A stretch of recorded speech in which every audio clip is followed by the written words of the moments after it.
Good evening, everyone. It is time. It is today. It's not just patch day, it's also match day. I'm in a class here for the NECC finals. And LaFon, how are we doing today? Doing pretty well. I mean, as you said, it is patch day, so we get to see some brand new looks from a lot of our teams. I have it on good authority, though, that these squads have been, paying attention to the winds of change, such as they are, and have been prepping for this moment for quite some time. So I expect to see some different looks here today, something more echoing of the tier one kind of scene for this patch. Yeah, and of course, we are starting today with the Legends division in the quarterfinals. Those are the upper echelon of the teams. They play with contenders and against contenders teams a lot, these players. So they should all be very familiar with that upper tier of play, LaFon. Starting here today with UTD and CVU coming up, then Clark Gray, Iowa Ottawa Gray, and ending off with NAU Blue versus the GFU Academy. Yeah, obviously we're starting off with UT Dallas versus the Converse University's esports team. We're pretty familiar with these teams at this stage, I'd say. Yeah, We yeah. see them around, especially UTD, just always on top of the rankings somewhere. But they took a couple of hits this inaugural play-in season. Yeah, I mean, actually, it's kind of interesting because both these teams have identical records coming into the playoffs, right? Both sitting at 6-3 in terms of their regular season score line. The one sort of caveat is that the last time these teams faced off against each other, UT Dallas actually won out that last game, 3-1 in score line. So clearly, there is a bit of a grudge match going on here in that regard. Converse trying to play. Up to the expectations that are set from them and have revenge for the loss that they earned at the hands of University of Texas at Dallas in their last time out. Now, let's kind of focus in for a second, go because as we said, this is going to be the patch. The expectation coming in is that we're going to see a couple of different compositions throughout the day, but I think the primary one, at least for UT Dallas, considering what we've seen from them in the past, is going to be something similar to either the Roadhog composition or we could see the Winston kind of Sojourn look come into play as well. Yeah, very possible indeed. And of course, we also got to take a look at the players that are going to be bringing us this action, who's actually going to be on the field today, because we have a fairly large roster on the UTD side, especially. Today, they're going to be starting with Jukebox on the flex coming out here on the support, most likely. Pedal in DPS hit scan fashion. Abdallah on another. I think Abdallah is going to be playing the tank today, if not mistaken. Doyu coming out on the flex support, and Kashir Khan on the other DPS role. Again, players that we're familiar with. It's not necessarily the core starting lineup that we're used to seeing from them, but that doesn't mean that these players cannot punch their weight in this division.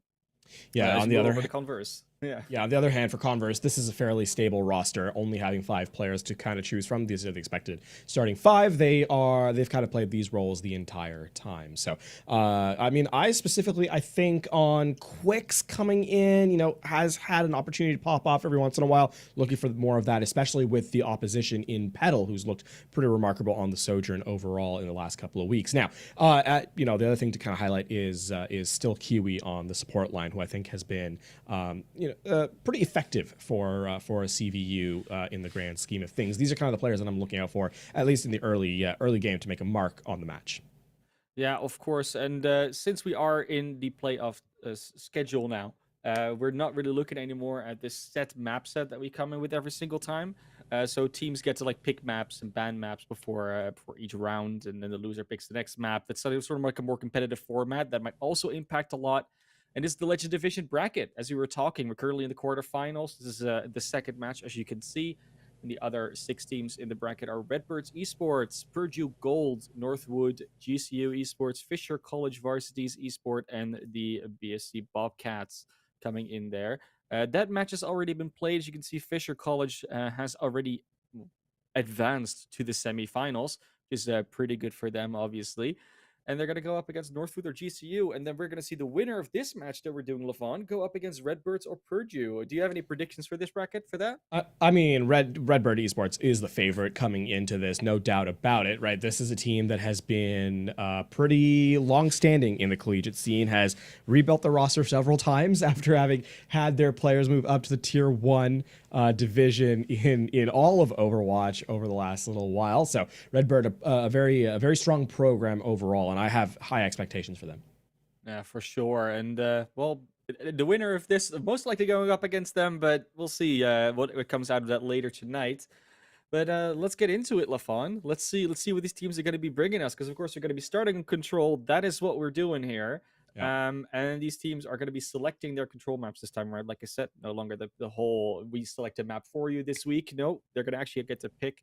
That changes the dynamic between teams a lot. Like you do see Yes. actually the strength that people could use from their, or teams can use from their own strategies, come out a lot in this sort of format.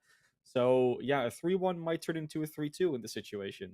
Yeah, being able to pick to your strengths is actually pretty tremendous. The other thing to highlight, of course, is that teams do get to ban a map from that type. So there's some level of kind of dialing in places you absolutely don't want to go if you're, the team in the opposite end of things. But yeah, no, it is. We've seen this kind of style played out at the NECC before, and it always, provides some pretty fantastic games in its totality. Now, the expectation coming in is how well does that first match go? Because, having the strength to pick this map and then go in, you kind of want to win it out early. Winning your map type is sort of expected.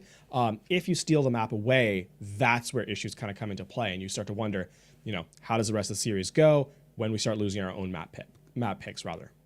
Yeah, and it's not just the NECC, right? Like even in the Overwatch League Grand Finals and the playoffs, where you see the losing team pick the map, like it keeps going back and forth a lot. You really get this more equalization of showing, oh no, they didn't just win because the maps were in their favor.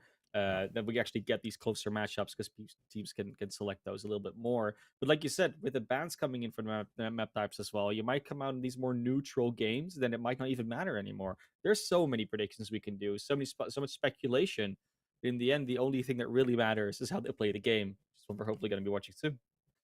Yeah, now let's we touched on the patch earlier. Let's get a little bit into it because it's going to define a lot of what we see in the next coming games. And primarily the big changes are to Zarya, to Genji. These are the two that I think have the most highlight-worthy impacts. There's some small changes to Sombra as well, and then some things that are rather insignificant in the grand scheme of things like Junkrat. I highlight the Zarya and the Genji specifically because they were mainstays in the last patch, and now they have very much been brought back in line with the rest of the squad.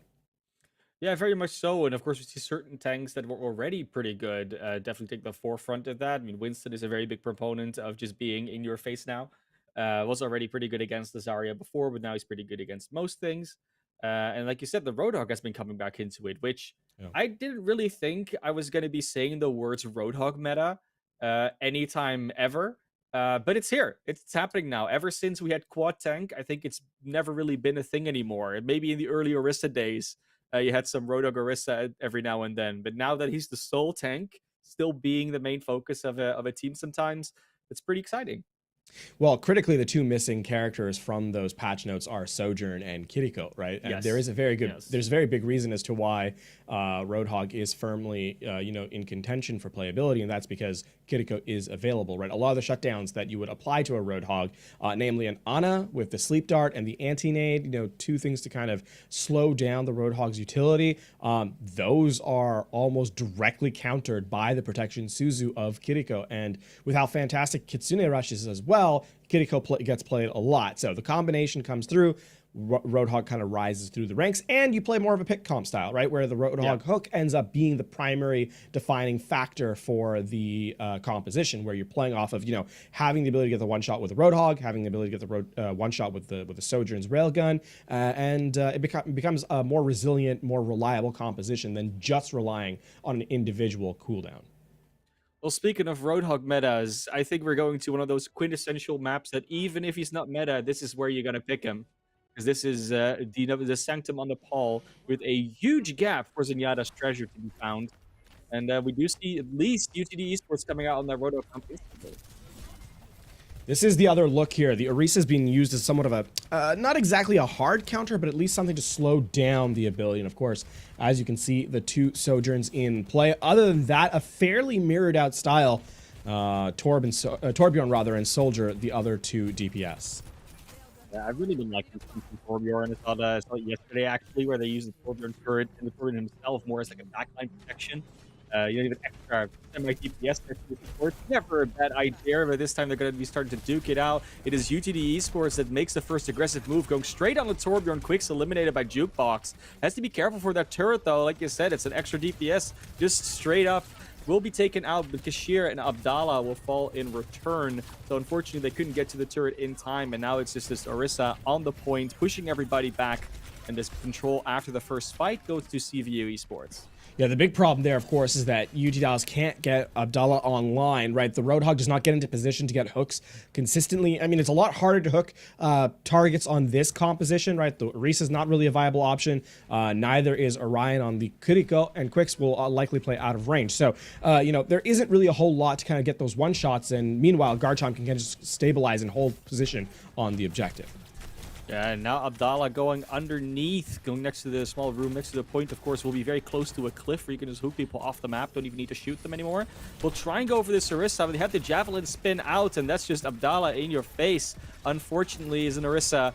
Jukebox still high up in the sky trying to get some damage and boops off, but it's going to be Kashir eliminated with a beautiful railgun, and Abdallah overwhelmed in this room. Once that hook is gone, there's not much left, and not even an ultimate to save you.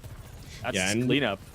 Yeah, we've talked about the pick composition, and frankly, right now, University of Texas Dallas is not getting any picks with their style. Petal is being kept somewhat in check by Hammer, and on top of all of that, you know, Abdallah, there's so many cooldowns that Garchomp can use to deny the Roadhog hook, right? We saw the Javelin spin, but also the Fortify on top of it. Both those things together, you know, basically invalidate a lot of the space that Abdallah wants to take, and as a result, CVU have won these basically ult-free, where now is going to be the explosive fight. This is going to be one Kiriko ultimate difference for Doji coming out straight away. The Kitsune rush out. A lot of area of effect damage here with that beautiful Molten Core. Can't even capitalize on your own Kitsune rush. That must hurt if you're UTD Esports, but all the check marks are gone for CVU. This is the time for UTD to shine. They should be able to get something out of this with either the whole hog or maybe even the overclock, if not the tech visor. There is the whole hog trying to get something out of it, and of course you cannot cancel it anymore. You can just pause it with the Javelin. That's the eliminations on both the Orisa and the Torbjorn, but still Kiwi being cleaned up, and finally UTD wins a fight. That is going to be last fight territory now for CVU, however, and UTD, they don't really have much to work with, so this is going to be a fairly vanilla fight coming in for the next one. And Orion will have the Kitsune rush towards in just a moment as well. And, I mean, the tactical visor not really a big difference maker in the grand scheme of things here. It's hard to retreat here for Abdallah. Doesn't have the hook online. Wants to take a little bit of a breather. As we do see Kashir try to go for this beautiful tech visor in the backline. Just doesn't get anybody, unfortunately. And now they know they're there. That's going to be a double elimination straight up for CVU. And not much you can do against it. Quicks just running into the Sojourn. Will not actually get the elimination pedal. A little bit too cautious for that one. But the entire team is going to fall. Last fight territory, you said it right there. 93%. I mean, they might get Jukebox or Kashir on the point, but what good is that going to do? The Lucio and the Tracer not going to be making much of a difference here. It seems as that overtime is going to start to tick down. Can anyone touch in time? It doesn't look like it. And that is Converse Esports taking the first round here on the ball. And really dominant showing here from CVU on the opening stage, right? We talked about how this composition of UTD kind of revolves around the Roadhog, and frankly, they never got them into position, never got Abdallah into position to actually gain space in this map. So, or on that stage. Now, UTD, they are going to have to readdress the issue as we move to Village for round number 2. Are they going to do this? No, they're not. Nah, they're not. I was going to say, not the Doomfist. There's a lot of tank options in this game. There's also a lot of tank options right now, or a couple of tank options right now that don't really feel like they're pulling their weight. And Doomfist definitely not a heavyweight this time around. Doomfist and Reinhardt are probably the two that will likely not get any playtime whatsoever. You see the start engage here. We see the Sigma is swapped over, and Kashir is also going over to the Torbjorn. So really, we only have the tank diff right now.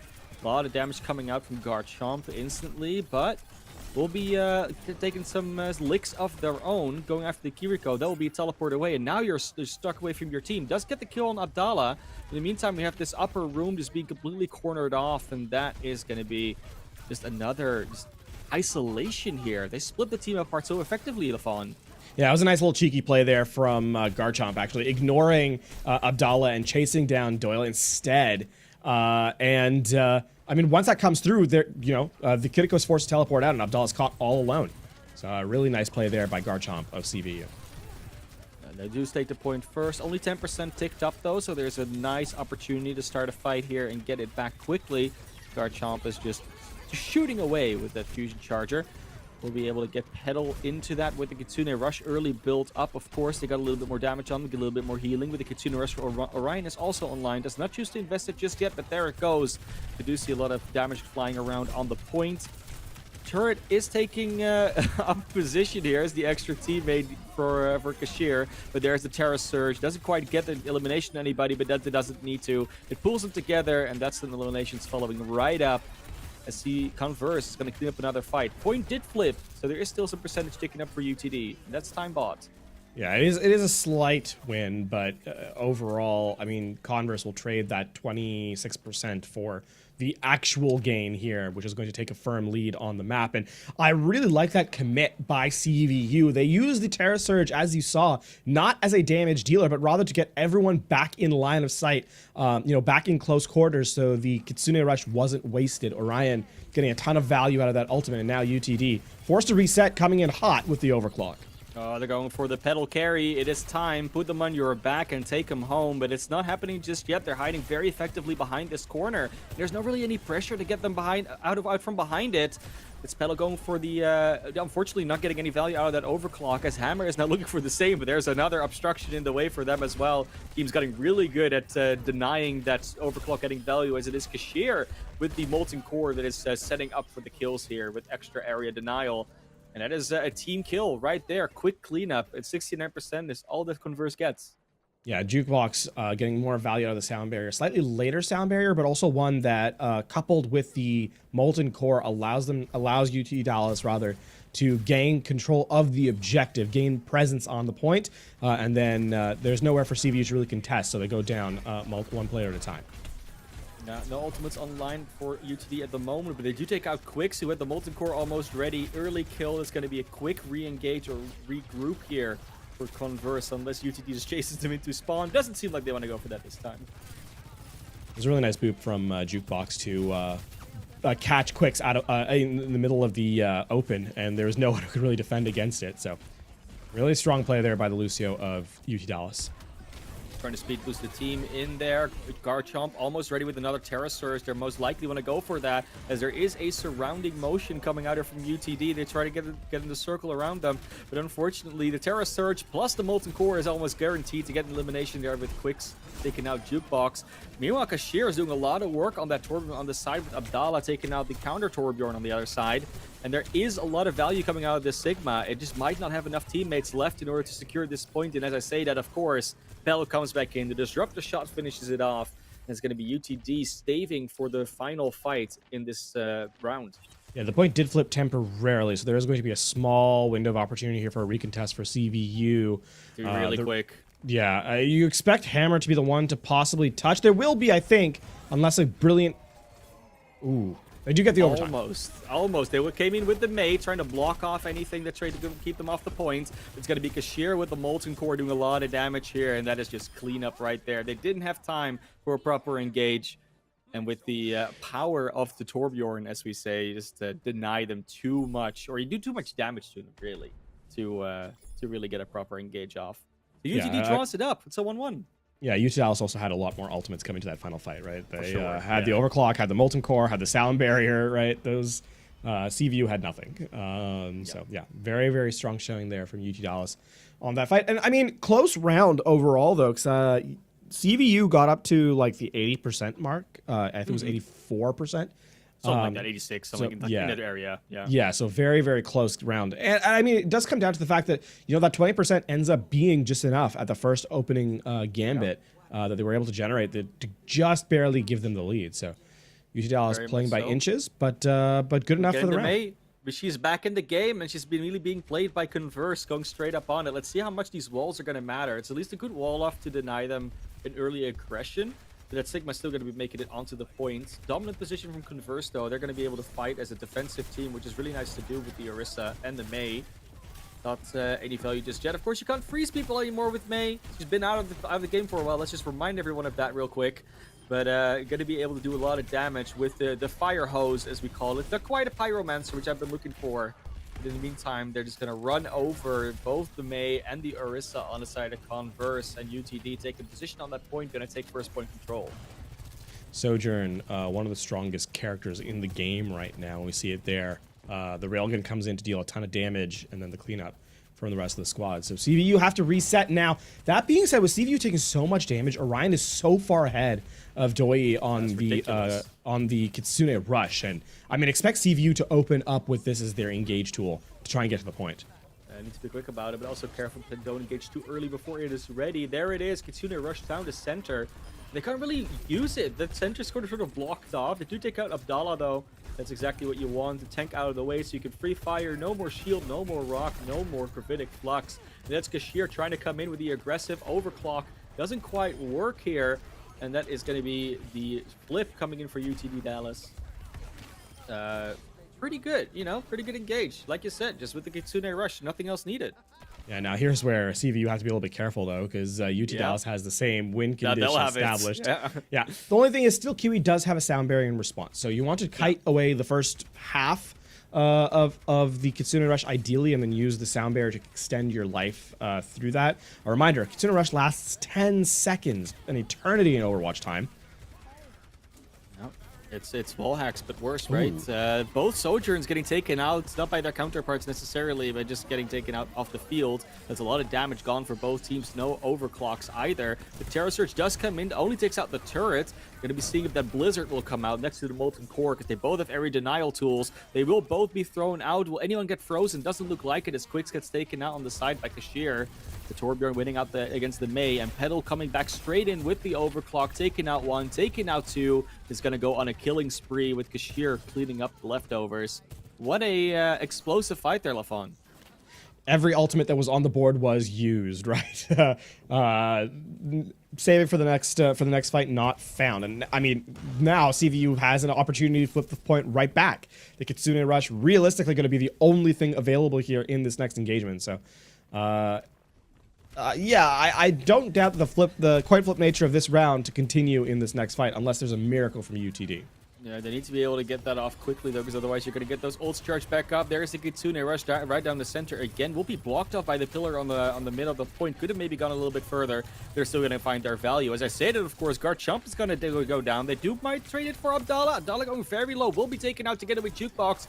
Quicks with that fire hose, ice beam, just taking him out of the fight. But Petal, of course, comes back in immediately with the railgun shot on Hammer. Their counterpart taken out of it. Kashir on Quicks. This is a back and forth if I've ever seen one, but eventually it's going to be the GPS Kiriko that has to clean it up together with their Lucio. This is a very interesting back and forth. The point will flip at 94 for UTD, but both teams not quite regrouped just yet. I think it's Converse that has just been able to get the members back on. UTD is coming back into it instantly, but they did already use the Kitsune Rush, which was going to be the coin flip. Yeah, this is now, I mean, this is final fight for UT Dallas, right? Now expect the Molten Core rather to force the sound barrier, and CVU will then have to somehow dodge the overclock and the gravitic flux without any defensive cooldowns. Oh, that's a really good Molten Core. Garchomp taking so much damage. Will have the Terror Surge ready. Cannot go down, but will. They'll lose that tank ultimate instantly. The gravitic flux not getting a lot of follow-up, but it doesn't need to as they take the tank down already. And it's Petal going on a rampage once again with the overclock. Finds still Kiwi, looking for a little bit more, but won't be able to find it. At 95, the point will flip. Someone's going to be able to touch it. Hammer will definitely be able to do so, as well as Orion, but Quicks already falls. This is the last fight. They need to get on this, and no one's able to touch. Oh, barely they do get on, but Garchomp with the Terra Surge needs to get a lot out of this, and they can barely pull anybody in. This looks to be the last fight. UTD Esports looking to take away this first map in a very close, but still relatively convincing fashion. Stolen away at the very end, though, by UTD, right? That was a fight that realistically, the one fight where the Kitsune Rush was the only ultimate on the board, the fact that it was not a clean fight win by CVU, they lost a couple of players, meant that the point was able to be stalled out just a little bit further. And at the tail end of that, I mean, yeah, UT Dallas doing a great job of closing out the round, and Petal coming back up in a big way. Yeah, Petal just, I mean, if there's one person you can always count on your team, it is Petal. That is something we have learned to accept over the past few years in Overwatch. It's just a guaranteed factor. You know, it's right there. There's a reason why they're on the teams that they want to be on, because they have the choice. They have the pick of the litter if they really want to. That being said, though, it's only map one, and it was still a very close affair, Lafon. It's not a guaranteed win for UTD whatsoever. No, and it very much a case of this is the 4 versus 5 seed, I believe, is the number 4 correct. seed being UT Dallas and the number 5 seed being CVU. So these teams fairly evenly matched in terms of their ability. Now, that being said, as we said, CVU and UT, the last time they faced off, it was a 3-1 victory for University of Texas at Dallas. They're looking to, I think, shore up a couple of those faults they had in their last game and go for the flawless run on this match. But as you said, still a very close map, number one, and I think maybe a fight or two away from turning that into a CVU victory. In certain cases, and I think the one that really does stand out to me is the Kitsune Rush run on the third stage, on Shrine, where it should be a clean fight win. Right, you shouldn't lose any players in that instance. CVU unfortunately do, and it allows enough ultimates to snowball back into UTD's favor for them to win the fight thereafter, which allowed them to close out the map. Yeah, and it's those small things, the tiny decisions sometimes where maybe they engaged a bit too early, a bit too late. Kitsune Rush wasn't directed at the right moment. Maybe it could have gone a bit further or not as far. There's all these tiny little things that come back into it, which make this current meta, because it's so fast, even harder. You have so little time to make these decisions. Like, if you think about it for a couple of seconds, you're too late. You already lost a round. This goes that fast.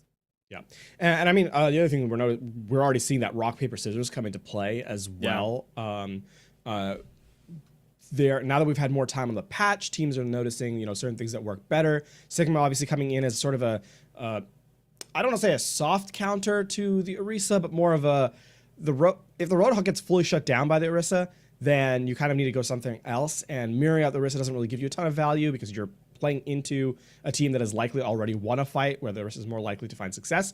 So the Sigma ends up being sort of the able to push into the space that the Orisa can hold fairly safely, while also giving opportunities for like your Sojourn to get value. Either that or moving over to the Winston. And I don't know that we'll necessarily see UT Dallas play the Winston, at least with this roster they have currently in the server. But overall, yeah, you can see that flexibility coming to play already. Yeah, and of course you have seen a little bit less flexibility from the other side. We have seen Converse fairly static on what they're working with. They did switch over their Torbjorn over to a Mei, which was a very interesting decision to me. Like, I love me some Mei, like definitely a great hero. I'm happy that she's back. Maybe that was the surprise element they were hoping for. Like, Mei has basically been unplayable for like 3 weeks now or something. Yeah. They maybe that was something that they were working with. Quick's also known to be playing some Mei here and there. It didn't quite work out for them though. It was close. I mean, the difference, of course, is that Mei. I mean, the issue is they didn't really get a lot of value out of the wall relative to the amount they attempted. UT Dallas was just really good at identifying when that was going to go up and either breaking it in time to support the player that was caught on the other side, or just avoiding that entirely and kind of dodging its activation. So I think we give a lot of credit to UT Dallas there for identifying where the Mei's strengths were and kind of sidestepping it rather than I think any indictment on the play of CVU. No, and of course, we could also realize that even though she's been out of the game for 3 weeks, she's been in the game for over 6 years before that. So it's not a new hero to play against. It's not like, all of a sudden it's, Uramatra coming in like 3 weeks. It's not the same thing. But it's still funny because she's, of course, still new within this meta. And we've always seen Mei do very well in these sort of high-paced, rushy metas where you can sort of run into the enemy team, put a ball back against them. It's a fairly classic strategy. It makes a lot of sense. It's not weird that they picked it. But yeah, usually Dallas very much ready for it, I guess. They just identified it really quickly. Yeah. As we'll get set for map number 2 here in a moment. The selection that we are headed to is King's Row, I believe. Yeah. There it is. Well, I mean, we could say we're surprised about this, but there's so many reasons why this is a good pick for Converse. Not just because it's King's Row, but also if you just look at what they've been playing. Like, if they want to play more of the Mei, if they want to play more of the Orisa, this map just makes a lot of sense. Here's the critical moment, though, for CVU, this being their map pick, right? Yeah. So they need to Losing this one would really put the map snowball back in UT Dallas's favor. And obviously that would also be match point. It just gets worse from there, right? So at that point, yeah, losing this map would be disastrous because even if CVU were to win the third map, then you go UT Dallas's map pick, and it just gets worse from there. Now, early pickup here. Yeah, this is not a surprise from UT Dallas. They're switching over to the Echo. They've run this quite a bit actually as of late. A lot of aerial threat, and of course the focusing beam can really put danger to anyone who falls below 50% HP. You can see it already. A couple of headshots coming out from Quicks, going straight up with that wall, but Hammer's already taken out by a lingering kunai that came out from Doji. And there you go, Pedal in with the headshot on Garchomp. So easy to charge up that beam on that Orisa. And that looks to already just be point A. What is Quicks gonna do? Not much. Interesting that we're seeing the Zarya picked up here by Abdallah, right? Garchomp now switching over to a Roadhog. Yes. So, yeah, we're getting that rock, paper, scissors coming in some more. And the question is, does Abdallah stick with the Zarya? I was going to say, I want to see Abdallah over? just switch over. I mean, you'll lose like 9% ult charge. Yeah. They're going Roadhog too. They're doing it. It's the pig off. Love to see it. Let's see who gets the better hooks off. That being said, by the way, ult charge is very even between the two. Yes. I will say UTD actually has the better composition right now because Kashir can actually add more range poke and more variable angles, right? Quicks has to play in the same place that their team is playing, and aside from the wall, does not add a lot of value to this team. Good wall there to deny more follow-up on that hook, and we'll immediately take out Kashir because Kashir thought, oh, I can peek over that wall, but there wasn't a lot of other room to shoot at. That's Jukebox and Kashir immediately taken out, and Hammer is showing that they're not going to be showing up on this Sojourn, sorry, too quickly. Pedal's still about 25% ahead in ult charge, but again, these ults aren't that far off from either team. No, and I mean, again, the Kitsune Rush is going to be the key difference maker here. Both teams have one. I believe an early activation from UT Dallas here, and Orion will respond in kind. Good wall to stop it off as well from Quicks. Not a lot of follow-up immediately coming out. Kitsune Rush trades. Immediately a lot of eliminations out. Garchomp will use that whole hog to push him off and clean him up. And that's a team kill, fight win, 4 minutes 20 on the clock. Quick's doing such a great job of using these walls to slow down UT Dallas as they try and enter. UT Dallas not doing as good of a job here on map number 2, avoiding the area effect. Now, I mean, keep an eye on this Blizzard. Not a very fast-moving composition that UT Dallas is running. They do have their Lucio. Blizzard coming in far behind the enemy team. Of course, they're going to try and retreat, but you can't retreat in there all the way. That's immediately Doji taken out. Kashir having to use their duplicate to try and save themselves, but they find it. They find the trade on the Garchomp. That's a huge one. Roadhog out of the way, but another wall from Quicks is blocking off their follow-up. So much annoyance from this May, but they do eventually find the hook onto Orion. Quicks taken out, and Hammer will fall too. It's not quite the quick team kill. They eventually find them all. And the question is, does Quicks stay on the May? Because now you're kind of past the main choke points. In King's Row. This last half of the second phase is a little bit more open relative to the rest of the map. And UT Dallas, yeah, they're going to drop actually the Echo and go to a Reaper for more close quarters brawl. They just want that sheer damage to come through. Now, Overclock still in tow for Hammer. Pedal using theirs in the last fight. And it's going to be dueling sound barriers, so sustain the name of the game here. Nice Overclock, immediately the headshot. Not even a headshot, just a sheer shot onto Jukebox.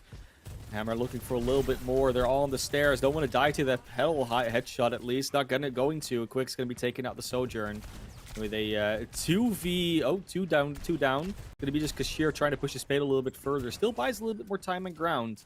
Always what you want to see. Abdallah gets taken on the other side.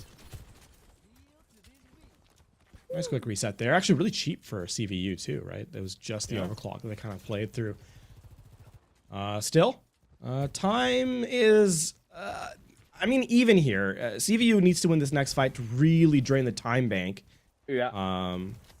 If they get it, they do have the Blizzard, and I mean, they have the defensive position on the Kitsune Rush, which they're going to open up early. Oh, nice. And Doi responds. There's a really good shot on the Kitsune rush where they just go over each other and they just sit there. Neither team actually want to engage on this, which is beautiful to see. Gives Quicks a little bit more time for that Blizzard. Doesn't quite get charged up in time, but the whole Hawk doesn't get the elimination. Sound barriers trade. Tilq with the second sound barrier, and the Blizzard is just being held right now. That's an ult advantage, plus the whole Hawk for Garchomp in the next fight, and no one has really done anything. There is the trade, the first kill finally on Abdallah, and it will be a trade onto Jukebox too. Double kill. That's a fight over. No investment from UTD other than that. They're going to back off. Yeah, just mirror out what mirror out what CVU was running. And now, I mean, Quicks has the game-winning ultimate in the back pocket. Using the Blizzard on the payload, as we said, this is not a very swiftly moving composition. If they use Speed Boost to get into position, yeah, but once you do, getting out is a lot harder. Hook will go wide from both teams, and we now handshake back to the middle. Good wall started delaying that engage a little bit more. Speed Boost is now gone. It's time for the Blizzard. There it comes out. Aggressive positioning as well. Go again behind the enemy team, so they run into it. Triple kill off the bat. Yes, Kashir will trade Garchomp, but him and Petal are not going to be able to get a triple kill here, as even the Death Blossom gets blocked by the wall. Quick's just on fire on this May right now, which is weird to say because she's such an ice queen, but man, 44 seconds on the clock, and UTD nowhere to be found right now. UT Dallas just used both DPS ultimates down 3 players, so they're going to keep map control, but they haven't actually won the fight. And now, in final fight, they have nothing to work with. Petal comes up big, a pick off with the Sojourn, and they're up 1. There goes Hammer indeed, but it's still a nice Kitsune rush coming out from Orion, and Doji will have it up now, but not before Kashir will fall to the whole hog of Garchomp. Another wall to stop that engage coming out, and by the time they get there, it's just a CVU Esports team hiding behind a corner, so no follow-up necessary. The payload will not quite get to the end. Of course, they will try to re-engage, and Quicks already falls. It's going to be Abdallah with the whole Hawk trying to push everybody off, but it's always someone that can just slightly get a touch off. The hook on Orion, though. Garchomp falls to Kashir. It looks like this is eventually going to be the second checkpoint, but what a time bank train. Yeah, and only a minute and a half remaining now for UT Dallas to make their assault on third. CVU nearly pulled that one off as a hold, actually. If Petal does not come up with that pickoff to start the fight, that would have been CVU turning it in their favor. Instead, the Sojourn comes alive once more, and speaking of Sojourn, UT Dallas still need that hero. They still need Petal to come up big. The Overclock, the only thing that's going to be available in terms of damage throughput. Jukebox should be able to respond like for like with the sound barrier. Gonna get some tank swaps here. Abdallah and Garchomp going back to the Sigma Orisa matchup. You see this first shield coming out, almost instantly breaking. Dude does have to recall that. But they do exactly know where Garchomp is. You can't hide in a room, but maybe tries to go for that spear in the abyss. Doesn't send anybody to the housing district, unfortunately, as it is Kashir on the Torbjorn that gets their turn taken out. Aggressive move from Quicks here. Has the Blizzard almost ready. Has to be careful, though. Almost taken out. Has to use the Ice Block. It's Petal right there with the Overclock. We'll just see a sound barrier in their way, and that is Quicks with the pick on Abdallah. Beautiful Blizzard comes out once again, and it is Petal that just tries to compensate. The cart is still rolling, but they're losing members. And at the end, CVU is happy extending this fight because this time back is almost gone, and maybe they can just finish it before it goes to 0. 10 seconds. This defense is over. There is no way for UT Dallas to respond in time, return in time even. Nice CC. Yeah. That's a beautiful cordoning off from Garchomp. Just pushes the Sigma into the staircase. Was the only one who could have realistically touched next to Jukebox. Neither of them actually make it to the payload. What a defense. It started off a little bit rough on point A. It kind of walked over them. And then it was a very long hold on B. Yeah, a lot of it coming down to CVU just denying the value of the picks, right? We saw Petal just kept out of position. Abdallah not even able to get many hooks alive, and between those two being kind of shut down, not a lot of space to be earned, and CVU make the most of the composition they were running. Now UT Dallas, though, they still have a lot to work for. It is not a foregone conclusion that CVU wins this map. Still need to capture 2 and about a half points of King's Row. We're going to be seeing whether or not CVU is as good as on the attack as they were on the defense. Going to be double Roadhog for both teams again. I don't think there's going to be much change from there. But we are going to be seeing again that Torbjorn coming out from Kashir, starting off on that straight up this time, not even going to bother trying to select anything else. As Hammer is going to take a couple of shots of the Widowmaker and undoubtedly swap off to the Sojourn. Yeah, a little Really bit of hope they ult get charge. it big. Yeah, I a just little really bit of hope ult the charge. Hammer gets one. You don't normally stand somewhere where the Widow can see. He doesn't even get a body shot, so no ult charge earned. Unfortunate. It's interesting we're seeing All so much good. Torbjorn, actually. I mean, especially from Kashir, right? But like I said, I think, you know, a lot of that kind of comes down to the protection of your backline. Extra damage. The ultimate's pretty good if you combine it with certain others that are CCing, and it slows down the composition. It's very alike the Mei, but just in a kind of a different way. That doesn't have the wall, but that's about it. Seeing whether Kashir can get anything off as they're put against the wall, but it's Quicks that gets hooked by Abdallah, immediately taken out. I think that Converse is going to take a little bit of a breather. Wait until their Mei's back. Hook through the post box. Almost taken them out there, but not quite. That's another letter you have to put in the mail, unfortunately. CVU taking so much damage and not dying, but Orion is so close to the 3/4 of the way to the Kitsune Rush, yeah.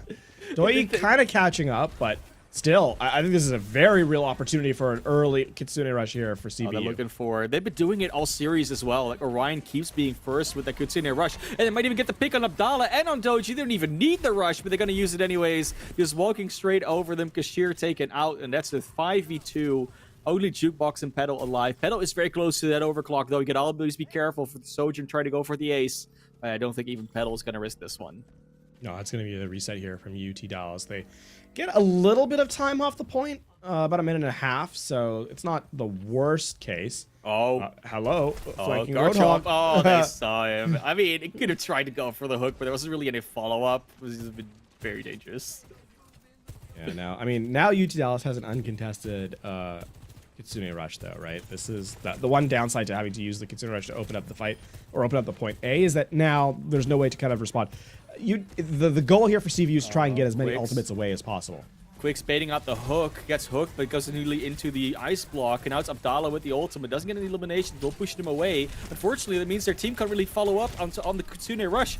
Immediately denial by their own team, it almost seems. Whole hog out from Garchomp after the sound barrier from Jukebox, and that's all the defensive tools gone. Yes, it's a beautiful Blizzard. It might freeze up one or two, but it's not going to get eliminations. It's a team kill for UT Dallas. I was going to say that was going to be a very, actually a better fight for CVU than they expected despite losing players, but no, they had to commit basically everything in play. More ults, like the please. Spectators in chat, everyone with the ults, it's great. I mean, inflation is a real thing, but also in Overwatch, guys, it definitely happens. More ults doesn't necessarily mean more value. Some of these get diminishing returns as they try and go with the full team sneak. Last time they did it with one hero, but they've been spotted. They know exactly that they're there. Immediately gets hooked in. Garchomp is being kept alive, though, as the wall stops a lot of damage coming through again. No, it's a counter sneak. They're going through the other hole. And then it's the hook on up to Abdallah. Is he going to get the whole hog off in time? No, doesn't get it online, but these doesn't get to pull it off in that little alleyway. And this is just a digging and duking around this little bit of alleyway. As we do see the split off, the Roadhog goes in one way, the rest of the team the other, and they do get Garchomp, but Abdallah going egregiously low, doesn't quite get the full follow-up on themselves, and that means that this is eventually UTD's fight. And with 3 minutes on the clock, there's still some time left, but it's getting closer and closer to that time drain. You can see how aggressive UT Dallas is playing as well, not content with like allowing CVU to come into their space. They want to prevent CVU from even being allowed to play the game. Now, this next fight is going to be very critical because UT Dallas haven't quite generated enough to contest what CVU has at hand. Kitsune Rush to contest each other, yes, but the follow-up damage needs to be there, and that's going to be the name of this next fight. Double Kitsune Rush out once again. The hook missed from Abdallah. There's an opportunity here with the whole hog and the hooks to get at least Hammer out of the way. The overclock makes sure that that's a thing that happens. Hammer with the double kill. Might go for the triple here. Just take a lot of damage here onto the Roadhog of Abdallah. But with a double kill, this is a back off from UTD. And they're not going to even try and contest this for a little bit. But the card still has a ways to go. So they at least will get one, probably even two more fights in the street space if they play their cards right. Well, Quicks has the ability to shut it all down. The Blizzard is in tow here, and if they can land a good Blizzard, this would be the opportunity to close out this fight. And I mean, this is a fight that UT Dallas needs to win, because if they don't, the point will be captured, and then the golden box of victory is not far beyond this checkpoint. Nice wall to deny the hook once again. Beautiful Blizzard ult Abdallah as well. This Roadhook is getting completely denied. Focused up. Yes, there's a Molten Core in the way, but that's an easy elimination. Now it's a 5v4 to potentially finish off this point. No ultimates online for anybody. If anyone's close, it's going to be Converse. Those are heroes, a couple of them on 50%. The hook onto the Kiriko will open up the next half of this fight, and it's going to be a 1, a 2, and then very quickly a 3 and 4 for this point to be capped at 2 minutes 50 with a very close golden box of victory. And CVU don't spend that much. They're going to be very fast to this Kiriko ultimate, the Kitsune Rush. And that's going to be what allows them to win the game, actually. This Kitsune Rush is game winning for CVU. Yeah, that and the Hog ults, they got both of them. Completely ready for this. We're just waiting for Orion to press that button. I think they're waiting for the other team to be a little bit closer. UTD does have to have the ability to kite away. Then again, they can't kite away too far, because then the point's going to just be capped. And nice! Another kunai on the hammer. It's happened once or twice before, but it always feels very good when it happens when you're on the Kiriko. Still going to go for the whole hog here. Maybe is Garchomp.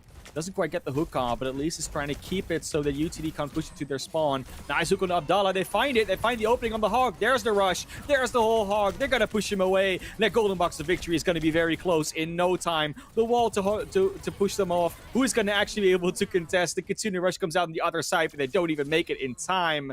That is the leveling of the series here. Converse, make sure that we do in fact have one on our hands.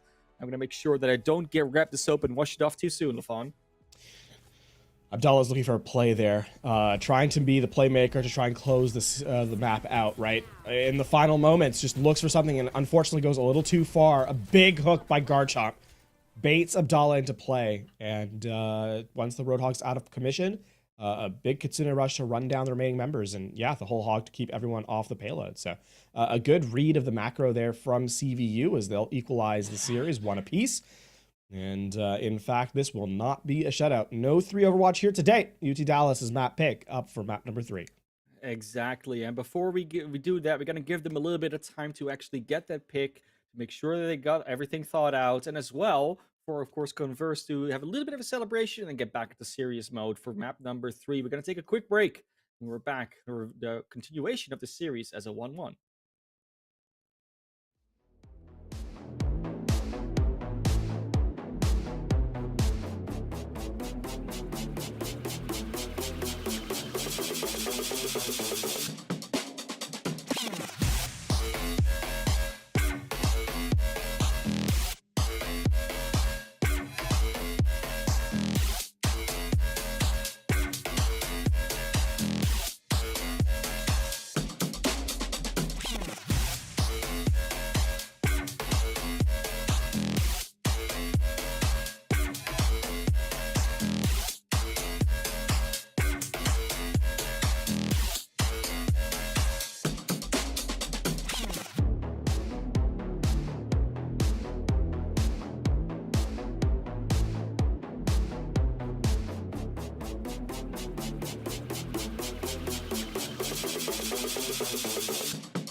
Welcome back, everybody, to a series that is colored by the conflicting DPS comps of these two teams. The tanks are not the problem, the supports are not the issue, but it's the Mei versus the Torbjorn or the Reaper or the whatever else that UTD is trying to pull out at the moment that is going to be the thorn in their sides, so to speak. But Lafon, they have the magical advantage now of picking their own map and going to escort, so maybe they'll turn it around. Well, they better hope they do, because this is not an ideal pitch situation. We talked about the importance of map selection at this juncture, right? Losing your map pick is pretty disastrous in the grand scheme of things, because then you move over to your, winning. You have to win one of your opponent's map picks to actually win a series. That's kind of the way it goes usually. Yeah. Assuming not going to a map 5 where things kind of go your way. But in essence, the truth is that, yeah, this is now a must-win situation for UT Dallas if they don't want to get this series, want the series to kind of run away from them, right?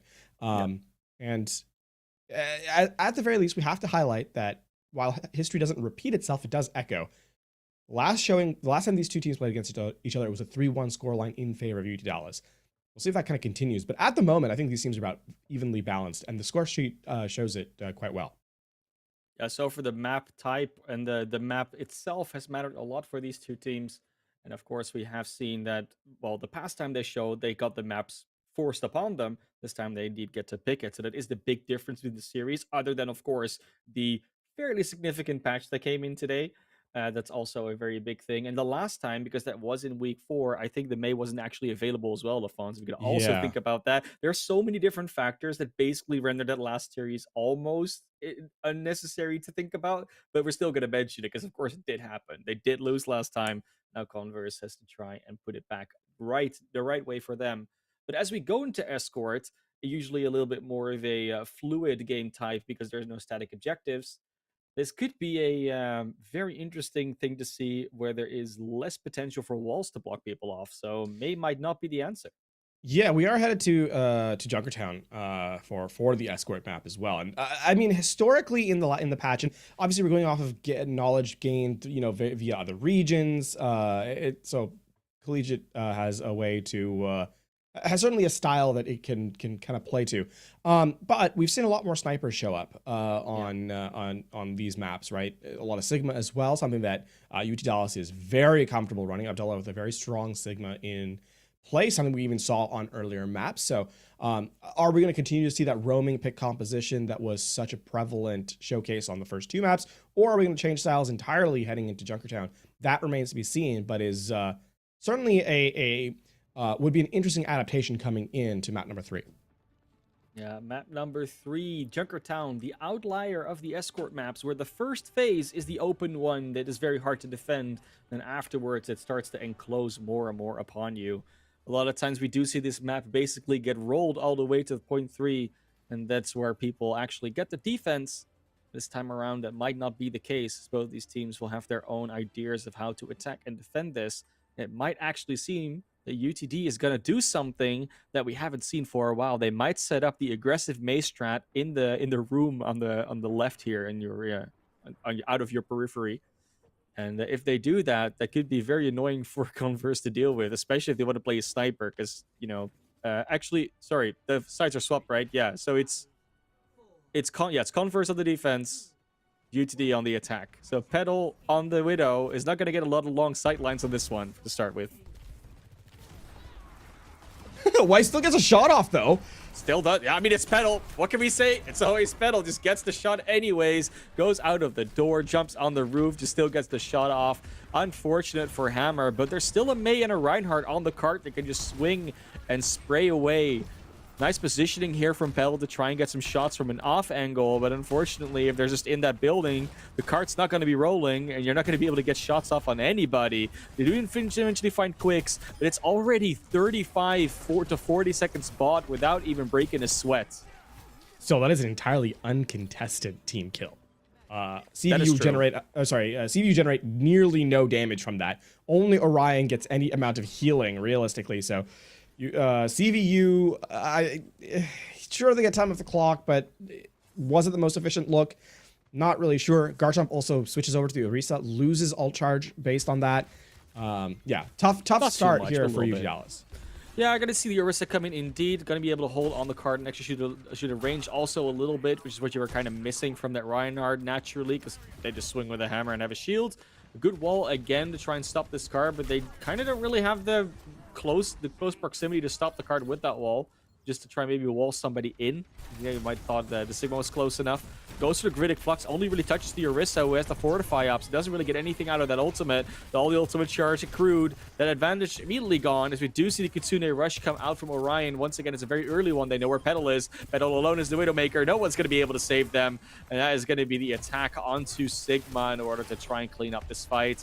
Dragons do come through from Kashir, trying to be a little bit threatening, and they do find the follow-up onto Hammer as a result. But still, losing fight overall, and 2 minutes left on the clock. Yeah, that was the Kitsune Rush, though, committed by UT Dallas. Or sorry, by CVU in their defense. So now Doi has an uncontested attempt with the Kitsune Rush. And very high. I mean, this is a good... It looks like they want to try and ambush. But I think Garchomp is being scouted. No, stays somewhat hidden. Garchomp just mentioned to go up there, and after the rush comes out, just the Terra Surge, so this gets almost denied. Not quite an Ajax right there. Jukebox that gets the sound barrier off, but it was delayed a little bit from where they wanted it. The retreat is there from Kashir, tries to get back on the high ground. His Hammer tries to flank the snipers from the back. Petal will get the elimination with the melee and onto Quicks. That's a triple for Petal in this fight. Looking for the Kiriko, looking for the Orisa. Will eventually find the head of that battle cattle, as we call them, but will not be able to finish them off. Well, they won't be able to get a counter kill onto that. So with 1 minute left, it does look like this point's going to get capped. No more contests going to come in. And UT Dallas will eventually start their second point push. That was unfortunately not perfect for CVU, but it was a really cool play where still Kiwi boops Jukebox up in the air as they're trying to land the sound barrier. It delays the sound barrier long enough to focus Abdallah down. So while CVU don't end up winning the fight, it is still a cool little play that happened. It very much is another push away from Garchomp onto that Widowmaker. They really don't like Petal. I don't blame him. Petal has been very much a thorn in their sides at this stage. Quicks gets taken out by Abdallah, though. It's a lot of your push stopping power gone out of that Mei. It's all up to Hammer with this overclock to find any value. Doesn't find the headshot on the Hanzo. Now only a 74 charge left. Try to find the headshot. Doesn't find the head of Petal, but does get the disrupt shot off. Maybe on the Mega they'll find the follow-up, but it doesn't look like it, as there's a skirmish going on this Mega on the other side. Quick's looking to land a Blizzard, ideally on the tank here, but Abdallah gets to get rid of Garchomp again. They're going to commit the Blizzard, but I don't know if they caught anybody in it. Yeah, everyone gets out in time. Almost, but that Suzu is cleansing, and they can just teleport out as well if you're the Kiriko. Didn't quite find the follow-up, unfortunately, but they do find the follow-up onto Orion. A nice accretion. Quicks with the headshot from Petal. And that's already a 2-down situation for CVU. They got to back off here. They got to try and find a way to recontest this payload. They can. They definitely can. They have the time, but they got to be quick about it. Still, you're walking into a Gravitic Flux. You're walking into a Kitsune Rush, right? You have to feel that UT Dallas... The question is, can you force UT Dallas to overcommit to this fight? That's the real question here. They have been able to so far. The Kitsune Rush does come out. Might be able to force out the sound barrier as well if they're good about it. A good Terra Search to maybe force that out. Doesn't quite get any follow-up. They tried to push back the Sigma into the Terra Search, but didn't quite get that off. And nice Graphitic Flux will only find the Orisa. Fortify is ready, though, so that's not going to be any follow-up. But Petal, in the meantime, fights the double kill. 2 headshots, almost 3, make it 4. I don't even know what Petal's doing anymore at this stage. No one's being contested. They're not being contested. That's going to be the point eventually capped when this is just Tracers taken care of. It's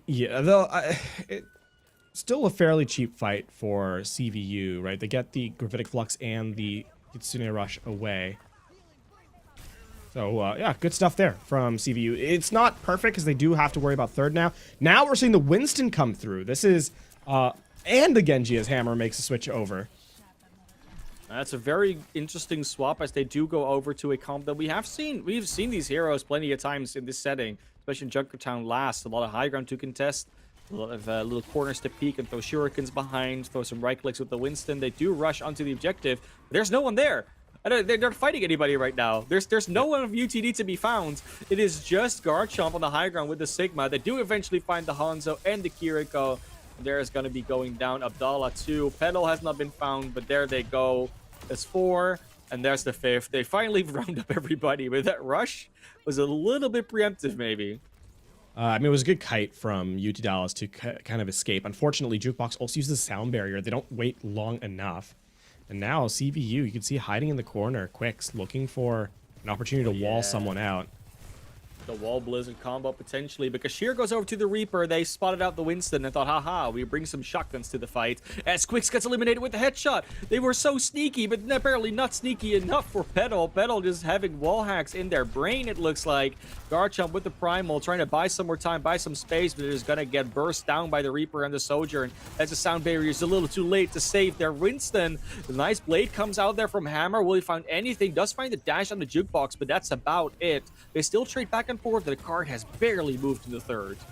Ooh, Gravitic Flux is going to catch only Orion, actually, because the freeze comes in. The cryo freeze from May comes in. Yeah. Still, this is gonna push a little bit of people forward, a little bit of space gain. Still, last fight territory though, as UT Dallas are now down to the last 30 seconds. Russian DPS ults versus the Blizzard and the rush from Orion. This is a technically favorable matchup from UTD, but the slowdown could come through if that Blizzard is positioned correctly. And there we go. I hear a rush on one side, a Blizzard on the other. Is anyone gonna get frozen up? It doesn't look like it because they're too fast and you can just run out of it. Both Kisuna rushes invested. Both off DPS are down. There goes Hammer too. Unfortunately, the Sojourn of Pedal just a little bit too strong. Tries to find another head, but can't quite find it as the Winston is really annoying on this card. Is able to get away with a lot. 83 charge is what's going to be left after the overclock ends. We do see a retreat, slight retreat from Converse as they want to re-engage. They want to do it properly. They got to be careful though, because Kashir has the Death Blossom ready, and still Kiwi goes down. Didn't even have close to the sound barrier, but that's even worse as Hammer falls too. This is last fight territory, but it might just be complete fight territory as it's a burst down on Garchomp. Only Quicks on the card, and this looks to be a payload finish on the 3rd in overtime. But with the celebratory Death Blossom, you got to feel pretty good about that. That was a really, really good adaptation by UT Dallas in that 3rd stage.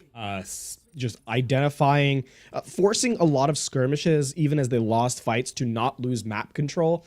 And then CVU had to commit more into more ultimates into the front line to kind of keep the cart, stabilized or defend the defense stabilized. And unfortunately, UT Dallas at the tail end of the very map had just more resources to kind of bring to bear. So. Good economic understanding from UT Dallas as they complete the map. UT Dallas does do it in overtime, so there is a good opportunity for Converse to potentially set a better pace. But they got to find a way to get through the defenses of UTD, who are setting up with a very similar composition. Very big difference, though, is that Soldier that's coming out from Kashir again.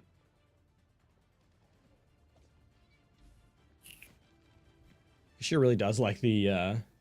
Has liked the Soldier quite a bit in the last little while.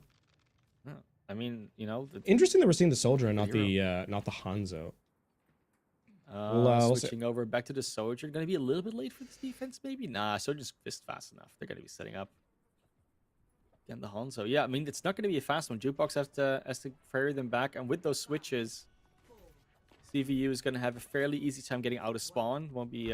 We're gonna see Quicks, by the way, teleport them to the high ground, like across the bridge, I believe. Ooh. And then I expect Quicks to switch to a different character. No, straight into the Hanzo's face.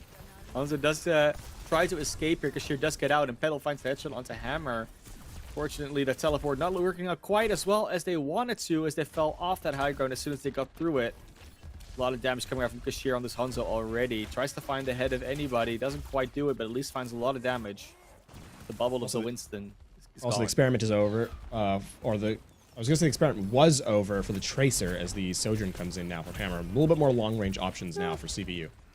Not the worst swap, not the weirdest swap either. I mean, Sojourn is still a very strong hero in this current meta. Not changed at all in the patch. You see a couple of kunai being thrown by Doji, trying to find some openings to maybe get another Kitsune Rush on time online. This time, a very even charge between Orion and Doji that might change if this fight takes a lot more damage for CVU. And there comes the headshot onto Doji from Hammer. Hammer immediately showing that the disruptor shot is also a deadly weapon. All the way onto the Lucio, finds the finish. There is some trades going back and forth, but currently there is a numbers advantage coming out from CVU and the respawn advantage. Petal very low there in that room, but still Kiwi knows better than to chase down the Widowmaker, because Petal is going to find your head if you try and do that. Didn't even need to find the head, honestly, but that is the first point already capped a little bit quicker than the UTD did it. Yeah, UT Dallas, though, are going to get a close hold on second because they didn't, lose anybody. You could see even Petal attempting to contest the cart was actually booped away, which kept them alive, amusingly enough. So UT Dallas up to 4. It's now a 5-on-3 as that's 2 kills. Still Kiwi goes down. The spawns are right there. It's always really funny, right? Like, you feel like you can just fight this as the attacking team because your spawn is right there, but you're still missing members. So now the real question is, how are you going to get back into this? This is where the quick play teams get stuck, Lafon. This is how they don't know how to get through the doorways, and it seems to be a very similar issue at the moment for Converse, as they just get booped away every time they boop up there. There we go. Finally, the Winston does make it in there, and the Critic Flux finds nothing. Once again, very low value ultimate so far coming out of Abdallah, but not over just yet, as Hammer and Garchomp both find 1, 2 down, 3 to go. But Petal is trying to trade it back. Doesn't get much more than that 1 kill onto Quicks, though. Doji still holding the cards. Why not? Buy some time for your team. We'll go down eventually, of course. Still, that was a very expensive fight for CVU, right? They used It was 3 big resources. I mean, both support ultimates is the key factor there. And Abdallah is switching over to the Roadhog now. They're gonna get another contest, I think, here on second, and you're gonna re-engage with the Kitsune Rush. You're gonna re-engage with the Sound Barrier, and on top of all that, you've got a Reaper now, who benefits greatly from the Kitsune Rush. Things are looking bright here for UT Dallas. A lot of damage on Petal and Abdallah, though. Not quite as easy of an entry as they thought it was going to be. Kashir taken out too. That's the Winston Demolisher taken out of the fight, and Abdallah just keeps getting burst down by the Sojourn. Beautiful overclock coming out from Hammer. Doesn't quite find elimination, but finds enough pressure that all of this Kitsune Rush Sound Barrier shenanigans is just not going to work much. The Primal's ready. You're not going to be happy in a small room there with that Winston. That is one immediate push. That's another immediate push, and that is the second point capped. 4 minutes 30 on the clock, Lafon. This is a storm of an attack. That is tremendous from CVU, especially because they cost UT Dallas everything at that. UTD commits both the Sound Barrier and the Kitsune Rush and gets nothing for it. And now 4-minute time bank here for CVU as they get to the third phase. Last second change as the Roadhog comes back into play. That's going to mean the Quicks gets caught. Yeah. Yeah. That's the big one. I mean, Kashir swapping around here was a lot on this defense so far. We've seen the Hanzo, we see the Reaper. Now we're going to be seeing the Echo. Does charge up an ultimate remarkably quick, though. We know Kashir is definitely not a stranger on this Echo. Going to be doing a lot of damage with that one, as we do see a pause come through. Yeah, it's going to be someone in UTD. Yep, Banny, obviously the coach for University of Texas Dallas. Well, we'll hear later what the issue is. They're claiming it's a tech issue. I mean, there can be anything really at this stage of the game. That being said, though, the current state of the game, we have seen a very fast attack so far from Converse. UTD trying to stop it, and the old situation is fairly even as well. So not really a huge advantage here from either team. Of course, the time bank is very much with Converse, Lafon. Looking at the start of this fight, though, I mean, well, once we actually commence, the Kitsune Rush is it's there. Still a strong lead here for CVU, right? Yeah, I think we're gonna go to a quick break. Someone is gonna take a bio break. Gonna make sure that we get back into the fight correctly. But yeah, like you said, the support ults being ready for Converse is a pretty big deal.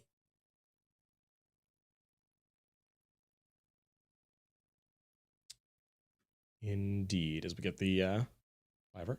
Man, these maps always look so pretty in these flyovers, They really do.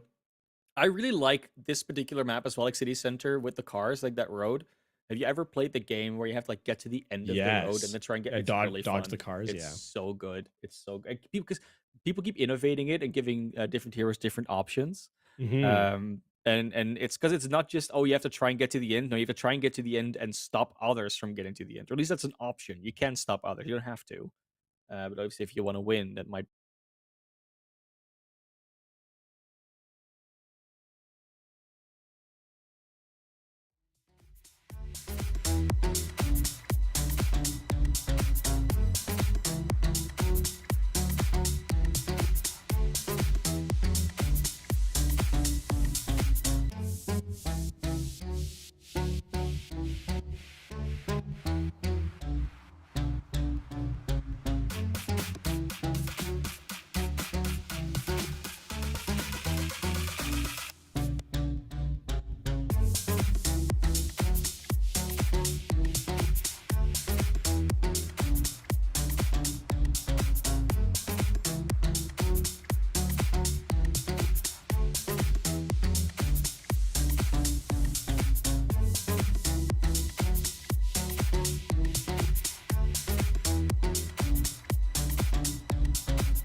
Let's see this fight take off straight away. We're going back from a little bit of a break after the pause. Some hooks going back and forth, but no one taken down just yet, as we were not expecting. Gonna be the support ultimates from CVU that we're looking forward for. Sunir Rush. Anytime, there it is. Orion pressing that button and still keep you ready with the sound barrier, and Kashir coming up with a duplicate anytime. They're trying to push them back with that whole hawk, but it's the molten core that forces Abdallah into the little room on the side. That's the first elimination coming out. A lot invested. They did find the eliminations. That is still, I mean, a lot of time left here for CVU as well. But UT Dallas, I mean, ideally you walk into this and you don't actually spend anything. If you can get a neutral fight win, that'll allow you to use ultimates to kind of defend. But, oh, Abdallah's so weak. They have Doi to be gets so taken careful. Yeah, they do trade it out quicks for Doiji, and that's the whole hawk coming out, not the hook on the duplicate for Garchomp. Garchomp gets one Roadhog elimination, might almost finds another, as it is a 2v1 Roadhog win for the Converse Roadhog. Petal does find the kill on the Still Kiwi there, but this payload is getting awfully close. Who can really touch? It's go time, is what Hammer is saying, and it truly is. Doji barely dodges that shot coming out from Hammer, but Hammer finds another target in Petal. Abdallah tries to come back on the card, has no heals left, will take out by the disruptor shot. It's just the Lucio of Jukebox. It's one Kashir Echo, and with the cleanup right there, it is a completion. 2 minutes and 13 is the difference between these teams right now. UT Dallas will attack a second time now, as they only have a minute left. And CVU quietly stepping up to be the better team as the series goes on. It's been close so far, but the attacking half of Junkertown has been nothing but CVU. And, I mean, now UT Dallas on the back foot, no doubt about it. It's very interesting to see where the difference with this team comes. These teams come. And it might be very easy to say, oh, Abdallah is getting like outplayed on the Roadhog right now, but I don't think that's where the issue lies. A lot of the time, what you can see coming off here is that these support ultimates come online for CVU very quickly. UTD is even when they had those support ultimates, like you saw in that fight before, they had both Doji and Jukebox. Either a support dies or they use them and they don't get any value. It seems like, especially around these support plays, is versus Converse just making a difference right now.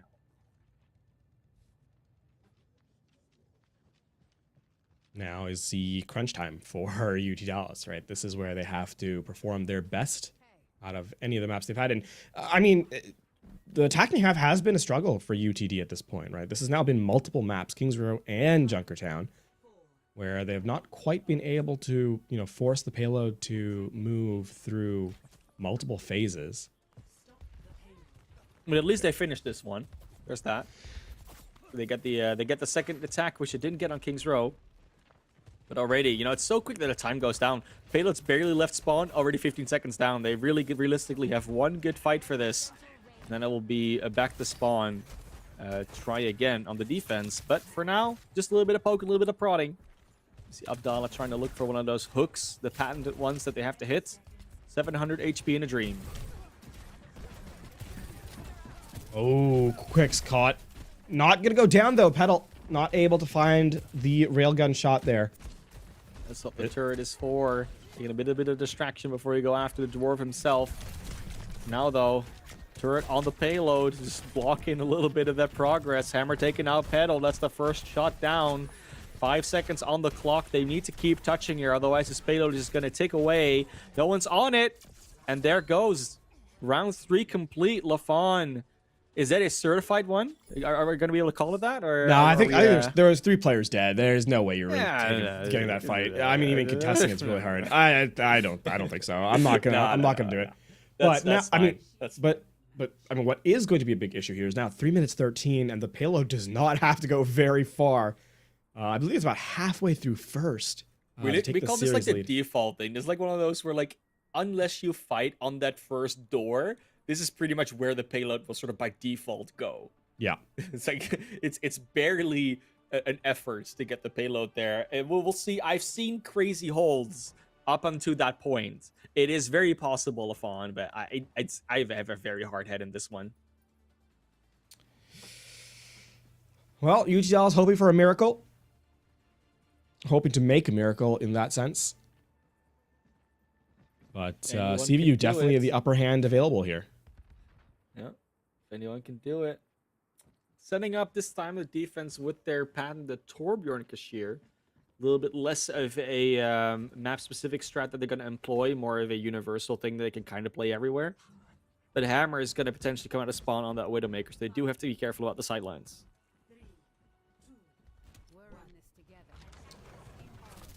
Sightlines. I mean, we're gonna have full mirror actually here, which is really interesting. There we go. Yeah, you might want to go for that pick, but if they're not really showing, might as well swap over to the Sojourn. 3 minutes 13, full mirror going on.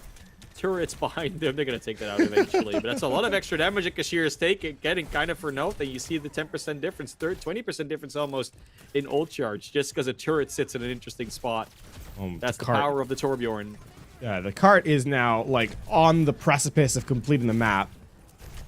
Oh, we gotta get the Roadhog off again. Yeah, I mean, so did Garchomp. Also went very low, but they find Cashier. Cashier not with their team. Gets found around the corner. Hammer takes them out. That's a 4v5. Plus the turrets missing from both teams. Turret on the cart back from Quicks. The hook on the Garchomp will lead to the kill. It's a Petal and Hammer show right here. Sojourn versus Sojourn, but it's Petal that will go down. And unfortunately, that's the power of the Sojourn. Gets it out, gets it in, and Converse Esports taking the lead on UTD's map pick. Yeah, now we head into match point for Converse, as they are 1 map away from moving on from this round of the playoffs. This highlight is somewhat anticlimactic, but it was just after the swap to the Winston. It was very effective instantly. It was good to see that worked out the way that it did. But yeah, now we're gonna go to push the mode with the least amount of maps. Yeah, so there's not a whole lot of options left. Yeah, you only have New Queen Street, Esperanza, and Coliseo as the options for this map, and does it get any easier? I don't think so. I mean, when it comes to what Converse is applying here, pressure-wise, to University of Texas Dallas, the composition for UTD is just not finding the value that they needed to. It's been inconsistent, right? They've not been able to shut down players when Abdallah gets the hooks in. Which then kind of just invalidates the composition in its entirety. And overall, I think right now CVU has been doing a better job of supporting the rest of their squad to enable them to find value. So whether that be Garchomp on whatever tank they're currently running, or on Hammer on the Sojourn. I mean, we even saw the support pick up there. I think Orion comes in a couple of times with some clutch plays on the Kiriko, but it's just been a team effort right now from CVU, and they're now one game away from closing this series out. Yeah, it's not going to be New Queen Street. It's not going to be Esperanza. It's going to be the Coliseo, wherever we're going to go, which Out of the three maps, that's probably the one that is more unique at this stage almost. I mean, they all have their own thing going on, not gonna lie. Yeah. But the Colosseo one, especially that first fight, that's the one we're gonna look for. Like, that's the one that really is gonna define who takes a little bit of a dominant stage on this map. Yeah. And there's only one reason for it, Lafon. It's a hallway. That's all it is. It's Just a a hallway. it's a pretty it's a pretty long hallway. There's sort of alcoves to hide behind as well. You're waiting for one team to kind of step out of line just long enough for the pick to come through. And beyond that, the expectation is really which team gets that first pick first, especially because we seem to really be trending towards the Roadhog being the primary tank for both squads. As Yeah. while CVU has been more flexible overall, the majority of the game has been still spent on that mirrored Roadhog pick. I mean, you say more flexible, but you've seen Kashir pull out his DPS picks, right? Like, I know you were talking about the tanks, but it's been a lot from coming out from Kashir. Yeah. I wonder whether or not we might see an attempt from either team to sort of circumvent that hallway, try and go around the fountain side of things. Because that has been something that we see come out here and there, where teams try to avoid the long corridor altogether. Don't find the columns; you're going to be your death. But yeah, I mean, it's where the gladiator started, so might as well start the fight there. And yeah, we'll get a sense of kind of the tempo of the game. One thing that we have to highlight too is that the game has been fairly steady, right? It hasn't been a very high extreme tempo game. It's not like they're running at each other and kind of waiting until a team falls over. There has been a lot more measured approach overall. So if that continues, I expect it to continue as we head to Colosseo. Colosseo known for its somewhat more stable fights, and as it has kind of evolved as a map. And I think it's been a real fun thing to kind of witness. Yeah, I think the contrast that we're gonna probably see between like that long corridor fight and then the fights around that checkpoint, up on the bridge, under the bridge, next to the bridge. Like, that's probably where we're gonna see which team has more. I wouldn't say clear comps necessarily, but has a clearer plan of how they want to attack certain things. Because if you're all in the same hallway, like we're gonna see here, this row of columns that's just flanked by walls, you're probably gonna have a much easier time coordinating with your team. But when you get into these little alcoves and the curling road up to a high ground, and then you're under the high ground, but you also want to be on top of it, and then there's a side cafe. Like, there's a lot more going on there with the stairs included that could be risky. And we do see Converse doing it. They're trying to avoid the straight up column fight. They're going through the fountain. They're going behind them. Trying to flip the map just a little bit. Yeah, well, they're doing it. First railgun goes wide. Abdallah takes so much damage though. Yeah, it looks like the supports weren't quite in the right angle to heal up that Roadhog. They do find the trade onto Quicks here, but the wall is in the way from Kashir. And Kashir says, you know what? We're just going to put the bot, try and follow us, dare. And they're going to, of course, try and follow them because they have a Roadhog and the other team doesn't. But Abdallah will be back in short notice, as now they're trying to flip the script. It's no longer the Quicks May, it's the Kashir May, and it's getting a lot of value already, Lafon. They will eventually find the elimination. But that was a very interesting first fight. Still, I mean, the last player to fall is going to be Petal. The payload will actually, or the bot rather, will gain some significant progress for CVU. Converse continues to take dominant space on the map. And look at the difference in Ultras between Garchomp and Abdallah. Literally one player in the fight, the other not. And though the hook goes wide, Garchomp has been the bread of Roadhog so far. Both hooks not hitting anything right there. We're going to see whether this wall finds a little bit more value, but unfortunately Doji is down. That's definitely a Kitsune rush advantage. Abdallah will fall, and this fight is a foregone conclusion as soon as the Kiriko falls. It is just a rush all over it, and well, yeah, Petal might get out alive, but they may not, as they just still get found. Nice overclock. Nope, that was just a normal railgun shot, but fortunately Garchomp just has a melee in the pocket. Now, I mean, CVU only used the Kitsune Rush there too, by the way, so they're going to have 4 ultimates here. Trying to get the checkpoint. They want to get the checkpoint here. That is the key idea here for CVU. And investing into it, I think, is going to be the key thing. There's the rush onto the bot, but there's only one player on it. They do find Orion, because it is the Garchomp whole hawk pushing Abdallah off the map, if I'm not mistaken. Very good, well done. Jukebox falls as well. The railgun out for Hammer. And that is the overclock that will just find one elimination, but it might find a little bit more if they can find the follow-up. No, have to slide away in order to get taken out by Petal. They will find the checkpoints.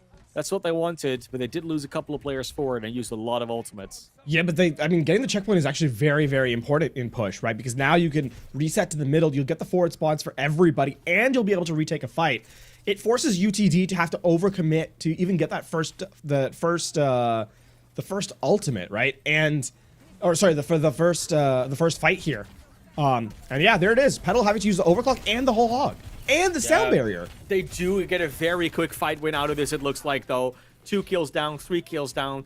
I mean, it doesn't even count as a fight. And because CVU used all their ultimates in their previous fight, they're not even that far apart in the ult economy. So might not matter as much in the long run. I mean, they're not... UTD is not going to be able to equalize on this fight, right? They're going to have to win at least another one, and they don't have anything left. So... CVU are more than happy to kind of get this reset. And the hook goes wide, too, so they don't get to punish Garchomp. Oh, Garchomp safe and sound on the high ground. This is what you love to see from your Roadhog. Hooks going wide from both of the hogs, though. A lot of the time we see them missing now. Both teams could have gotten the wiser of that one at the moment. But there's the rush from Orion. Once again, the first rush, as opposed to Doji, who doesn't have it online quite yet and might not even get it off of this fight. Abdallah first to fall again. They do find still Kiwi, but there's a beautiful Molten Core underneath that archway. Who's going to be able to even walk there anymore? The answer is nobody, because they're going to get burned to a crisp to Doji and Petal. That's going to be another fight win for Converse as they try and get that bot back to the checkpoint, get their forward spawns, and continue their push.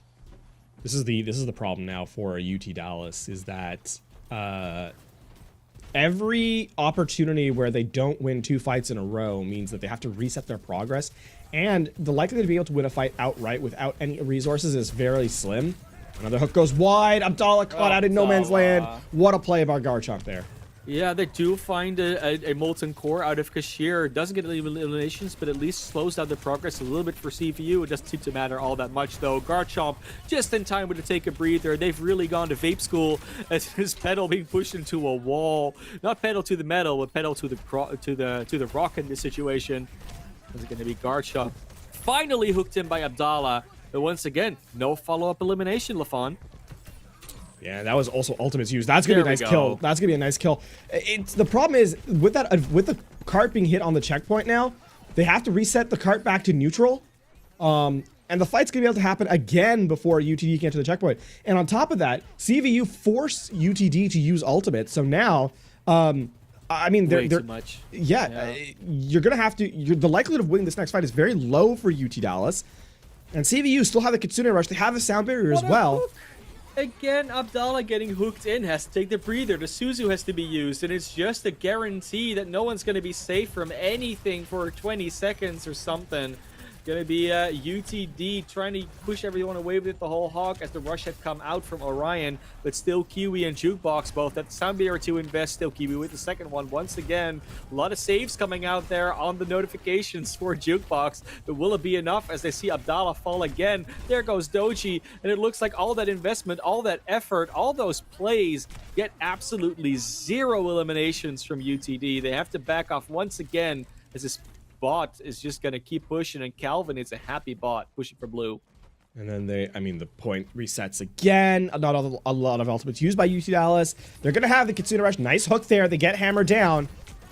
Actually, that's a big pickoff to get those couple eliminations. Yeah, full reset coming in here for UT Dallas. Have to use the rush, though, to get that going, but it was a very effective rush. One ult used, immediately shut down, and a Molten Core from Quicks came out, too, so they actually deny an ultimate, too, on the side of Converse. Nicely done. UTD can push. Yeah, it's still, there is going to be a small window here where UT is going to be able to get better positioning, but CVU, I mean, they can slow this fight down. They can build up to the Kitsune Rush. It's really about just denying points gained here for UT Dallas on CVU's side. Love seeing the turnaround of that turret every single time. They do get the destruction on it. We see a beautiful hook onto Kashir. Also use the Molten Core. It does get a little bit more off than Quicks did last fight. One elimination like Kashir. They traded for Still Kiwi. But there's Orion ready with another Kitsune Rush. Are they going to choose to invest it? Doesn't look like it as they do all go down. Finally, UTD is going to try and equalize here. Gets the checkpoint and might actually be able to push it beyond Garchomp. Not getting anything with that whole hog. And all of a sudden, these tables are about to be flipped. Petal with an absolute hero play in that fight. Picks off Still Kiwi. The supports were down. Nice block. I mean, that's going to be the lead game by UT Dallas. Not yet, not yet. It's still 2 meters off. They're not quite there, and the touch from Still Kiwi might have saved it. If they win this fight, they could just deny the turnarounds. Beautiful plays here coming out from Converse, and especially Still Kiwi just turning it back. There is not a lot of members left from either team, but Kashir and Abdallah are able to do the damage. Eventually, this bot looks to be going around. They keep turning it back and forth to the two teams, but it does look like UTD finally gets that lead after 6-7 minutes of play. 1:45 on the clock, and now they're all of a sudden in a great spot. And we've been hard on Abdallah all series long. Has not really performed in the first couple of maps, but here the absolute difference maker starts off the first fight with a whole hog, gets a second one in as many fights, and now UT Dallas in the lead. He's talking about Abdallah, and of course, instantly they get eliminated. That's kind of how it goes. We saw it coming. It's fine. Don't worry about it. Introducing this fight immediately converts into chaos, but it's going to be the bot eventually going back into the control of Converse. They will win that fight, but now they are in the position where they have to reset the spawn and then get their own bot to the checkpoint and start pushing again. They're only 18 meters behind. It's not a whole lot of distance. It's essentially, you know, they have to do the same thing, win 2 fights in a row, but it's going to be a little bit easier for them with the ult situation. Yeah, these ults coming in are big, especially if Still Kiwi can provide the sustain to survive. Here comes the first fight. Nice denial from Quicks with that Molten Core. Gets the turret out of the way. Petal dies immediately to Hammer. Didn't even need to use an overclock, but Petal did. And that is a fight win. Very easy fight win, too. And actually, critically, Orion has another Kitsune Rush. So here comes the advanced position for the bot. Gonna start making progress on the barrier. And now CVU can actually set up on the high ground. They no longer have to worry about a low ground contest. And this is gonna be where the Kitsune Rush comes through.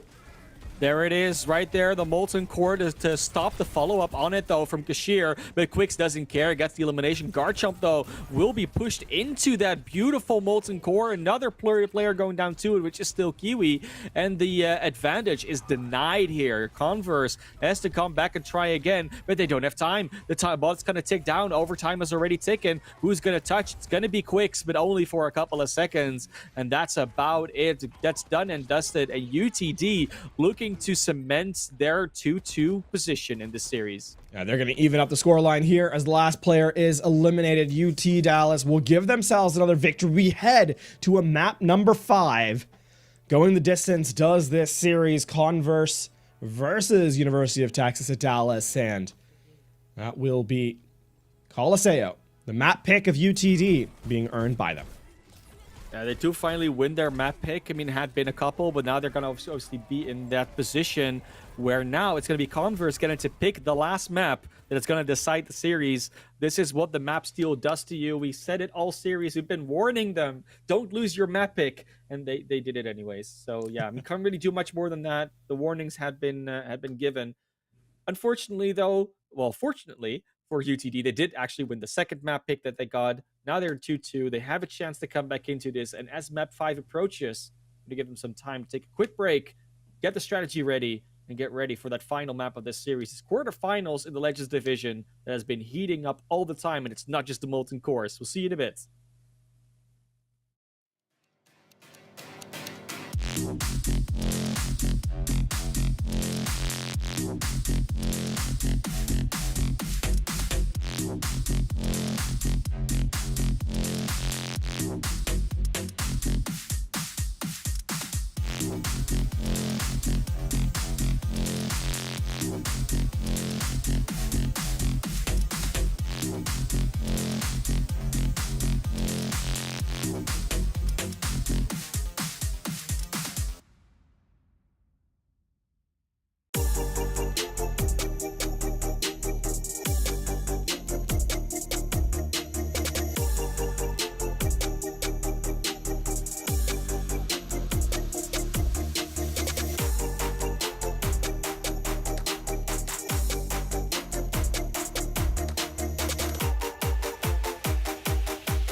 Welcome back. The series is 2-2. It's the Legends Division. It's the quarterfinals. This is everything. It all comes down to this. We're going to Lijiang Tower.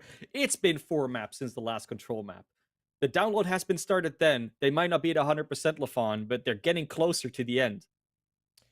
As you said, it's a final map. There's no more mistakes after this. The winner continues on. The loser goes home. There is no more mistakes to be made. And if the trends kind of continue on how the rest of the series goes, CVU looking on the up and up, right? Pretty much.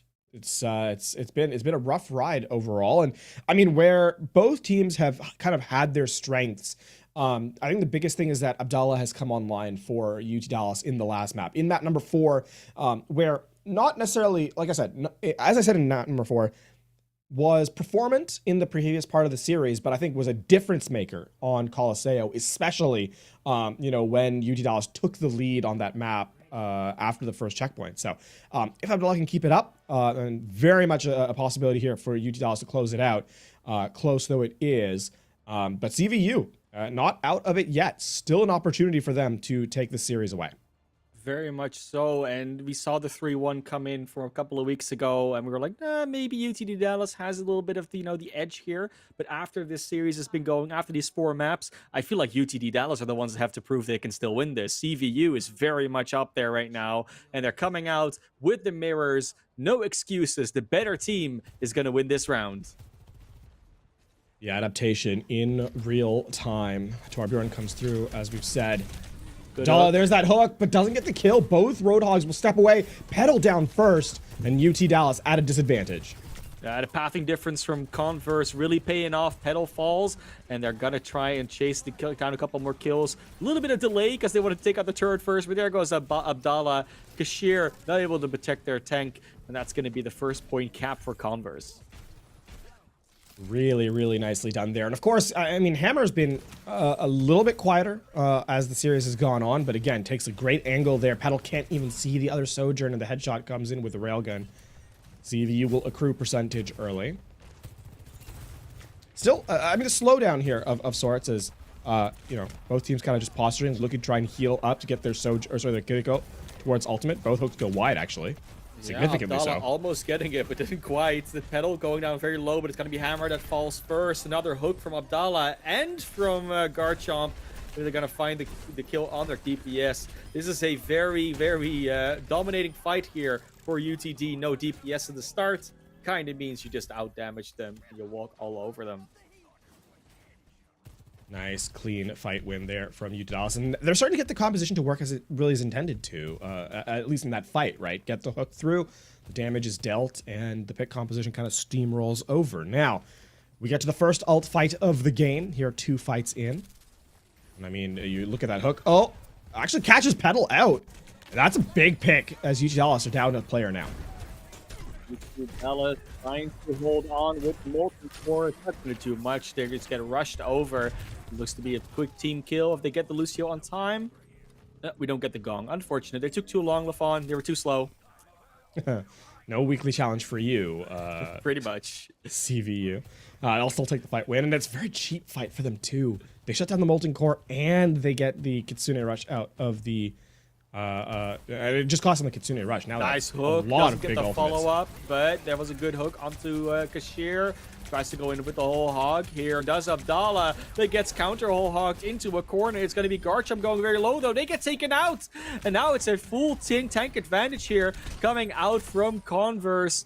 UTD Dallas just taking back the point, and it's going very back and forth.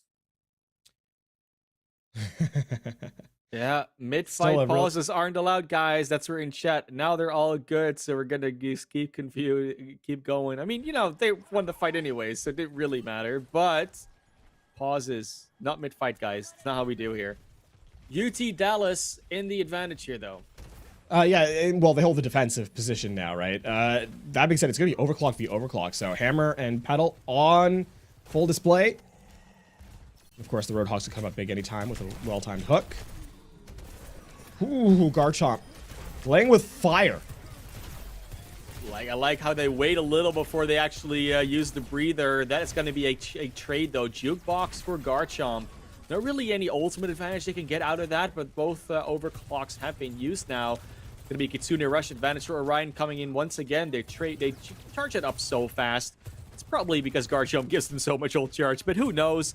Petal still looking for a little bit of charge. 69 and a little bit to go. Their railgun is dangerous. Garchomp looking for another hook. The hooks go wide once again. Garchomp gets healed up, gets the Suzu. There's the rush. Straight onto the objective. That's 1, that's 2, that's 3, that's 4, and that's a team kill right there.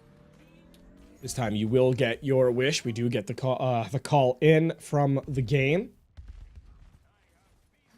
It's going to be a tough fight, though, for CVU here in this next one. It is going to be final fight, too, as we're heading towards that 90 marker. I mean, Kitsune Rush, it's the one that's going to be online here for UTD, and there's no response, but Kiwi's still quite far away from the sound barrier.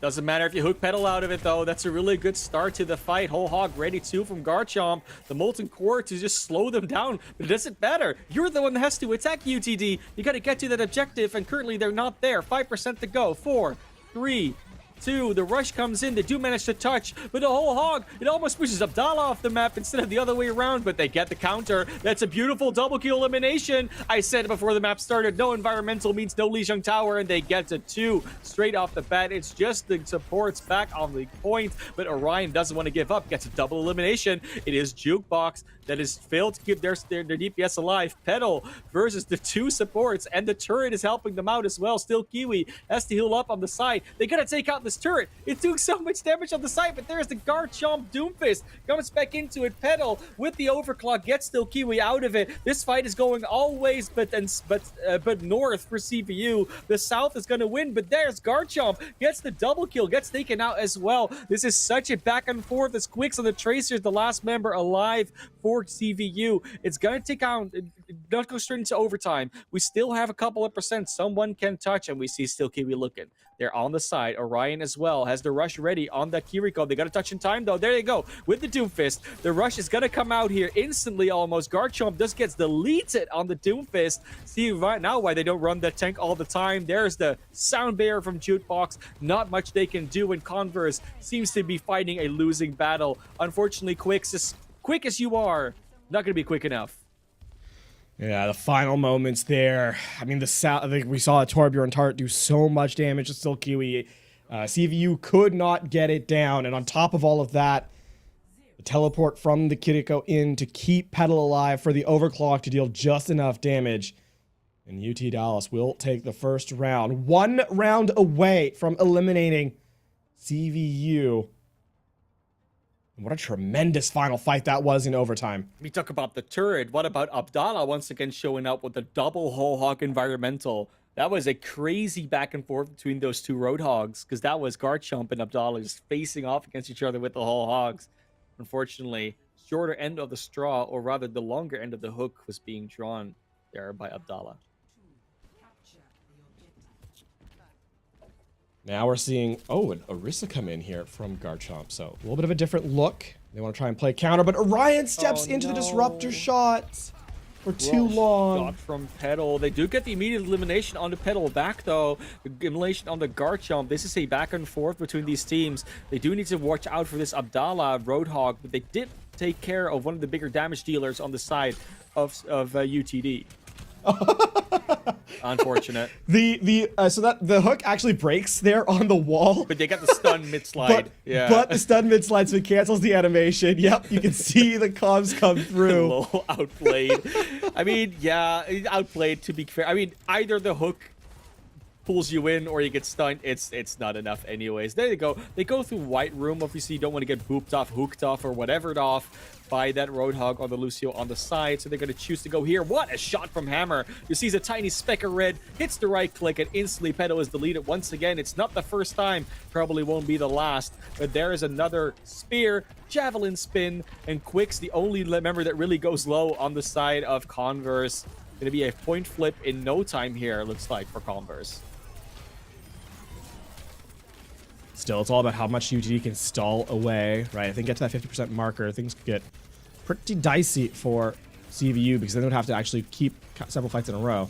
44 is not too bad. Yeah, not bad. Yeah, it's fine. So good now first, we're, first point. this is gonna be the first alt fight of this round, right? It's gonna be contested. Yeah. Kitsune rushes. Sound barriers. Molten Core from Kashir is very far away. That's like the main advantage that they might have. But if Petal just does a right click on the hammer, pays it right back, we're going to get a rush fight. Petal goes down 2. No more Sojourns in this one. And there was no overclocks either online, so they don't really lose much of that. It's just a trade. Molten Core comes out from Quicks, though. Blocks off a lot of entry there. Lucio just skates over it, and Abdallah was already past it. There's a split fight from this team. The Kiriko has to teleport away, and they're so out of position now. They just get eliminated. Yeah, Kashir gets that one, but that's probably not going to be enough to take down this point. And that's going to be an equalization here for CVU. Still, with how quickly that fight took and how expensive that was for CVU, the reset coming in for UTD is looking pretty promising. The only thing that CVU has is the overclock. And I mean, yeah, overclock is so good. It's mechanically good, it's but really good. I mean, if you can shut that down, I think that was you don't have to. You can just throw Abdallah off the map, I guess. Yeah, I mean, that works. A little bit more time to build off some ultimates. Unfortunately, there's not a lot of damage you can do to build them up. Yeah, no, it's still, I mean, it buys a lot of time because now, CVU are like going to be at 70. Yeah. Easy. Maybe 80. Probably 80, actually, by the time this fight's over. So, and you also didn't have to commit the overclock. Now you're sitting in a pretty decent position as UTD tries to walk through White Room here. Which Sojourn is going to get the right click this time? Hammer or Petal? So far, neither of them. The overclock is out from Hammer. There it goes from Petal. The Molten Core from Kashir to displace enemies, but it goes down instead as a result. There is Petal. Finally finds Hammer again. It's a 2-1 so far on this map, and Petal trying to clean up the rest of the fight as well. Charging up from the Orisa a lot. Going straight over to still Kiwi, but that Lucio is a slippery frog on the wall. Not going to be finding the Skater Boy this time around. Trying to chase down the Kiriko is Garchomp. Meanwhile, the point is already on 99. Overtime has started. Going to be Kashir on the Echo now to come back into it. No more Torbjorn for them. And this point will eventually flip. But 44 to 99, it's a fairly big gap to go still. Yeah, if UTD kind of needs a miracle pick here to kind of delay the second fight, right?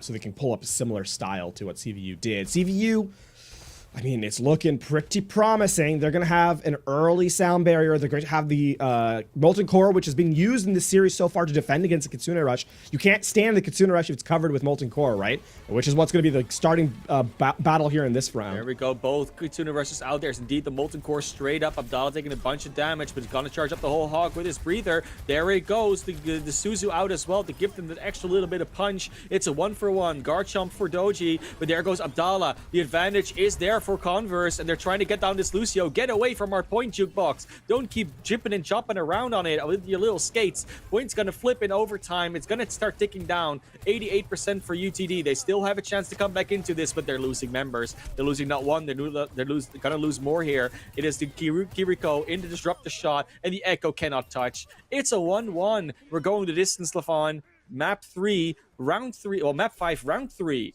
here on Lijiang Tower between these two teams. And still Kiwi shows up in a big way there. Denies the sound barrier from Jukebox for UT Dallas. Does not get the extended sustain through, and that might have been enough to make a difference.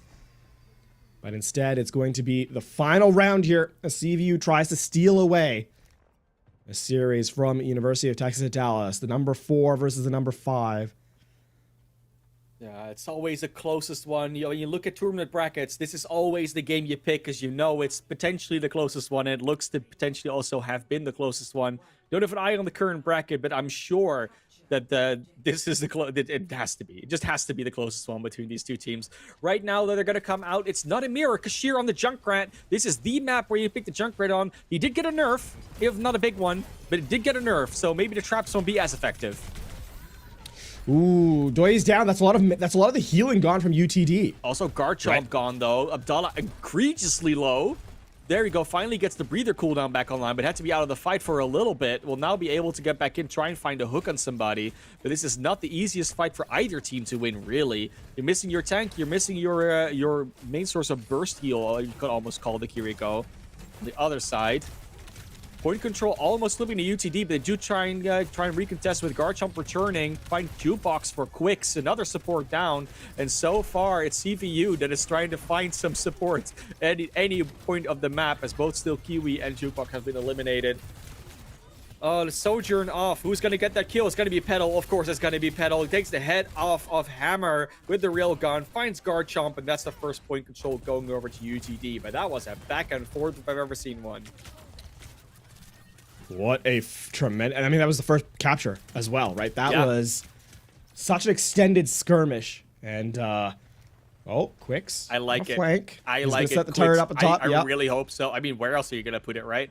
But yeah, your turret's gonna go down. But guard jump or down early again. That's a second time in a row, the third time in a row, really. And Orion falls too. Yeah, the turret will be able to be doing a lot. Quicks just jumps to the point, does get pedal. That's a late kill. They can potentially abuse that by just running in with the Sojourn.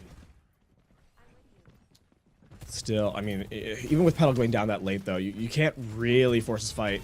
That's a very aggressive Kitsune rush. You say they can't, but they're definitely going to try, Lafon. The Kitsune rush is out for both teams, but there's the tire. Doesn't find anybody, though. Barely does any damage to anything in the first place. Abdallah going egregiously low. Will be able to heal back up with the both the heal and the take a breather, but there's an aggressive push and an effectively aggressive push as well. Both sound barriers out. The Terra Search to try and get the Kiriko a little bit out of the way. A very lackluster fight on either parts of the map, really. And eventually, it looks like Converse is going to convert the point.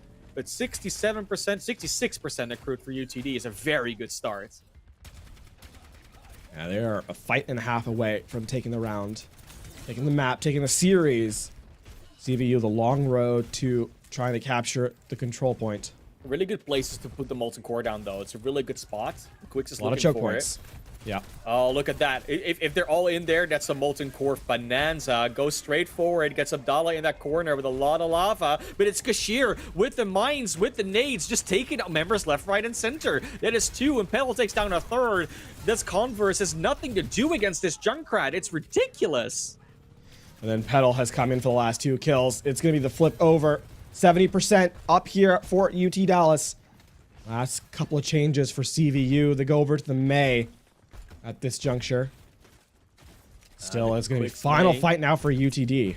Quicks May versus the Kashir Junkrat. Who's going to be taking the damage? Who's going to be walled off? I mean, at least they can approach a little bit safer if they use the wall as like an attack tool. But the hook misses. Abdallah already using that first tool. Now it's all about, can you get through all this Junkrat damage? They use the wall to wall him off effectively. That's a hook off the hammer, though. The Sojourn is gone. The whole hog is out. And even though you have a rush, you cannot rush into a whole hog. It's going to be too much damage for you. Oh, almost gets another one, but that's Orion. Taken down. CVU Esports. They were doing so well the entire series, but they're starting to lose grip here of this particular round. The Junkrat's still alive, throwing out damage, throwing out nades. Yeah, you lose your Roadhog, but you have so much going for you. 99%. It does look like Converse might be coming out on top of this just by the virtue of killing the other team's tank and Hammer killing a couple of cruiser rail shots. But the fights are so chaotic, Lafon. How can you really ensure that you're in safety here? Oh, Garchomp gets caught in a trap.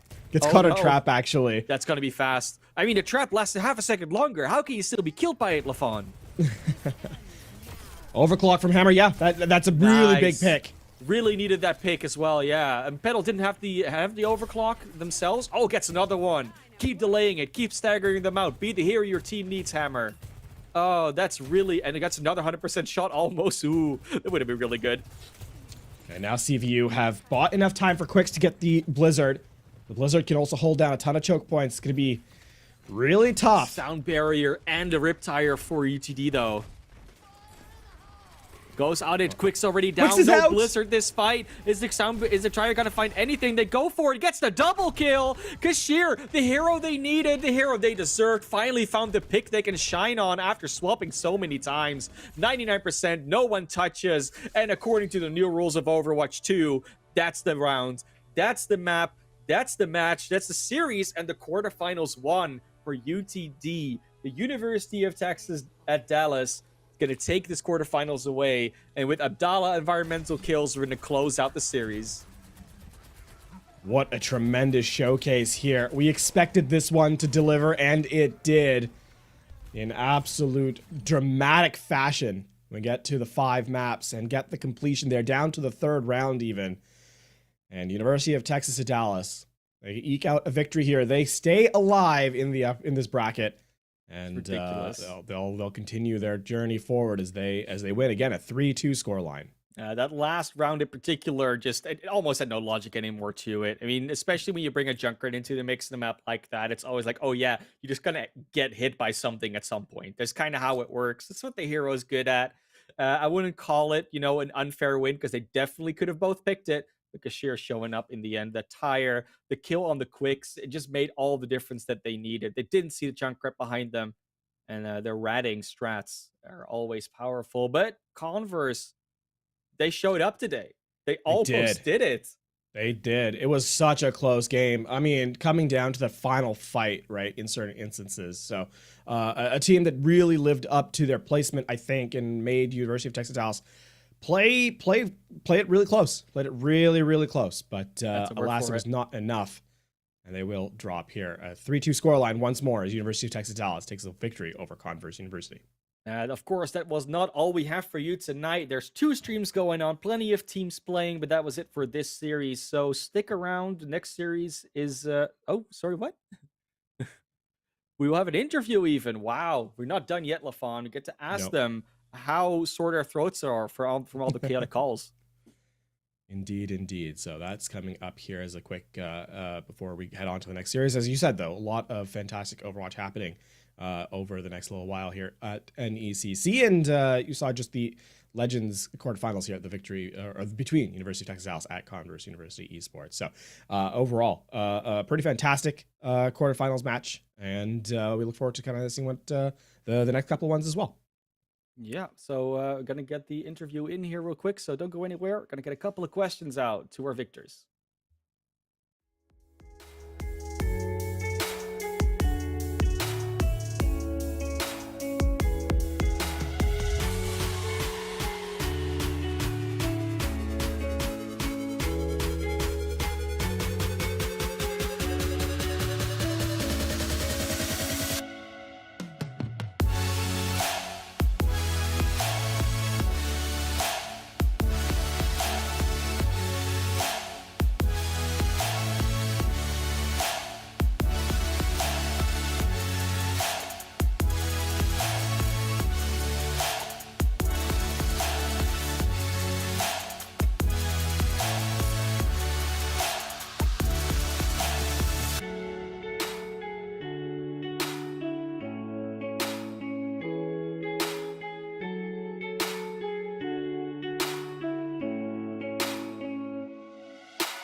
Hello, everybody. We're back, and we're not alone. It's not just me and LaFon. We got Abdallah here from the University of Texas at Dallas that just won a series.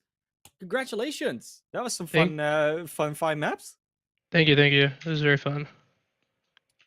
Yeah, All right, we're gonna go for dive it. right into meta stuff because actually it's really interesting to kind of see that we have had a patch today, right? So the looks that we've seen have been quite varied. What's the thought process between behind some of the stuff you guys are running? A lot of Torbjorn, obviously the Roadhog from yourself, but just give me the sort of background of what we're seeing. Sorry. So I think the owl meta on this patch was Winston, but honestly, there's not really a lot of like strong Winston players in collegiate. So I mean, especially like in this matchup, like I'm not really a Winston player. I'm traditionally like off tank player, so it's probably why you see me going to the Roadhog. But we kind of us as a team, I can't speak for other teams. I mean, I think Converse as well this applies to, but we just kind of play to our strengths and what we're good at. So like we're gonna play the Lucio always because that's just a jukebox comfort pick, even though it's like hard meta, right? I'm gonna play the Hog because that's just what I play, right? Like Garchomp plays the Orisa because that's what he's good at. But yeah, I think it's kind of up in the air right now. Like you can win on basically anything. That's fair. Yeah. Yeah. Obviously, there's a couple of outliers that kind of feel like you sort of have to pick. Um, from your experience, how's Pedal feeling about the Sojourn lock? Uh, I think at first he was like a little mad. He's like, I want to play Widow, I want to play Hanzo, but then we bullied him and told him that we need to play Sojourn. So I think That's he fair. got over it. Yeah. All right. Well, I mean, it was a very close match, obviously going down to the final round of the 5th map. For you guys heading into the next series, what's kind of the steps to kind of tighten things up and hopefully make a deep run? So we've been playing with a new flex support, Doi. We usually play with Tinspire. So like integrating him, he hasn't really played much throughout the whole semester, so we've been kind of working on getting him in, but he's fit in really well. But yeah, I think next steps for us is like just focusing on being proactive more than reactive. It's kind of simple stuff that we're like messing up. I think a lot of the maps that we lost, or the maps we lost, could have been fixed really easily. It's not really like a skill issue. It's kind of just like a team coordination thing. Yeah, it didn't look like there was a lot between the mechanical output or anything like that. So that was seems to be correct. Hopefully you can definitely find those gaps. Yeah, I mean, in general, of course you played Converse like a couple of weeks ago, different meta, different everything. Did they feel like a lot different to play against this time around as well, or was it just a little bit of meta stuff? They're definitely the matchup was definitely harder because the last meta was just like a pure off tank, like Zarya Diva meta, right? Mm-hmm. And I kind of have the upper hand on my boy Garchomp when it comes to Zarya, so it wasn't very that. We were really good at the Zarya comp, and like we were beating like Fisher and like we were punching up definitely in that meta. But with the meta reset, we're kind of getting used to playing with Kiriko. I have to get used to it. Obviously, I have to play a little more safe. I can't just like live forever as Zarya. Uh, but yeah, they're definitely a tougher opponent in this meta. Yeah, good to hear. Well, we saw it, so that makes sense. Yeah. All right, we'll let you go from here, Abdallah. Congratulations once again on the 3-2 victory as you guys move forward in the bracket. Looking forward to your next game. Thank you. Have a luck. good one, guys. Well, that was it for this series, for the interview, and for everything that this series brought us in general. Gonna move on quickly to the next one. We ran so late because the 5 maps of the interview, the next series is already slated to start. So we're gonna give you a very quick break as we get the next teams in the lobbies. Don't go anywhere because we'll be right back to go.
Ladies and gentlemen, boys and girls, friends and family beyond the binary, hello and welcome to Overwatch here at NECC. We are in the Challengers Northeast Division, the quarterfinals. My name, Warren Jungle God Hammond, joined on the mic by Soav Danam. How are you doing today? It's good to be here, Juggle. It's great to be back, and we've got... I mean, that last match was insane, but this one was equal. Yeah. It really was, but this one Yeah. promises to be just as good, right? Because we've got the number 4 seed Clark Gray up against the number 5th seed Ottawa Gray. So a couple of Gray teams battling for Gray supremacy in the middle of the bracket for this playoffs is kind of very exciting to me. Yeah, it's going to be a fantastic match. These teams both sporting an identical record in the regular season, right? Going 5-3. They did meet once. That game went 3-1 in favor of Ottawa Gray. So we have a little bit of history between these two teams, right? We know how they performed in the past, but that was back in week 3, right? We are here. I believe, if I'm adding my numbers correctly, this is week 6-ish, right? So like that was. Yeah, just as much time has passed, before we got to that match as after. So lots could have changed between these two, but regardless, 3-1 scoreline, I think easily we could see a 3-2 here today. And not to mention, speaking of changes, let's just talk about the patch that just dropped today. Right. So now we're finally caught up. Now we're finally caught up to everything. So now we're likely to see. And if you've been watching, you've seen a lot of variation on stuff here too. So I mean, anything is kind of viable right now. So going into this first round, I expect to see quite a bit of different things. And it looks like we're getting our maps here. We've got a band. We've got a couple bands. We've got Eichenwald, Paraíso, Junkertown, and Dorado so far banned out. We're looking and waiting for our map 1. But I mean, yeah, given what we've seen so far, like anything is possible, except probably likely to see a lot of Zarya and Genji would be my guess. Zarya, Genji. I honestly, at this point, I feel like we're going to see a rotation of 3 tanks, right? It's going to be Zarya, Winston, Roadhog. Those are going to be these teams' bread and butter coming out here, right? Might see Ryan, might see Narissa if somebody needs to, get a little bit more ground presence, maybe go towards more of a comfort pick as well. I wouldn't be surprised either to see D.Va too, right? Because if you've got like a really pesky soldier, Pharah, anybody who's going to be putting in kind of that long range damage, that D.Va can really help out. But primarily, I think it's going to be those 3.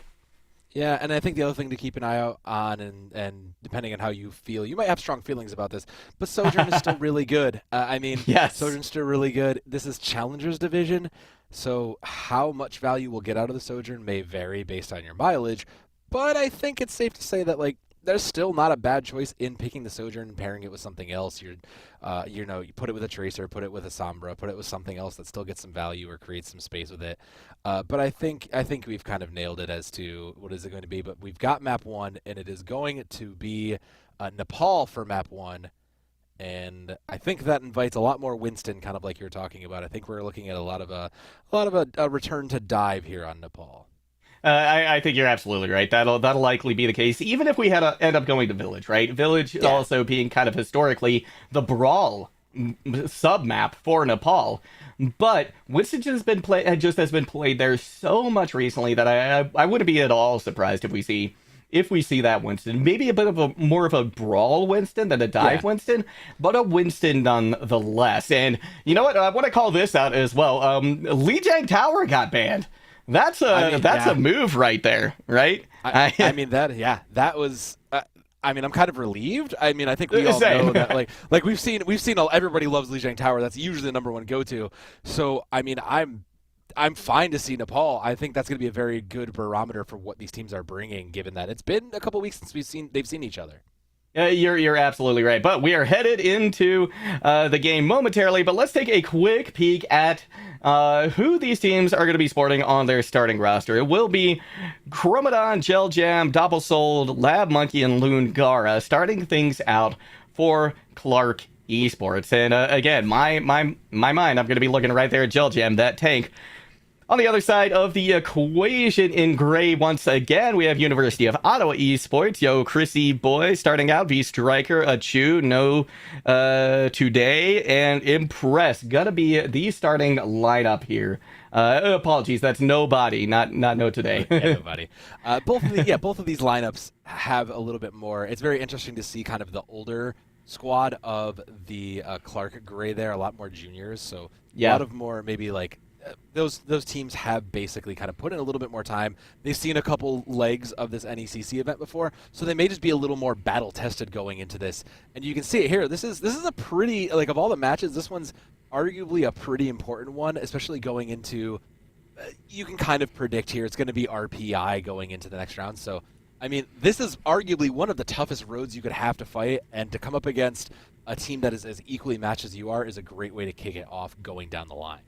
It certainly is, because I feel like whoever is going to come out of this match, the winner, they're, I can't call them a favorite moving into the next match if RPI or actually even whoever wins that next match, right? Because if SNHU comes up with an upset, then I am terrified of SNHU as well. But both of these teams, right, it's only going to get harder the further they go here. But I think going up against someone right in the middle of the pack, right there with you, is going to temper these teams and prepare them very well for the next round. Yeah, and this is the point where you kind of have to have your mettle tested in a lot of ways, right? This is the last bit before this is the last bit of fine-tuning, the last bit of tempering, like you said, before we really, really get it. Check out those $8 Lucio O's, everybody. That's powerful. I love to see it, but I also do love both of these very quick comps. Ottawa Gray sporting that kind of familiar Winston dive. Yeah, it's going to be basically the mirror here. We've decided we want to run similar to what the pros do, and I don't blame them. No, not at all. I mean, there's a reason the pros run it, and that is because it works. So, both of these teams now meeting on this high ground. It's going to be Clark Gray having a little bit of trouble moving out here. Ottawa Gray getting a little bit better positioning early on, keeping everyone in Clark just kind of trapped up in this corner. Nice disruptor shot, going to deal a lot of damage as well. Impress, though, jumps in with very little health, pays for it with their life, and now Doppelsold smelling blood in the water, pushing forth with impunity, finds a couple of kicks. This first point will go to Clark Gray. Yeah, eventually that first opening pick and the late support falls will be enough, and that Reaper just puts out so much damage when enabled well and when supported right. You can see it, like, already has most of the way to a Death Blossom there, so that's already ahead, and you can even see on the old, what I'm going to patent trademark here, the Kiriko clock, they're ahead. Like, Clark Gray is just ahead. That's 66. They're ahead in that race, so getting that, but also not committing it first is going to be important, so watch for the Death Blossoms on this approach, because getting Dope Sold up there is going to be important. It absolutely will. They are 80%, like you said. V-Striker, though, not very far behind either. I mean, there was so much pressure that Ottawa Gray was able to put in there in that tiny enclosure. So, Lungara, though, has now the Kitsune Rush, but Doppelsold quick on the trigger with the Death Blossom, opens things up. Gel Jam closing it. I'm not sure why Lab Monkey threw in B. I guess it was to keep Doppelsold just going through that, but with Kitsune Rush up, it was pretty much a one fight. You committed to the extra ult, sure. So the real question is what's going to happen and how long does the Winston last versus the opposing Kitsune Rush here? Because they will get position and they will go quick on this. Oh, yeah, they absolutely will. And already, Yo Chrissy Boy with a pick to start things out. Now, Ottawa Gray firing on all cylinders. Striker follows it up, and Chu has popped, like you said, that Kitsune Rush. And with that, Gray takes control of the point once again. Yeah. And they didn't even need to commit anything else into it. Like, that was just a solo fight just on Kitsune Rush.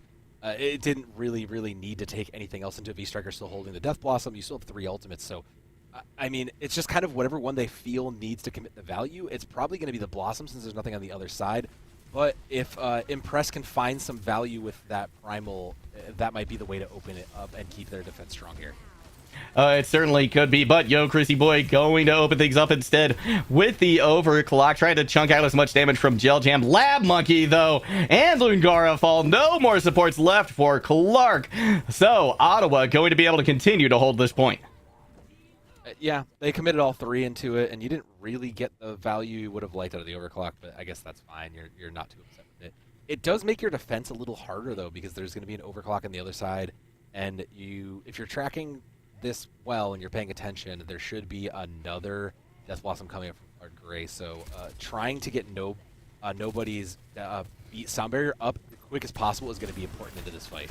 It certainly is. Ottawa Gray gonna want to try and take this a little bit slow, but Lab Monkey right on their tail as well. A couple of kicks coming in. Ottawa Gray strikes first, but Clark Gray strikes a little harder this time. Point has already flipped. It's just cleanup now. Yeah, and they won that without even really having to commit much. They won it on the overclock with the value, so they'll be rewarded with that Death Blossom going in. Nobody has the answer to it, though, so making sure they can get nobody out of the picture before they release it will continue to make Doppelsold look like a top-tier Reaper going into this 70% mark. Absolutely. Going to be looking, seeing if they can find a little bit of positioning here as Ottawa Gray actually opts to move down low and juking Clark Gray just a little bit, but now Doppelsold playing with fire on the outside of the point. Yo, Chrissy Boy strikes first, but now Doppelsold realizing they have to make a move now. Gets a 3K Death Blossom, and Clark Gray will take this first sub-map.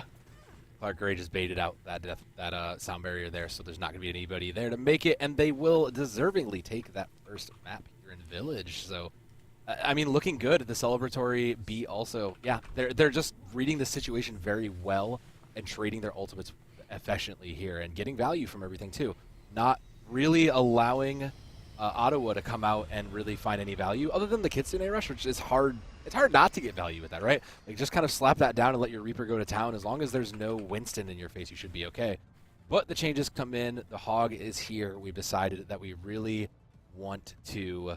We really don't like Winston in our face. I do think that that's a good... I really do think that that's like the good answer if you don't think you're getting value from it. And we haven't seen too much come out from the Primals, so I think this will be a nice little bit of counter. Just got to make sure you just don't sponge up most of that Reaper damage and just feed your ult in. That's the only thing you got to keep an eye on. Yeah, absolutely. Because if you do that, then it's just going to be Death Blossom after Death Blossom. And Sound Barrier, yeah, you could build it quick, but not that quick, I don't think. In the meantime, though, we've got both teams meeting over towards Coast. Lab Monkey taking a little bit of damage, but it will actually be a Chew falling first. Now Doppelsold in the thick of it. Now Hellfire Shotgun's raining a lot of damage in. Lab Monkey goes down, and now Clark Gray with a little bit of an advantage here. Going to be a 3v2, make it rather a 4v2. Clark Gray will take this first point. The second time that Ottawa Gray has gotten the first pick, has hit that first blood, but never really been able to capitalize on it. Swaps coming in, we're bringing in the Diva just to kind of eat up that Hog spam a little bit and just kind of no, never mind, they're still looking for answers, so it'll be the Orisa here to try to fight and counter that. And yeah, the brawly kind of nature of Orisa makes it mean you can isolate the Hog a little bit more, and you can see it just pushing in, trying to get that space. Right, and Hog, Jelljam forced back, has to use Take a Breather. Chromodon now striking hard and Press going to fall as well. Clark Gray doesn't seem bothered by the Orisa at the moment. They say we can handle the Battle Cattle. Yeah, I also think the Ana swap that came in with it was a decent idea, but I don't know that you really wanted to give up the Kiriko Kitsune Rush. It's just kind of very, very strong here. And they'll see it. They have several ultimates coming in for Clark Gray, so what they pair into the Kitsune Rush will make the difference of the fight win here, and hopefully they just don't overcommit into it. Yeah, I would love to see the whole Hog coming in with the Kitsune Rush. That is just absolutely devastating. But in the meantime, couple of picks in favor of Ottawa Gray. That's going to be evened out, though, now by Clark. They still have control of the point as well, so this really only favors them. Yeah, they've kind of got a lot in their favor. The counterpoint to it all is that now that Ottawa Grays finally get some stuff in line, it looks like it could be the Nano Death Blossom. You have a couple really good Nano targets across the board. So I would look for the Death Blossom, but putting it on the Orisa isn't the worst play here. Oh, no, it certainly is. That's going to be a nice hook. But I believe Striker actually got... Oh, never mind. Not able to get back on the point. Your boy Chrissy taking a lot of damage, and Clark Gray going to be cruising to another victory here unless this Terror Surge can be massive, which nobody left in it. That will not be the case. And Press just trying to hang on for dear life as long as they can. See if maybe somebody could get back, provide a little value to him, but a Chu taken out once again. They were able to get that nano off, but that was a while ago at this point. Impressed with barely any health left. This map will go the way of Clark Gray. Yeah, those unfortunate treasure trove of ults didn't really come up with much. It's hard to get value when, you know, a couple of your friends are in the pit and the rest of them are just kind of dead already. So it's really hard to say, but Doppel Sold has been very, very strong, looking very, very polished on this Reaper. Just for the positioning and being able to put themselves in an advantageous position, being able to keep nobody in check and just know that they can play around those sound barriers shows that this team of Clark Gray has really put in a lot of work on this comp. For a team that, you know, like we weren't sure when we were getting this patch, but they definitely they definitely scrimmed this. They definitely put the work in and watched the feed and kind of took in really what it means to run this comp and when to adapt this comp. And I think that kind of flexibility is going to be very important as the series goes on.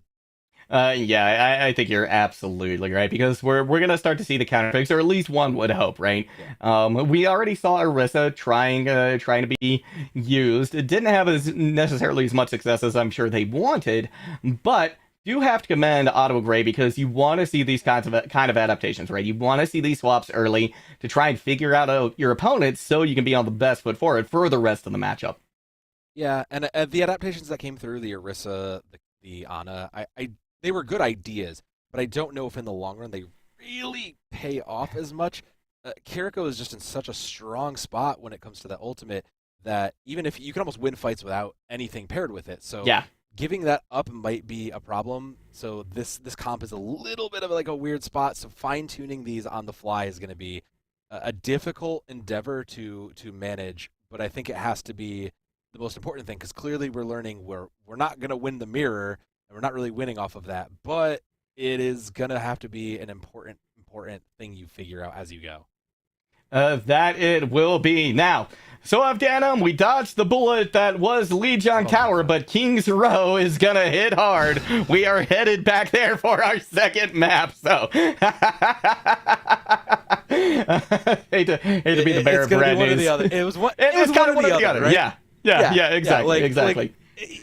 We're lucky it wasn't both, but let's be real. Like, it's King's Row is a favorite. Like, as much as we shake our heads and we give it a hard time, it's a favorite of everybody. It is. Clark will be attacking, and it's a favorite for a lot of reasons. But I think the other kind of thing to note about it is that I don't know that we're going to see too many changes. Like you said, if we're going to see a Reinhardt, if we're going to see something else that comes out here, this is probably the map where we're going to see those kinds of like hard brawl comps where we just run a Rein at people. And running that into a Winston is still not a bad play. So if those adaptations across the whole comp spectrum are coming in, this is probably the place we're going to see it.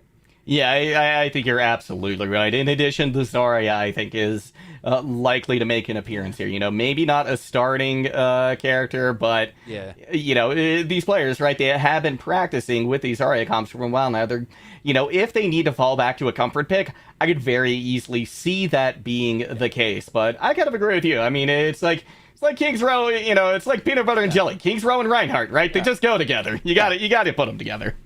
Yeah, I mean, exactly. There's no reason we can't, but the question is, will we? And considering that this is Ottawa's pick, they obviously wanted to be here, right? Like, they obviously knew there was something in their mind, and considering they've shown a little bit of flexibility, they've shown the options, they've shown that they're comfortable in Ana, I don't think, like, a Nano Reinhardt is off the bat. Look, I'm here for the hopium until the screen tells me otherwise anyways, so let's just keep that hope up that maybe we'll see something a little bit different going into this, because that's an option to win this. If you can't win the mirror, the option is just to go something totally unexpected and play something they probably didn't scrim. Yeah, exactly. I think that's it's a very, very good option, right? If you find yourself down and out, looking for a way to make a difference, looking for a way to make a comeback, then throw them a curveball, right? Yeah, and see if you hit, right?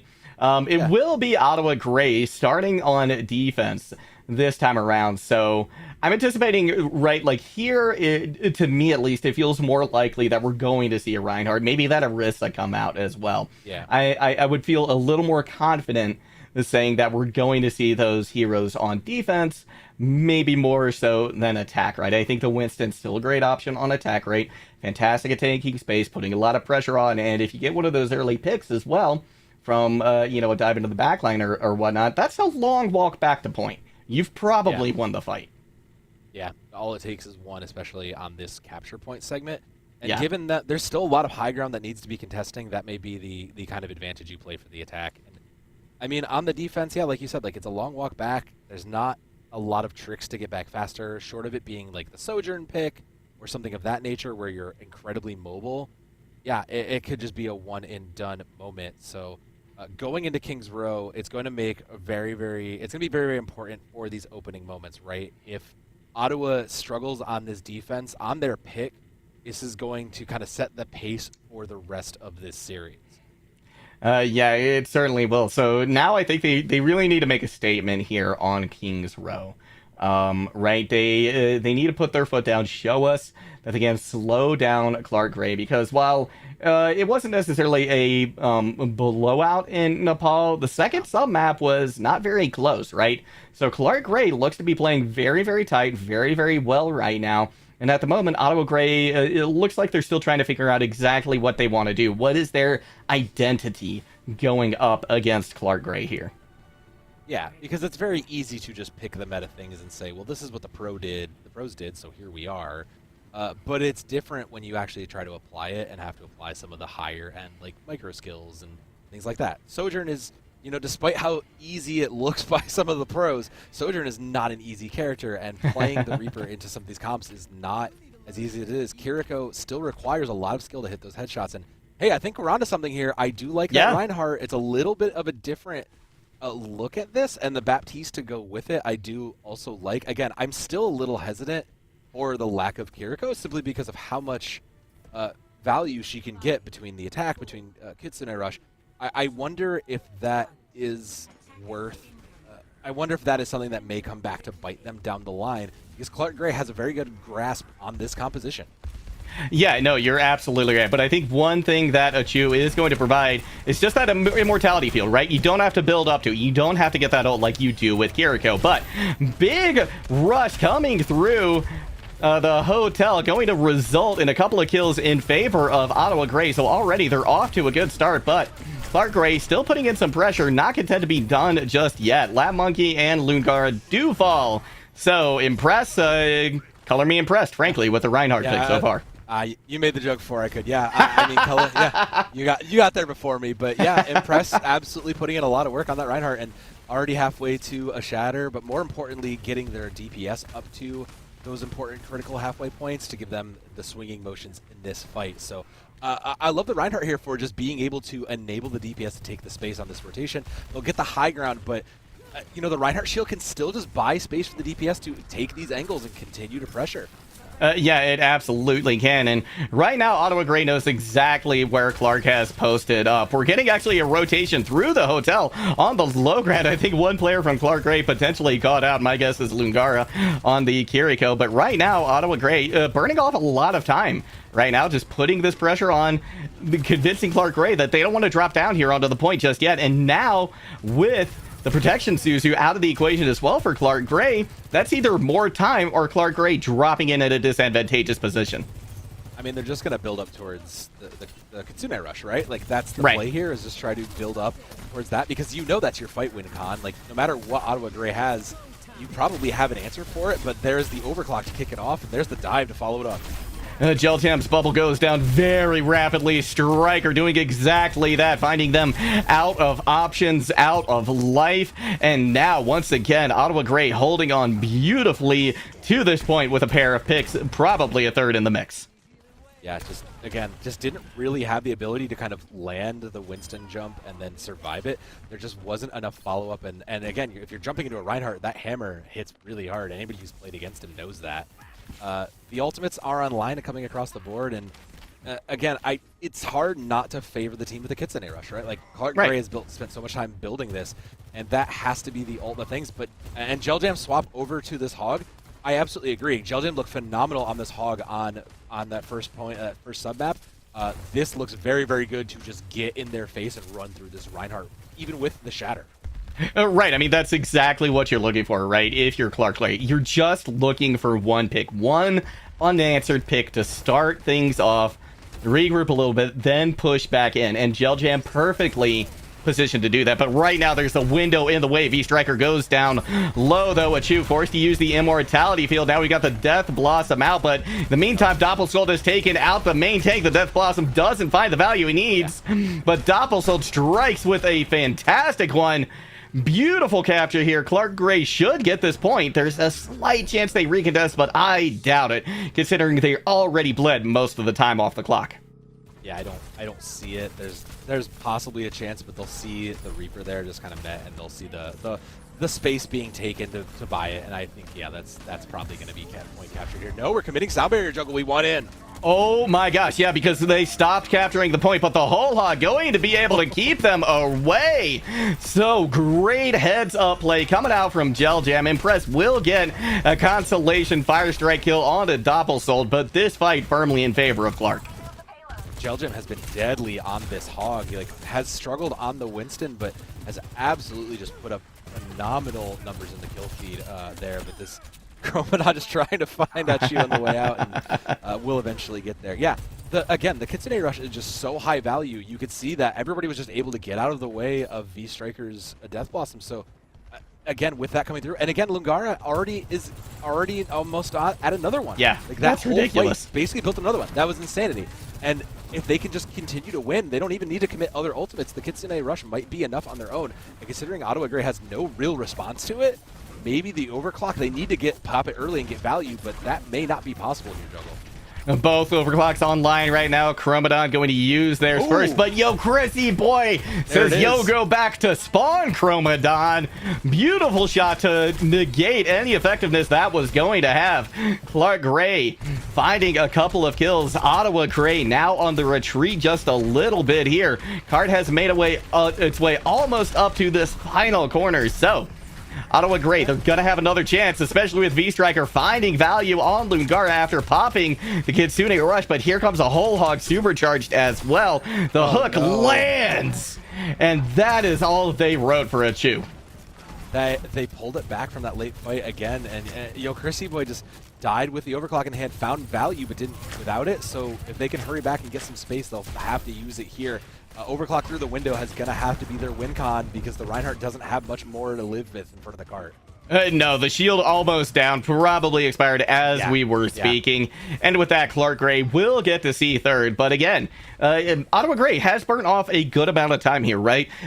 This isn't, I'm sure, necessarily the showing they were hoping for on this map, but they have to be happy about this as well, right? You can't be disappointed with how well you did on first, especially considering that usually second point is just a, it's a foregone conclusion. You're gonna get it. Yeah, at that point, it was such that extended fight just kind of worked out in their favor, and that's what Hog can provide for that.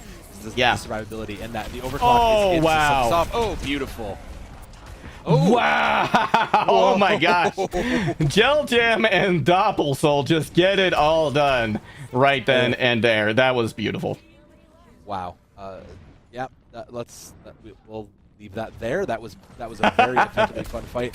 There's going to be a chance for a recontest. Oh my gosh! Wow! Gel Jam!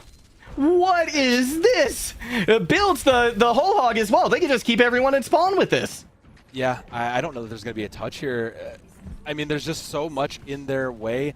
Standing for this, there will be a chance to touch in several ultimates, so one of those ultimates needs to come up big here. Probably Shatter, I would hope. Yeah, we do get the sound barrier committed by both sides. The Shatter goes down. Gel Jam will be stunned, but gonna pop right up, use that take a breather, and get back into the fray. In the meantime, though, Impress able to take out Doppelsoul, so that's a big part of the equation gone. Everybody on Clark Gray, actually a couple players looking a little low on health. They have backed off now, so a little less than a minute left to go. There's still a chance. They committed everything into that, knowing they had to make it. So getting V-Striker's final ultimate of the round will probably be the important thing, because Clark Gray is coming into several here, including the all-important Kitsune Rush. So building that up and opening and will probably be what they look to do here. And I mean, history has shown that if you can land the Kitsune Rush and follow it up, you will be successful. Yeah, and they're going to have it momentarily, right? And with Chromodon with the overclock as well. V-Striker going to be their #1 target here. They are moments away from getting the Death Blossom, but they have to do just that. In the meantime, nobody has fallen. V-Striker with a triple K. They will be taken out, so it's just 2 players remaining for either side. Chu, the one remaining player now trying to go against a Hog and a Reaper. They get the Reaper. They survive for long enough for nobody to come out and recontest. There will be some survivors here, but Jelljam is still continuing to find value here. They just didn't focus out this Hog, so I mean, if they can get the value off the card, the overclock needs to come up big, and Chris-Boy finds one to open it up. That is absolutely huge. They get Lungara out of the fight, and now the whole Hog gone. But Jelljam, not to be dissuaded, still finds the hook, lands the kill, impressed with the shatter, knocks down Chromodon, but they're wanting for friends. They're wanting for compatriots. V-Striker now comes out on the Bastion and gets the job done. Gets the job done.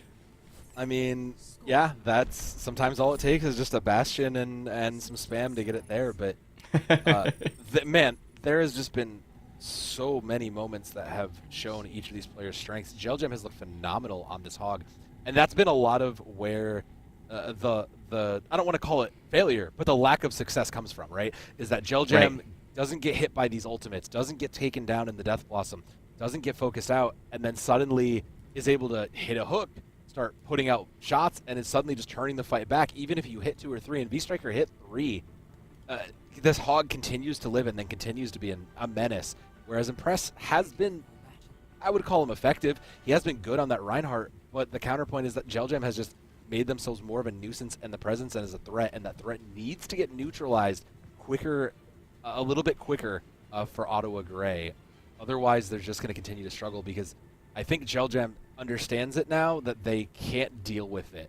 So allowing Jelljam to continue to roll and just feed off of this success and the support from the team could just spiral this point out of control. Yeah, it certainly could. Jelljam has been absolutely outstanding so far on the Roadhog. I mean, getting essentially those 2 hooks back to back on Impress on that 3rd point was practically single-handedly responsible for them getting as close as they did to completing. But we're going to start things back out here. It's now Ottawa Grey's turn to attack. We're going to see what they can get done. Double Sold goes in initially for a little charge. Doesn't find a whole lot, so backing out once again. In the meantime, Ottawa Grey starting to put some pressure onto point right now. V-Striker chasing down. That's going to be Impressed, finding Doppelsold. Beautiful opening pick here, and this is exactly what you want. Jelljam, though, not content to that be the only story. Finds a pick. Beautiful Fire Strike coming out from Impressed again. Now Chromodon trying to find some value up here in the high ground, but there's only so much they can do with almost everybody on Ottawa Grey on point. And V-Striker pushing you out as well. Yeah, I mean, the opening pick did go to Ottawa Grey, but there will be a last bit of a contest here. We'll see if they can get it. I don't think there's much to be had with the Reinhardt in your face swinging. Yeah. That's going to be the end of that. But the opening pick on V-Striker was big, and that's the main thing that's been keeping Ottawa Grey like in this, has been the fact that if they can find and isolate a target and pick someone to just focus out with Teamfire, they can open up these points a little bit easier. The good thing about Kiriko in a lot of ways is that it is hard to get healing out of her sometimes. So if you can take advantage of that, Ottawa Grey has an opening, and they already do have a shatter. So even just getting the Reaper in off that shatter with some amount of value will be very good, because the next closest is Whole Hog, and as long as Jelljam gets caught in it, it should be some amount of easy cleanup for Ottawa Grey. Yeah, it should be. I mean, it's hard to clean up Hog, regardless, I think, of the situation. But definitely going to make it easier to do, and they have been able to do it here before. So, Impressed holding on to that shatter, waiting, I think, for the majority of Clark Gray to kind of push around. They go around the corner aggressively, but huge clear coming out from Ludgara, and the counterattack starts, and it is brutal for Ottawa Grey. Yeah, I don't know if you knew this one, but did you know that Cleanse helps the stun from Reinhardt Shatter? Oh yeah. No. Yep. Look, somebody might not have, but that's kind of the other counterplay to that, right? Is like you have to make sure you get Kiriko to it too, because if that Cleanse comes through, suddenly your Shatter doesn't look nearly as good, and again, we're just in this scenario where Lungara has another Kitsune rush up. They have several ults to pair from it. And Ottawa Grey has their own, but they need to make sure they catch either Lungara out or just get a pick before this happens. Oh, wow. Pretty aggressive push coming out from Ottawa Grey. They pop the window, but not going to do any good because that Kitsune rush and the whole hog. I mean, honestly, I think right now that is one of the most devastating combos in the game. Oh, yeah. That is super rough. You can't even see Hog keep up with the animation for it. That's how quick it's going. Like, that's just insanity. But yeah, like, I think it was nice of Ottawa Grey to realize, like, look, it's probably Kitsune Rush. We just lose here, save everything. Let's bring it for next fight. And I like this off angle too to try to play with it as they engage. I like this to start. Oh my gosh, but Doppelsold likes it even more, finding a Chew. And Press does strike back though, but they have very little health, very little sustain. But at the moment, nobody seems to be getting the job done. Lab Monkey with a late sound barrier right there. Not sure if that was necessarily the play for them as Yo Chrissy Boy continues to dominate with the overclock. Yeah, good closing shots there. The ultimates that came in, they were able to hold, and saving this Death Blossom for the chatter will hopefully be their win con, because there's nothing on the other side, so as long as they can kind of get the Kiriko out of position or even just out of the fight, they should be in a good position to get some value, because again, they need to keep clearing Gel Jam. If they don't keep clearing Gel Jam, and I don't even think there's going to be a recontest for this, but as long as they can clear Gel Jam out of the fight, they will get the... I say that, but there's a contest juggle. Yeah, and Gel Jam able to find nobody as well. Shatter thrown in. V-Strike pounces like a lion and finds the kills to give Ottawa Grey the second point. Yep, that was exactly what they needed to do, and it was well executed along the way. So they've earned the point. You kind of wish you didn't have to get it just to get the point, but it could have been worse. So you have 3.5 minutes, and you have a clear win point. So Ottawa Grey can keep this rolling. Clark Grey on the other side didn't really build much. Gel Jam will have another whole hog, but nothing really behind it to kind of give it that oomph like the Kitsune Rush. So this could be one in the neutral by either side. It certainly could be. Hook comes in. V-Striker. Beautiful play again by Gel Jam. Gel Jam is just absolutely devastating with these hooks. Might be looking for another one right here. Immortality Field, though, a Chew right on it. And with that, Doppelsold is going to be able to respawn. But a lot of pressure being put down on a Clark Grey. This is, if nothing else, going to be worth a lot of card progress for Ottawa. Oh, yeah. There will be a little bit. But there's Kitsune Rush to send it back. Yep. Kitsune with the whole hog once again. That's good for a few seconds off the clock there, Clark Grey. As is that pick on you, Chris. I gotta know, I gotta wonder. I'm very curious at the end of this match what Gel Jam's hook accuracy is, because it's nasty. I'm sure. Yeah, it has to be close to at least 3 out of 4. But yeah, the disengage was good, but just not enough there, and they were punished for it. So. Ultimate's on board suddenly here. There's a couple sound barriers and a couple of those overclocks. So whoever can really get the value of the overclock is going to be the dominant team in this case. Oh, no! Oh, Lab Monkey. Thought you were being sneaky, but it was red. Impress throws down the Shatter. I don't think there's going to be a recontest here. Lab Monkey trying to make out to the point as fast as they can. Not going to be enough time. Ottawa Grey will even the series at 1 apiece. Man, especially dying there with that sound barrier in place. Like, all they needed, they were 1% off. If they had even just been a little more conscientious of what was around them, they could have possibly said it. We don't know what the outcome would be. I'm not going to say that saves the fight, but I will say that we'll see it again. And that rail was saved up, and yeah, that was so important to have here. Because then Chris gets 2. Like, if you had sound barrier, that this whole fight goes differently. So, like, just great awareness and great positioning from them who turned this back. And that was Ottawa's pick. So, yeah, I mean, they scrimmed it well. And I like to see that they're getting Jelly under control here. They're realizing that, look, even if we can't focus out this hog, let's just pick out somebody that we can focus out and then deal with the hog once we know that the Kiriko's out, the Reaper's out. Whoever's gone, they can then just kind of realize, okay, we're man up. Let's take our confidence and roll with it. Absolutely. Well, before we get to see more of that confidence coming out, we are going to throw to a short break. We will be back, though, in 5 minutes. Don't go anywhere.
Back to the action we go. A tie score overall between two gray clubs, Clark and Ottawa, tonight.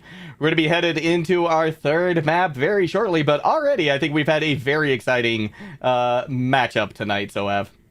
Yeah, I couldn't agree more. We've seen quite a different matchup that really does kind of get a bit more focused on the tanks, if anything else in this case, right? We're used to seeing DPS really pop off, but the bigger story between these two teams has been this tank fight between Jelly and Impress, where we're both seeing these tanks try to figure out what do we need to do to keep the other in check, and how do we support our tank to kind of get the advantage or enable us a little bit better. And both teams are finding success with it in different ways.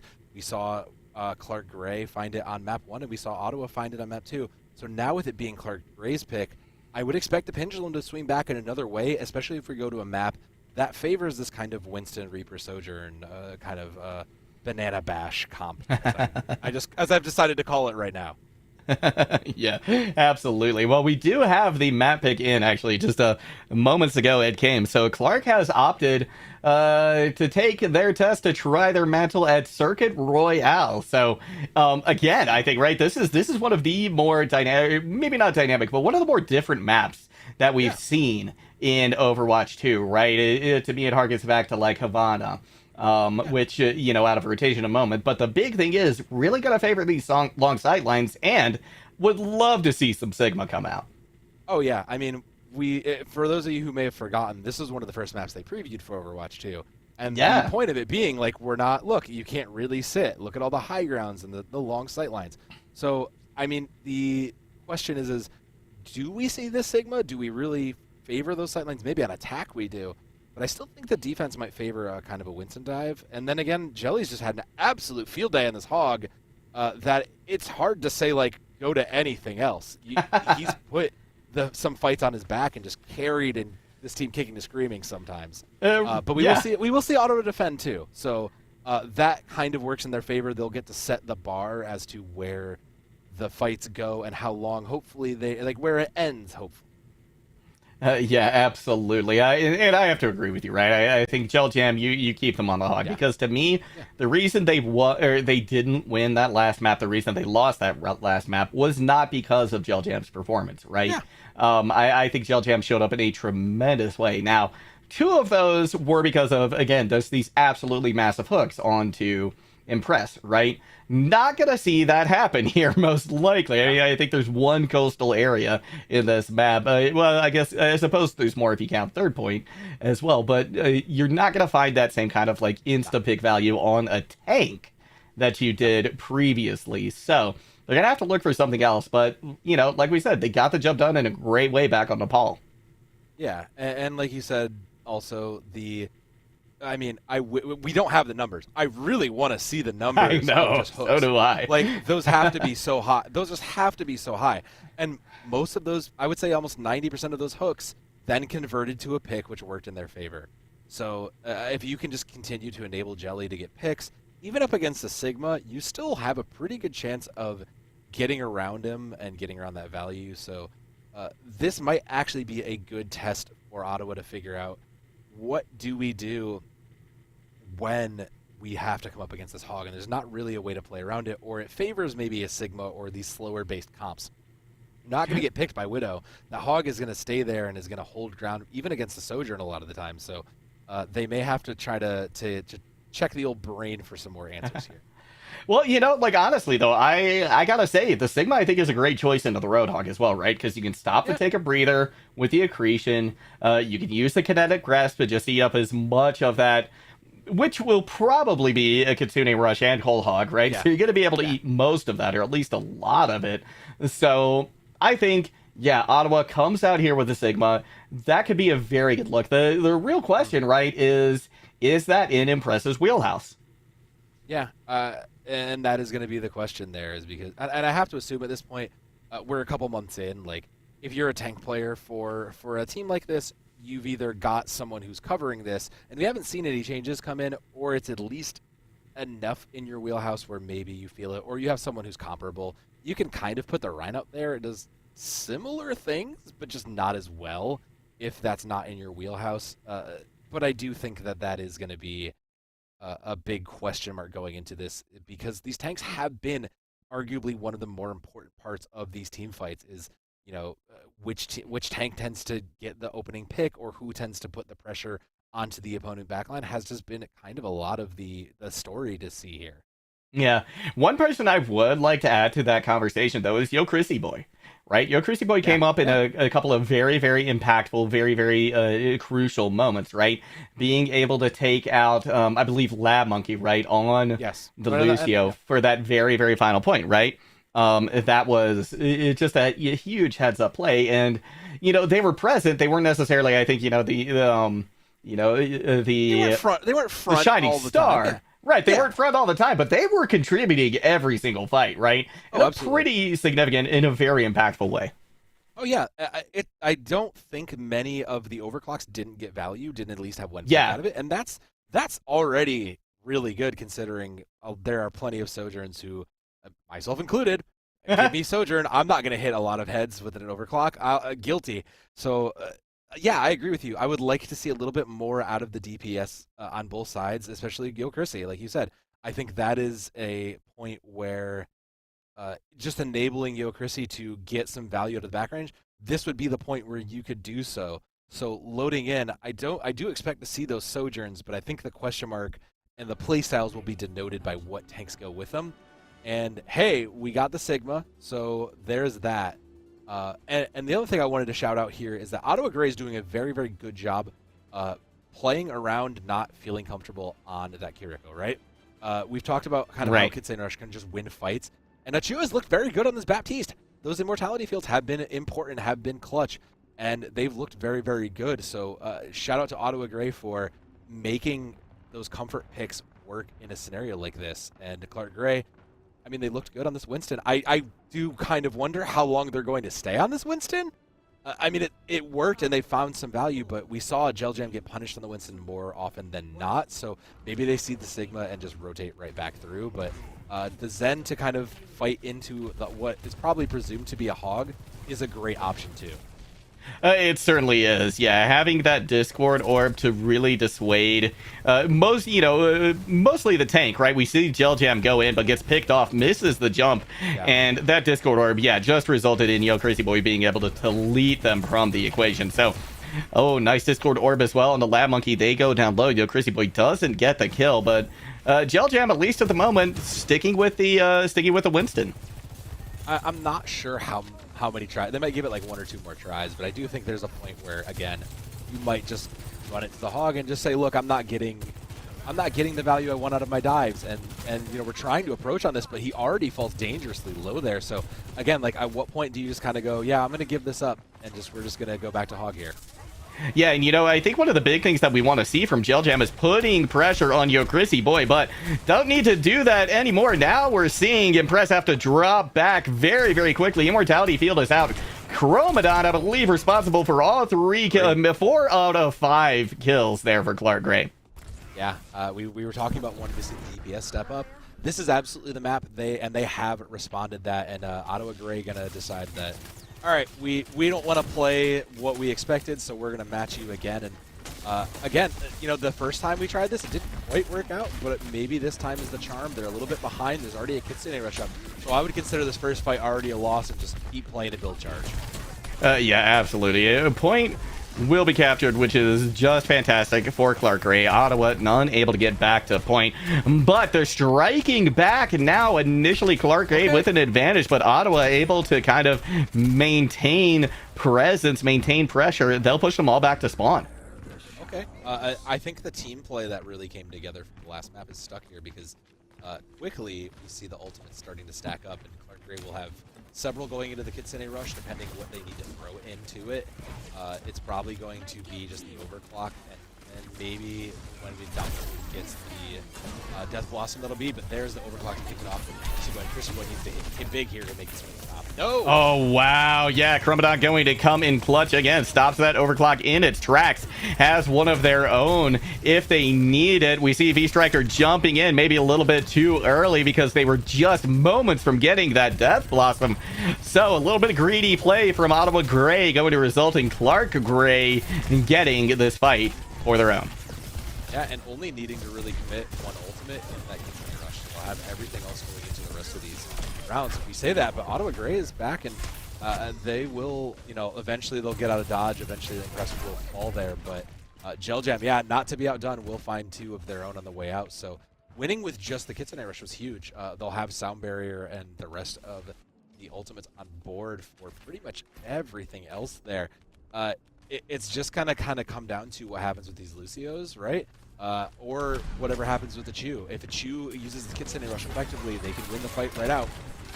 And we're going to see the Kitsune Rush immediately utilize dueling Death Blossoms at the moment. It will be V Strikers, whose hits a little bit harder. Chromodon goes low. Lab Monkey realizes this, pops the Sound Barrier. Primal Rage done and gone as well from Clark Gray. They have spent a lot so far in this fight. 3 ultimates, but have not to show for it. Yeah, unfortunately, Kitsune Rush strikes again, and it does a lot of work. The Winston from Jelly Jam just really never got into the backline to affect anybody. You were never really able to isolate, so it just kind of never saw the value it was hoping to get. But running into this next fight, I mean, Chromodon has looked good, has hit several shots, so an overclock to open this up and at least 1 pick to kind of buy anything, maybe just to buy the pressure for Lungara to get their own Kitsune Rush up, can be the point that can be the thing that cracks this open. It certainly could be, and if Gel Jam can go in as well, take a little bit of damage, right? Give Lungar an opportunity to heal up. That's going to be just accelerate things even more. Clark Gray posturing at the moment, but it is going to be Ottawa who pulls the trigger first. We're going to see the Primal Rage now committed as well. Lungara tries to is able to get the Kitsune Rush off, but Grizzly Boy stops them in their tracks immediately. Chromodon strikes back for a pick of their own, so this could go either way at the moment, but Impress doing a lot of work right now on the Winston. Gonna be cut short, though, by Chromodon once again, so Clark Gray will get some progress here. Yeah, probably enough to roll this to the end, and Doppelsold will not be outdone.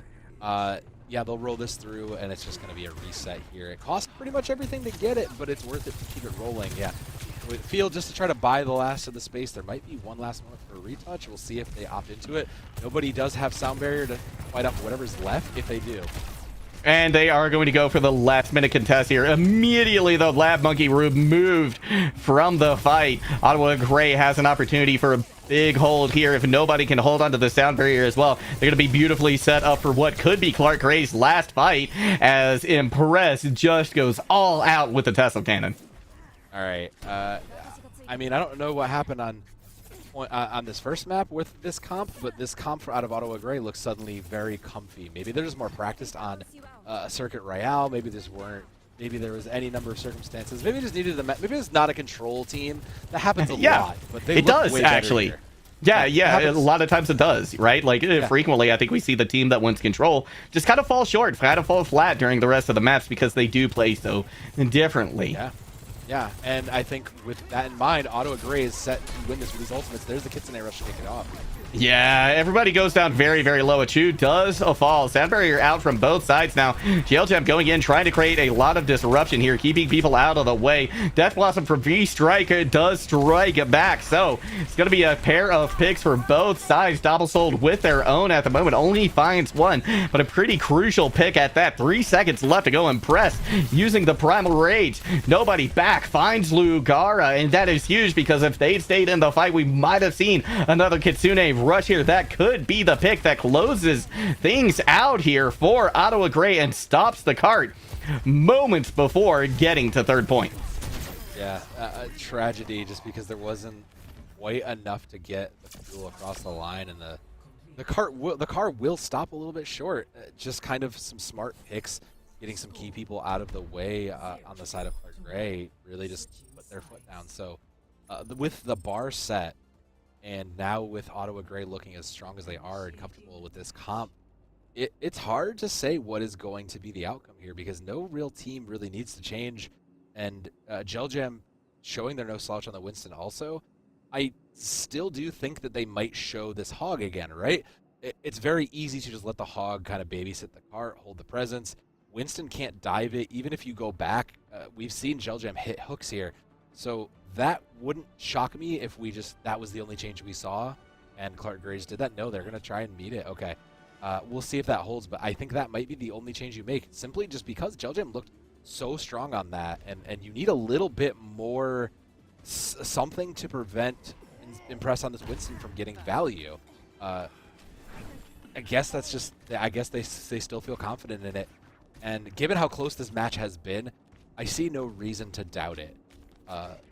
But Ottawa Grey still has to attack, right? There's still any sort of amount of things that they do, and Achu has been building those Kitsune rushes pretty quickly.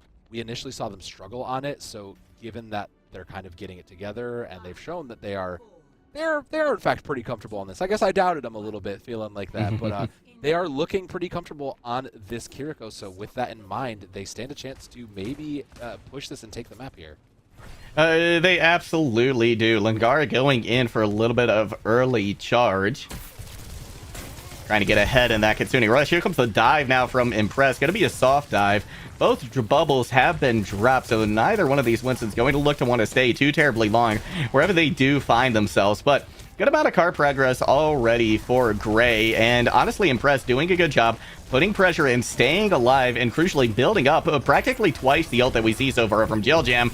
Gonna be more now that they're not gonna be anywhere to be found. Yo, Chrissy Boy takes a lot of damage after taking Jelljam out of the fight. Everybody from Clark Gray angry about that, wants to see them gone. Now a lot of pressure being put on Chromadon as well. V-Striker will fall, but it's not going to matter in the long run as this fight goes handily towards Ottawa Grey.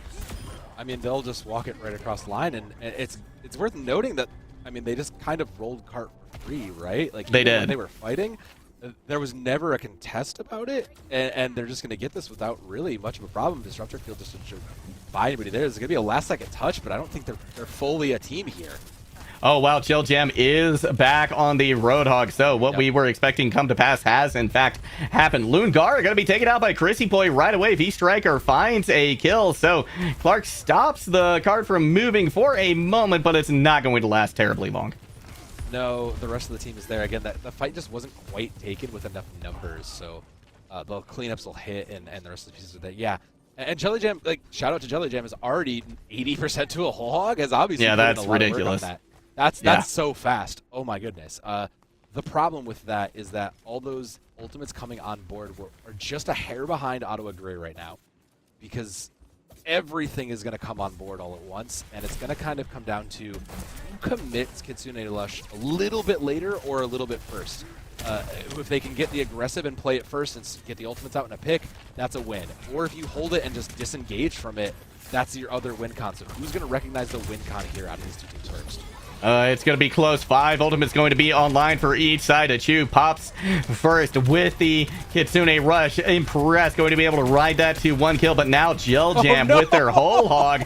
But V-Striker in the back line finds everybody else. Huge play coming out there from Ottawa Grey. They spent all their ultimates, but you know what? Got on the map. Oh no, and the whole hog just pushing V-Snipes exactly where he wanted to be.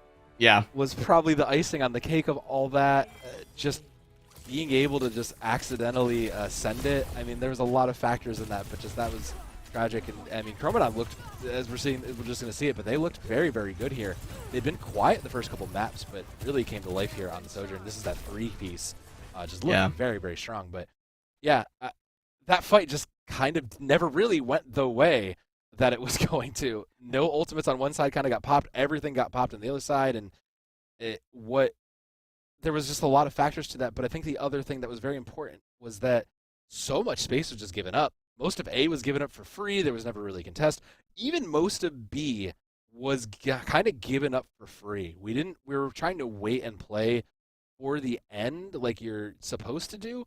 But the other part of that equation says that you also have to kind of hold the fight and only let teams move when the fight's not happening, right? So just a little bit of a misplay that kind of worked in their favor, like just kind of worked against them going into this. It just kind of was a small mistake that ended up burning them bigger than they thought.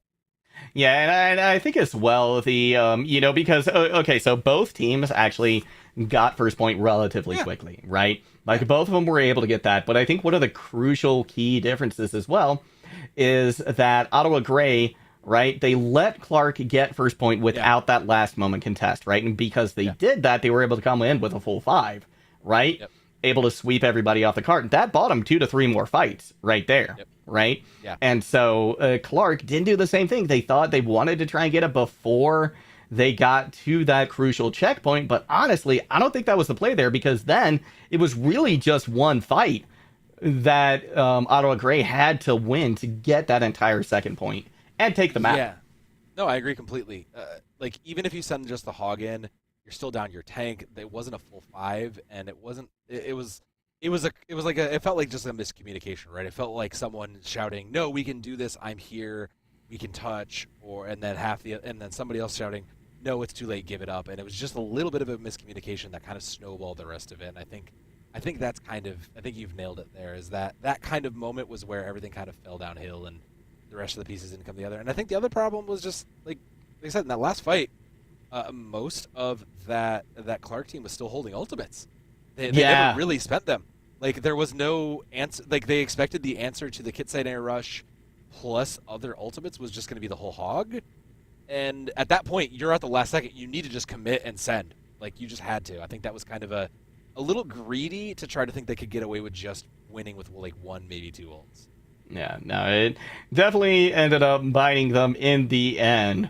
We are currently now sitting on Ottawa Gray at match point right here. So, Clark Gray's lives are on the line. They put up a great fight so far, but they're going to have to be perfect from here on out. Otherwise, they're going to suffer another 3-1 defeat to Ottawa Gray. We were looking at this, being the 4 seed and the 5 seed, with 4 being Clark. This game was still difficult to predict. I don't think anybody would have predicted it right, but arguably it's a little bit of an upset with the 5 seed taking over the 4. Maybe not like the grandest upset, but there's a little bit of an upset in that regard. But the numbers and the math doesn't quite line up when you think about it. The 5 seed over the 4, but they've beaten them before. So now that we've gotten the last of pieces together, like, it's still anybody's game. And now that we've got the last pieces on, Ottawa's going to get rid of Esperanza. And Clark is going to go to new Queen Street for push here. Okay. Yeah. Sure. I'm excited to see this. I'm excited to see this. And I think this is a great play as well to kind of put all your chips behind Gel Jam, right? I'm going to be very surprised if we don't see the Roadhog come out here, right? Because Roadhog just has been pretty powerful on these push maps, right? And so that's what I am expecting, hands down, coming out here. My question is, how is Ottawa Gray going to respond, right?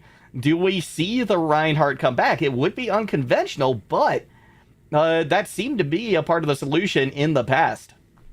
It did, but I mean, you also just won running basically the same comp. Actually, yeah, that's fair. Yeah. Like I agree with you. I think that is a viable option. It worked once, but they're kind of struggling from success here. They've got a couple options that can work, because that Reinhardt worked. If you really want to take it to their face, if you like the dive comp and just kind of because that's the other option. If we ignore the hog and we just go over him, can't really do much while we're picking apart the back line. Maybe he'll get 1 hook, but you trade 1 hook for getting the support line. The supports are always going to be a more valuable pick versus a DPS in that regard. So if you can just play around the hog, might as well. Yeah, exactly. And a hog still kind of that third DPS, right? Yeah, right. I mean, that's one thing that I think carried over very much from Overwatch 1, right? Is that a hog actually, one thing I will say is Hog definitely became tankier here in Overwatch 2, right? Oh, yeah. That was a pretty big difference, right? So now it's kind of like Hog in a lot of ways is like this perfect combination of things that you want to see out of a tank, right? Yeah. They've got their own sustain, even more than they had in Overwatch 1, right? The 1 pick potential, absolutely tremendous. And again, with Overwatch 2 now being just 5v5, picks are more impactful, right? A lot of times, previously be like, okay, well, first pick comes in, it doesn't necessarily mean a whole lot. Here at Overwatch 2, unless I feel like you misplay things pretty dramatically, a lot of times that first pick is just going to be a fight win. Not to mention the fact that the Roadhog itself also enables your healers to be a little more greedy too, right? You can run the Kiriko with something a little different. You don't necessarily need to run a safe, sustaining comp. You can almost play for Kiriko Zen just to kind of give yourself a little bit more, because hey, my Roadhog's got a breather. He can kind of sustain himself a little bit more. he doesn't necessarily survive off the orb alone, but like he can survive with a little less healing just to kind of help the team get a little more damage out. So yeah, and maybe that's the change that needs to come in with it. Like moving the hog around is helpful, but it doesn't necessarily, like, you're more worried about moving the Reaper around, I guess, in some regards. So maybe maybe you need to make an adaptation into the support line if that's a thing you need to consider. Yeah, it certainly could be. And, I think we kind of look no further, right, than Ottawa Grey to see how that can be pretty impactful, right? We've seen Baptiste being played more often than the Kiriko. Kiriko did come back out, right? I believe Chu, going over. Chu picked it up in. Yeah, Yes. Chu picked the Kiriko, yeah. So, certainly very, very, they are very, very capable of playing the Kiriko, but having that Baptiste and having such a strong Baptiste able to carry that kind of composition to a win, especially on King's Row, I think this speaks volumes. Absolutely. There's still a point in this game where flexibility matters. It's very simple to just say this is the best thing. Let's just be good at the best thing and then Right, win the yeah. mirrors. Yeah. But there is something to be had for not, if what happens when you scrim something that isn't the mirror or something that isn't expected, and how does your team hold up if someone happens to find a weakness? If your Kiriko is constantly getting caught out without that step, that is an easily exploited thing that can be done, and something like a Baptiste can do that very, very quickly. They absolutely can. But speaking of very, very quickly, we will be back very quickly. We're going to throw it to a short break while these teams get ready before we head into game number 4 here between the two Grey squads, Clark and Ottawa.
We are back. Ottawa Grey currently up 2-1 in this best of 5. Zoev Denim on the mic to my right, your left. You ready to get back into the action here on New Queen Street?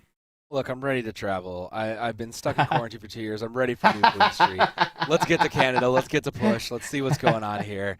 I need to see these teams because these teams have both been playing incredibly well across a multitude of comps. So I'm ready for more. I'm just ready. I want to see what happens. I want to see which tank reigns supreme. I'm ready for more. Yeah, this is going to be fantastic, I think, regardless of the outcome. Already been a great matchup, and expecting nothing less as we get into our first and really actually only push map of this set, at least. So, New Queen Street, right? The very first push map. Was it New Queens or Colosseo? Actually, I think it was New Queens was our very first one. I think we first got to look at New Queen Street because I think Toronto was mentioned. I think Colosseo was the first one they really, really like showed off deeper. But let's be real. Like we've seen a lot of different parts of the world, and just like as a design thing, but like the parts of Toronto that they've captured here are so cool and interesting, right? Like Yeah. there's a million other think pieces about it, but just like seeing this culture of Toronto and the different pieces and the all the lore that's spread about it is just really rad. And to see these teams fight it out over a robot throughout it all is equally as rad. It really, really is. And, one of the things I like too about New Queen Street as well, it just looks so clean, right? Even when there are, like hero parts littered about or, windows being broken, this, that, and the other. Honestly, it still just looks so clean. And I love that, right? Like I imagine you go to King's Row or you're in England. That to me is kind of gritty, right? That reminds me of like the streets you'd see on New York or something, a little dirtier, but you still love it for what it is. But here in New Queen Street, man, like, yeah, just looks clean, and I'm here for it. Look, nobody tell them about what Toronto actually looks like. Let's just let us believe that that's actually. Let's just let us keep this that it's actually that clean. I have no idea what it actually looks like, but I'm with you. I want to believe it's this clean and beautiful, and it probably is. But yeah, I'm here for the lie. Yeah, it's been probably been about 20 years since I've been to Toronto. Very fond memories of it. I actually really enjoyed going up there, but yeah, no idea if this is representative or not. But we got Jill Jam representing on the Hog once again. Yeah. No surprises there. Impress on the Monkey. Gonna be oh my gosh, already nobody out of the fight. Your boy Chrissy Boy does strike back with one of their own, but without that Lucio there, I think things are going to be very hard for Ottawa Grey to turn this around. It is, but the other pick by Doppelsoul does kind of help cement this, and again, like it's just so hard because the Hog has so much sustain. You have to play around it, but I mean, Doppelsoul absolutely will not be outdone there and will make sure that their presence is felt too. And it's just so rough to play up against this Hog, right? Like the Hog just commands so much space, holds it. It's so hard to displace them, especially when they're backed up by a Reaper. Like you just can't approach into this. You have to keep yourself playing. He really checks your angles just like the Sojourn does, just like all these other things do. So it's still going to be another neutral fight. But will they get there before this first checkpoint is going to be my question, because they've taken a lot of space. Yeah, they certainly have. Ottawa Grey, though, doing a good job getting back into the fray, though. So if they do, in fact, get the second point, I think it's only going to be barely, right? Clark Grey already with an advantage. V-Striker nowhere to be found. So this is playing out, I think, exactly how this Clark squad was hoping that it would. And another pick onto nobody from none other than Shell Jam.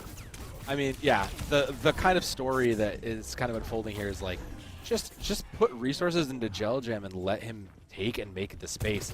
Chromodon just gets left unbothered. Doppelsoul just kind of ends up walking in and not really getting focused out. And even if you do, you can't win the 1v1, so they're being rewarded for that. Clark Grey did get the Kitsune Rush up first, so if they use it aggressively, they can win because there's not a lot going with it.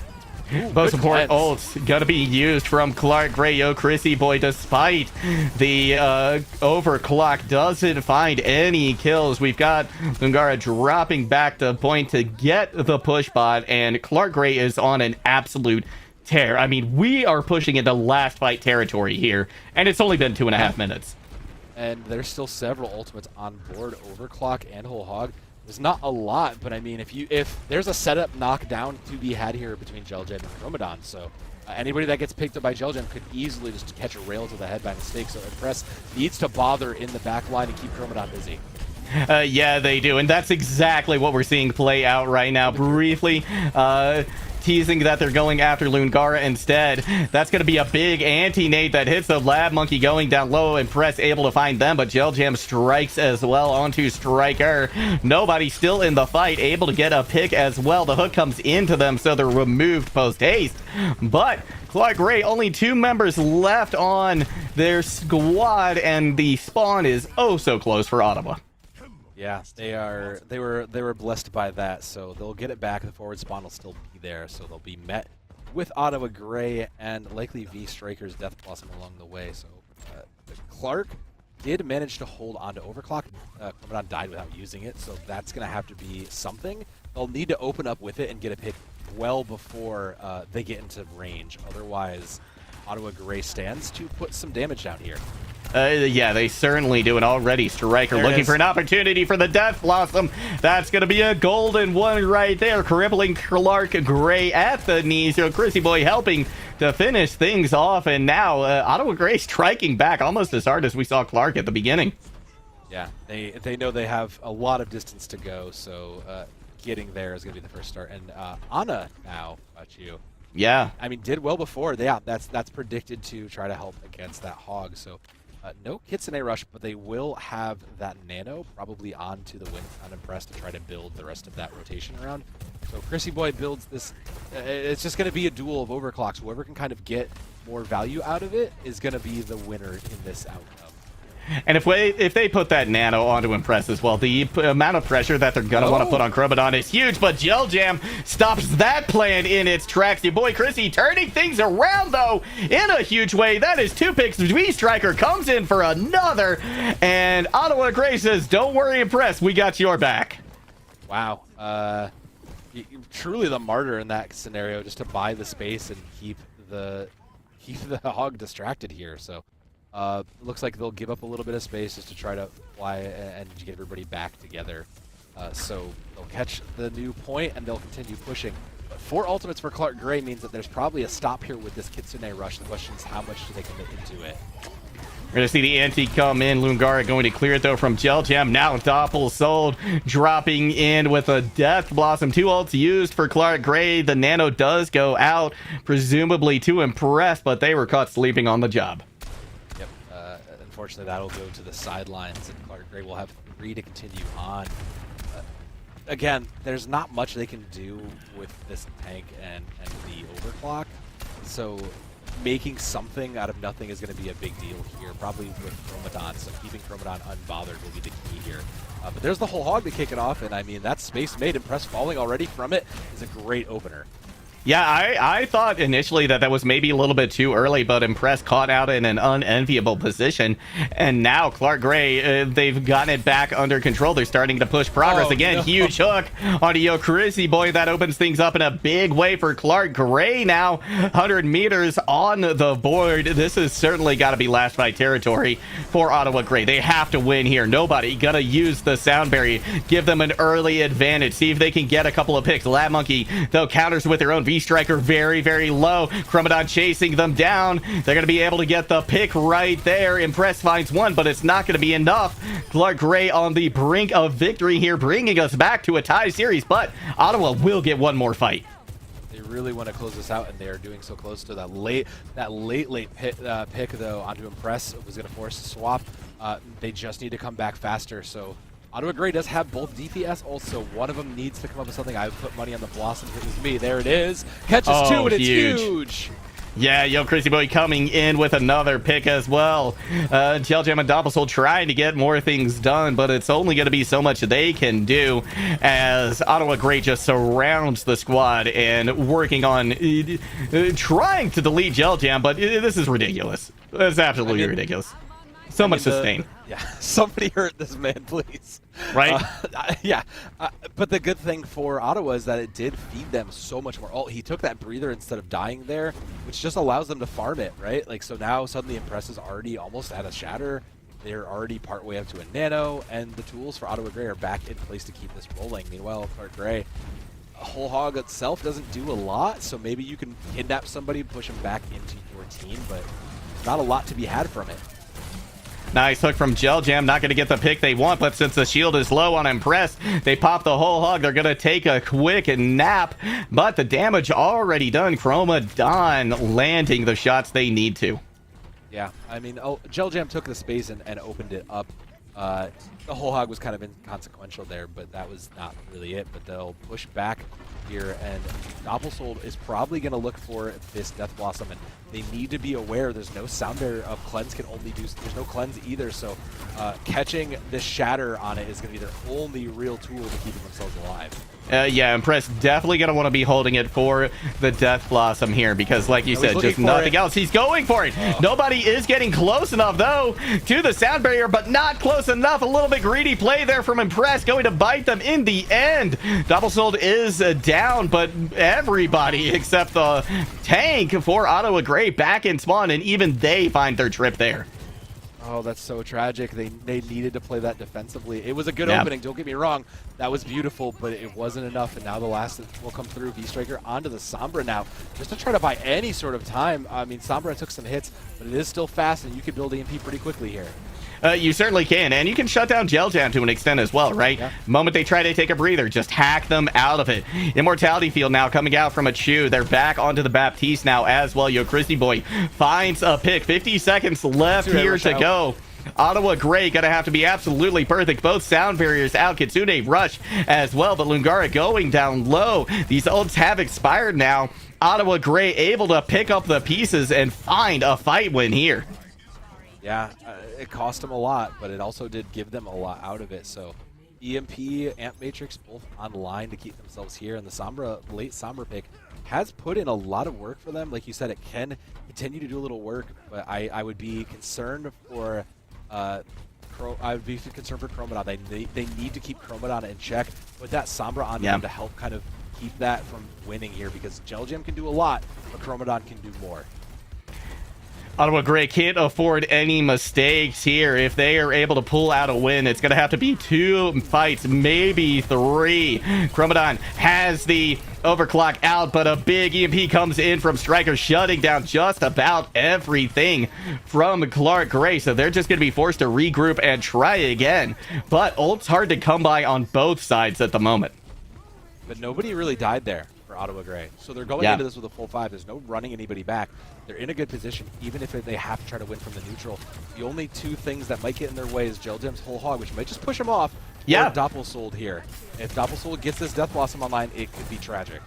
It certainly could. So, Yo, Crazy Boy going to likely be targeting them for the most part. We're going to see Gel Jam dropping into the back line, presumably for the whole hog. They haven't used it just yet. Doppelsoul just about has his Death Blossom on. The hack comes in. Gel Jam finds a pick onto V-Striker. Doppelsoul with the Death Blossom, and that is going to do it. Clark Gray ties it at 2 apiece. We're going the distance. So, wow. I mean, yeah, that was a great combination. If you can't win by bringing you to the Death Blossom, it's easier to bring them to the Death Blossom in some regards. So yeah, that was well thought out and well put together.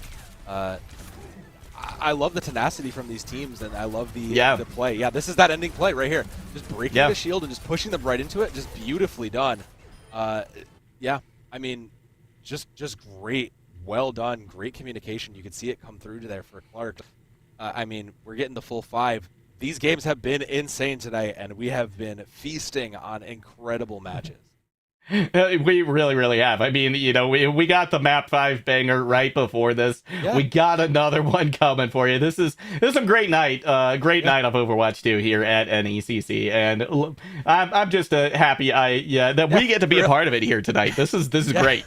Yeah, for real. I understand. There's still teams to be played. There's still one more. There's still one more match. This yeah, we got one more match. One more after this, and we still have one more. So while the teams are getting up, it will be Ottawa's pick here. And I mean, it's been back and forth. It's hard, right? Because once Jelly continues just to get pressure on this hog and continues to build up, and this team keeps playing together, they look unstoppable. They just really do. It's so hard to put an end to this hog, and finding the solution has been some successful, but it's just eluded them in the moments like that. So I think they might be looking to a place where maybe you could force them out of this hog, something that requires you to play high grounds. Whatever it can take, it's going to be. So it's going to be a really, really tough pick here. Like this map pick is probably the most important thing for this season that either of these 2 teams have done. Yeah, and I mean, it's gone back and forth, right? Whoever's had the map pick has won the map, right? Yeah. So now the ball is in Ottawa Gray's court. That means Clark has to do what they haven't been able to do to this point yet, and that is win on Ottawa's map pick, right? And like you said, this might be actually the biggest determining factor here, right? Before we even load in, right? before we even load in, this could determine so much right here because, these teams, they're so evenly matched, right? So evenly matched. We've seen them really, quite honestly, trade so many different things. There's been moments where we'll find counters for the other. We'll see the mirror try to go up and one team just kind of stumble or get a pick or find value, or we'll see a Kitsune Rush just kind of come up with no value. And both of these teams have been, again, like you said, it's been so difficult to really predict anything other than just maybe some hero choices. But the only piece of information we have to go off of right now is that we're not going to Ilios. Clark has banned Ilios, which is a good. I don't hate that for them. There it is. Ottawa picks Oasis. I do think that is the correct choice here. There is at least one. Yeah, that's a really good choice. There's at least one submap where you really can't run the hog because the high ground adjacent to the point, and that's City Center, is so important to control. You cannot. It's not like you can even just park the hog up there. So if City Center, and this is even further down to more randomness, if City Center comes to, if City Center is in one of the first two, we're probably going to all three. University could kind of be a toss-up. That is a very brawly map. But like City Center itself is going to be the really kind of factor to all of this because just so many things need to come into play for both of these teams and this map. Yeah, in my head, I would actually say that it's going to be Gardens. I believe is the other map, right? The other one, yes. Yeah, that one's confusing because I think we have a few Gardens, right? Yeah. But Gardens, honestly, I think is the more flexible of the maps, right? Yes. Like you said, Brawl, very very strong on University. I really would expect the Roadhog to come out there. I think we might see the Rhine as well from Ottawa Gray, right? So to me, I would put my money on Clark taking University, Ottawa taking City Center. Yeah, and then the deciding map being Gardens. Now, who knows what order we're going to get these in, but I'm going to lay down my predictions right there. That's how I think this is going to go. I think it's all going to be decided on Gardens tonight. Yeah, it's going to be decided on whatever happens, whatever the random decision makers happen. So, I mean, it's just going to be a very, very... This is going to be a ride juggle. This is going to be quite the experience. So, I don't think we'll know anything even after the doors open. Short of somebody pulling out some comp. Short of showing us something we've never seen in this whole set on this. Like, I don't know. I don't think you can predict. I think you can kind of guess, but... there's nothing that will really, really be set in stone to even give anybody an advantage. Yeah, I mean, I feel like if one team comes out with a Doomfist, well, we could probably count them out. But outside of that, you're absolutely right. Like, this could really go either way for either of these teams. And we're going to be headed into the map very, very soon. So we're going to get an idea of where we're starting out first. And honestly, whatever map is first could set the entire tone for this whole map. And both of these teams, their lives are on the line here. It all comes down to one map. Yeah. So much on the line for this playoff livelihood. So much matters here. And Clark Gray, this is the one spot I would have thought we're not going to try to force the hog. We can't force this because there's just so much high ground you can contest from, but they look like they are so confident. And understandably, with how Jelly has been playing, they are understandably going to push this issue, and I don't blame them. I still don't think that gives anybody a clear advantage, but I will say V-Striker coming out onto the Symmetra maybe gets them there a little bit faster to contest this high ground, and that may be something that works in their favor. But Clark Gray actually getting there just as quickly. A Chew strikes the first. Haven't seen them come up with a kill just yet, but that is a player you cannot sneeze at, to say the least. Christy Boy follows it up with a pick, and Ottawa Gray off to a tremendous start here on City Center. Yeah, that's huge for them. Not to mention they're already ahead in most full charges across the board, with the exception of Lungara, who is ahead with that Kiriko ultimate, slowly building that. So it's just going to be another dry neutral fight. Maybe somebody gets I don't even think there's going to be anything online, but the question is how do they take this high ground here? It's so hard to approach for Clark Gray. They have to try to approach and win in the neutral. That's just a tough place to be. It really, really is. I mean, the one silver lining is Lungara already about halfway to the Kitsune Rush. So, regardless of how this fight goes, and it is going the way of Clark Gray at the moment, they are able to find the high ground to chew with just a sliver of health left. That's going to be a melee to finish them off. You Chrissy Boy strikes for one, but Clark Gray will get control of this point.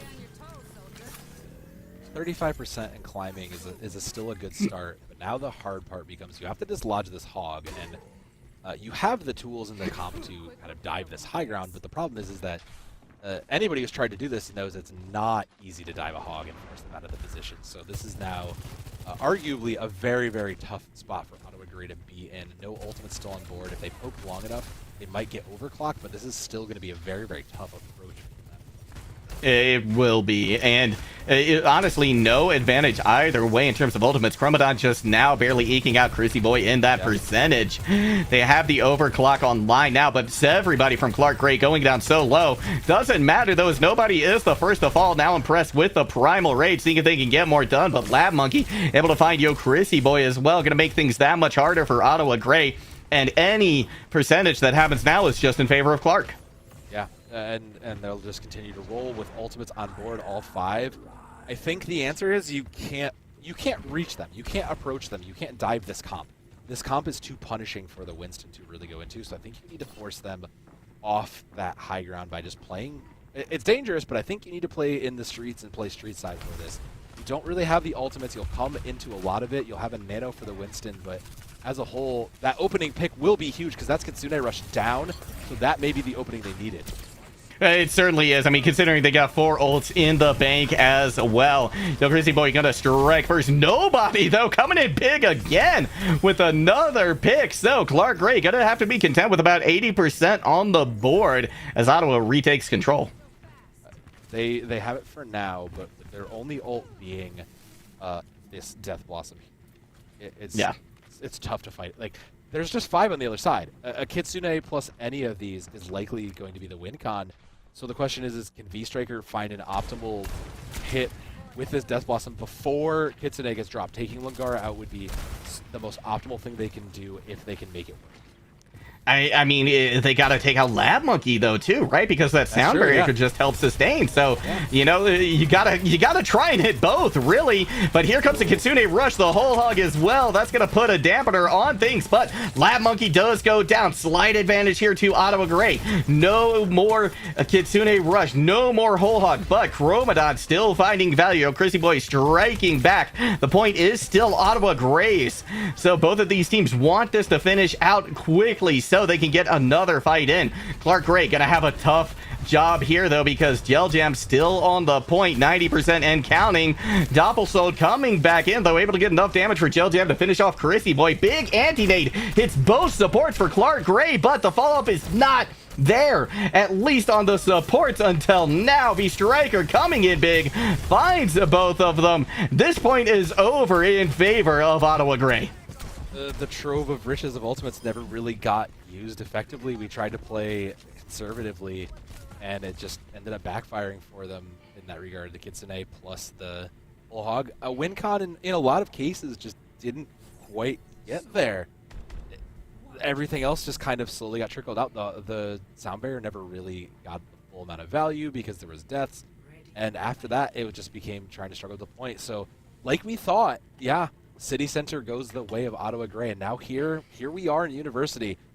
It's likely going to be a brawl, and the question mark is what happens when the Rhine meets this hog again, because the last time we saw this on Kings Row, it did go the way of Ottawa Gray, but it's been a long time since then. Achu going to give it up and go to the Baptiste, and yeah, this was the comp that worked so successfully in the brawly streets of Kings Row, so I see no reason not to trust this. And again, it's still too difficult to say any team has an advantage, because all it takes is one player to make a mistake to really kind of clutch us out, and Clark will open with that high ground to try to force them onto their level.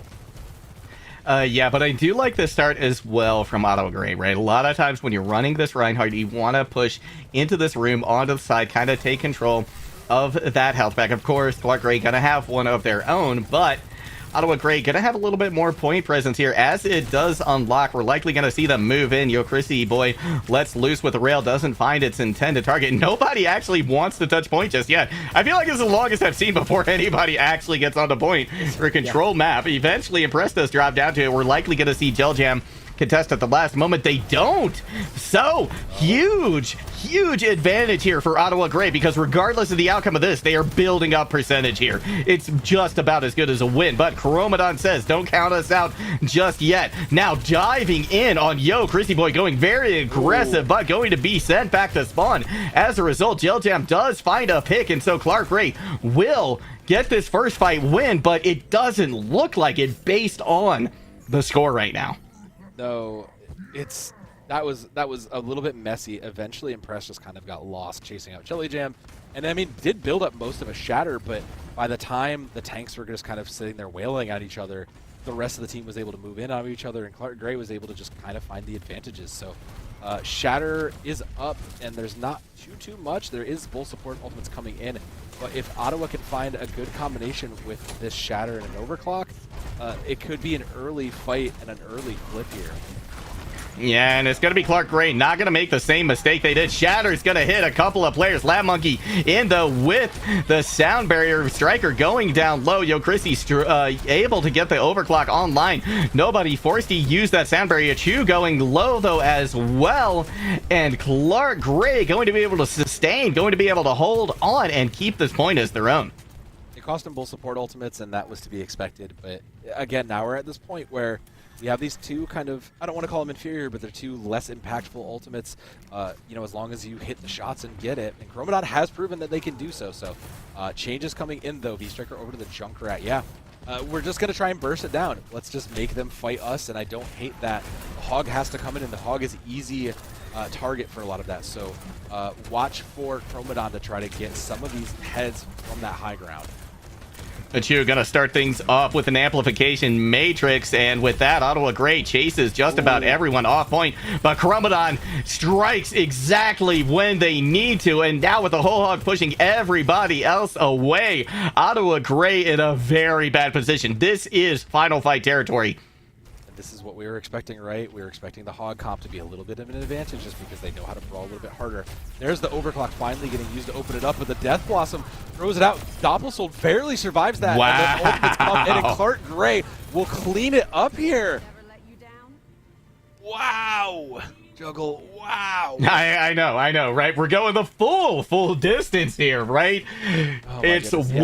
1-1 here on the final map, tied to a piece. It all comes down to Gardens. All right, so I think we can almost run out and get the Powerball Joker because we're Juggle, because we're here. We've done it. We've successfully moved this far. We're at Gardens. So yep. If we keep calculating correctly, I have no idea what happens here. Because yeah, I mean this is again, it's the most flexible of the maps, I think, right? Yeah. Like I don't see a clear advantage for either of them. Maybe for Ottawa Grey with the Winston in the high ground, but it's slim. Yeah, I mean the high ground gets you so much, but again, all it takes is one of these Sojourns just to have and control that high ground to rain down, and there will be so much, and this will be where it starts off. There will be on the high ground. So is there a hook maybe off the ledge to open this up? I would be impressed if there was. Yeah, exactly. There comes a hook, though. That's going to get Impressed right into a dangerous place. Doppelsoul takes advantage of it fully, diving into the backline, making this fight quick and efficient. Will be Clark Grey. They're going to get this point first. Yeah, again, and now that they've got control of this high ground, you know, the Sojourn has pretty much free reign from both entrances, so it's going to come down to how can we move faster than this Hog at this point, because the second the Hog gets in range or gets a hook, it's kind of over from there. So again, just maybe contesting this high ground with the Winston is going to be Ottawa's only real shot of putting this. It's still very much in a neutral, so testing the high ground is going to be the big deal here. Yeah, I want to see Impress do it just like they did back on Circuit Royale, right? A few soft dives here, but now they've got the Roadhog on the ground. That's going to make things tougher for Impress to find a safe spot to play. Gel Jam comes in with a pick on the V-Striker as well. Now trying to chase down this Lucio. They will get that pick. Gel Jam is asleep, though, at the moment. In the meantime, though, Doppelsoul getting work done barely survives with their life, but that could be the difference maker. Okay. Impress into the high ground, finds a pick again. They will pay for it with their life, but this has gotten scrappy. Yeah, it's still anything's possible, but that hook makes the big difference maker there. Yeah. Right now, Clark Gray with a pretty big advantage on this map. I mean, 60% is going to be what they get before anyone comes back, and they've got 2 ults.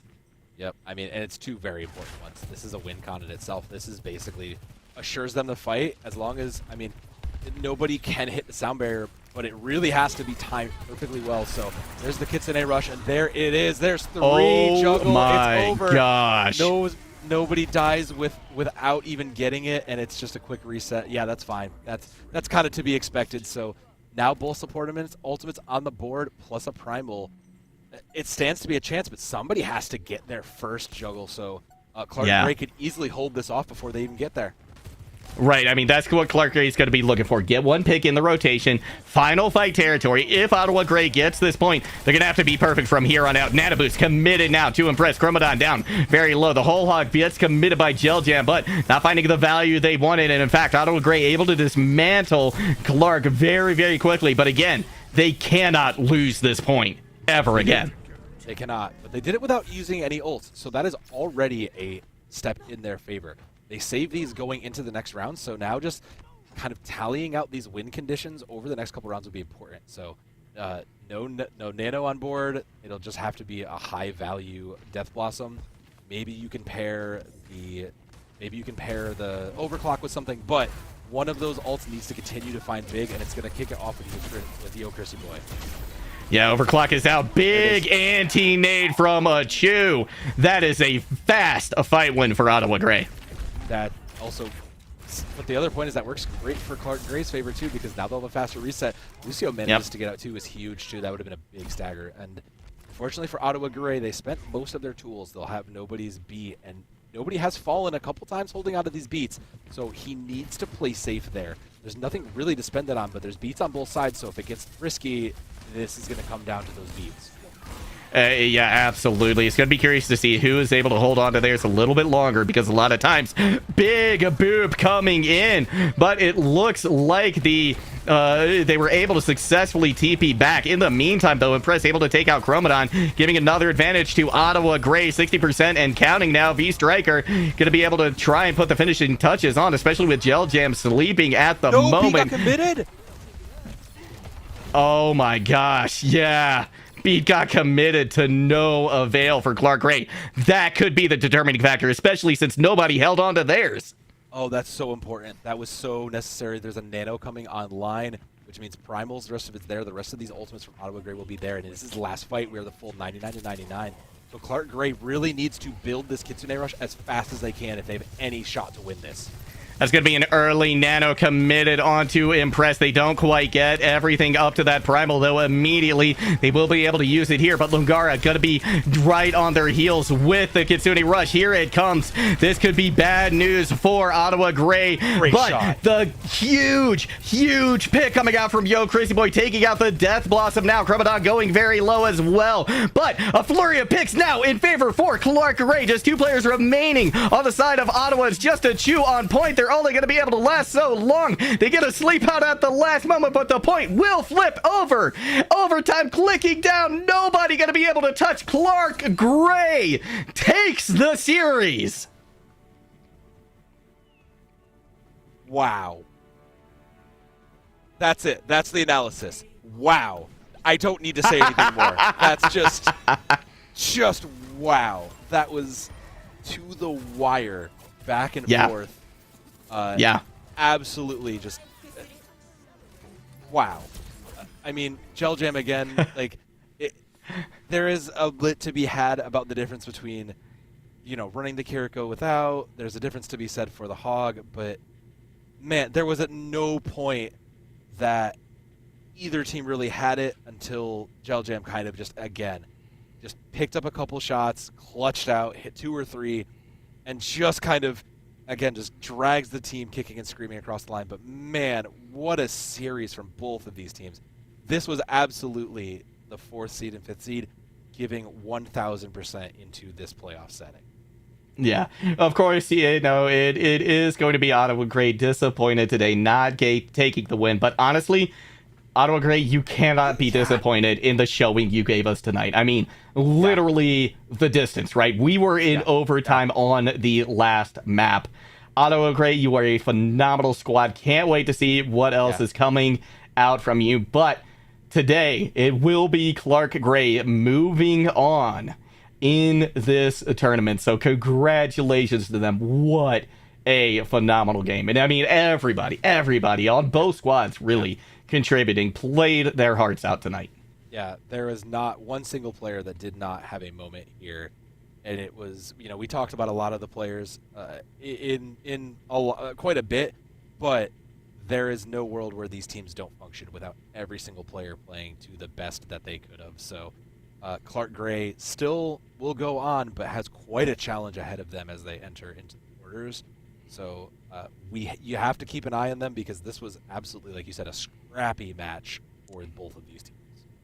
It certainly was. And in just a couple of minutes, we should have an interview coming in from one of the members of Clark Gray. And looks like we're going to have Doppel coming in to join us. So we're going to chat with the Reaper, the DPS phenom from Clark Gray. So very much looking forward to that. Yeah, give us a second to get that set up, and we'll be right back in a second.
After a knockdown, drag him out of fair, Clark Gray comes away with a win 3-2. We've got Doppelsold in the booth with us. First off, congratulations to you. What a phenomenal showing.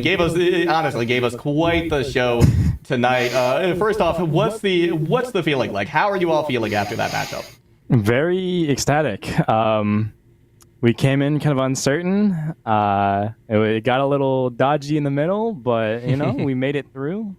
We're here. We're still standing. That's awesome. That's awesome. Now, I want to dive kind of right into the thick of it, right? Because you number 4, number 5 seed, right? Coming into this. Identical records going into the postseason, but crucially, Ottawa Gray did have a 3-1 win over you in the regular season. So, what was it? What did you do, right, to turn this around into your favor tonight? What kind of adaptations did you all make that you think gave you the win in the end today? I think there's kind of 2 big things that we did. Number 1, we really went out of our way to kind of study their compositions, like understand the players and how they would play. And so that helped us work around that a little bit more. And then we really kind of turned on the introspect and worked on our coordination, our compositions. We ran the hog meta a lot today. Very effective.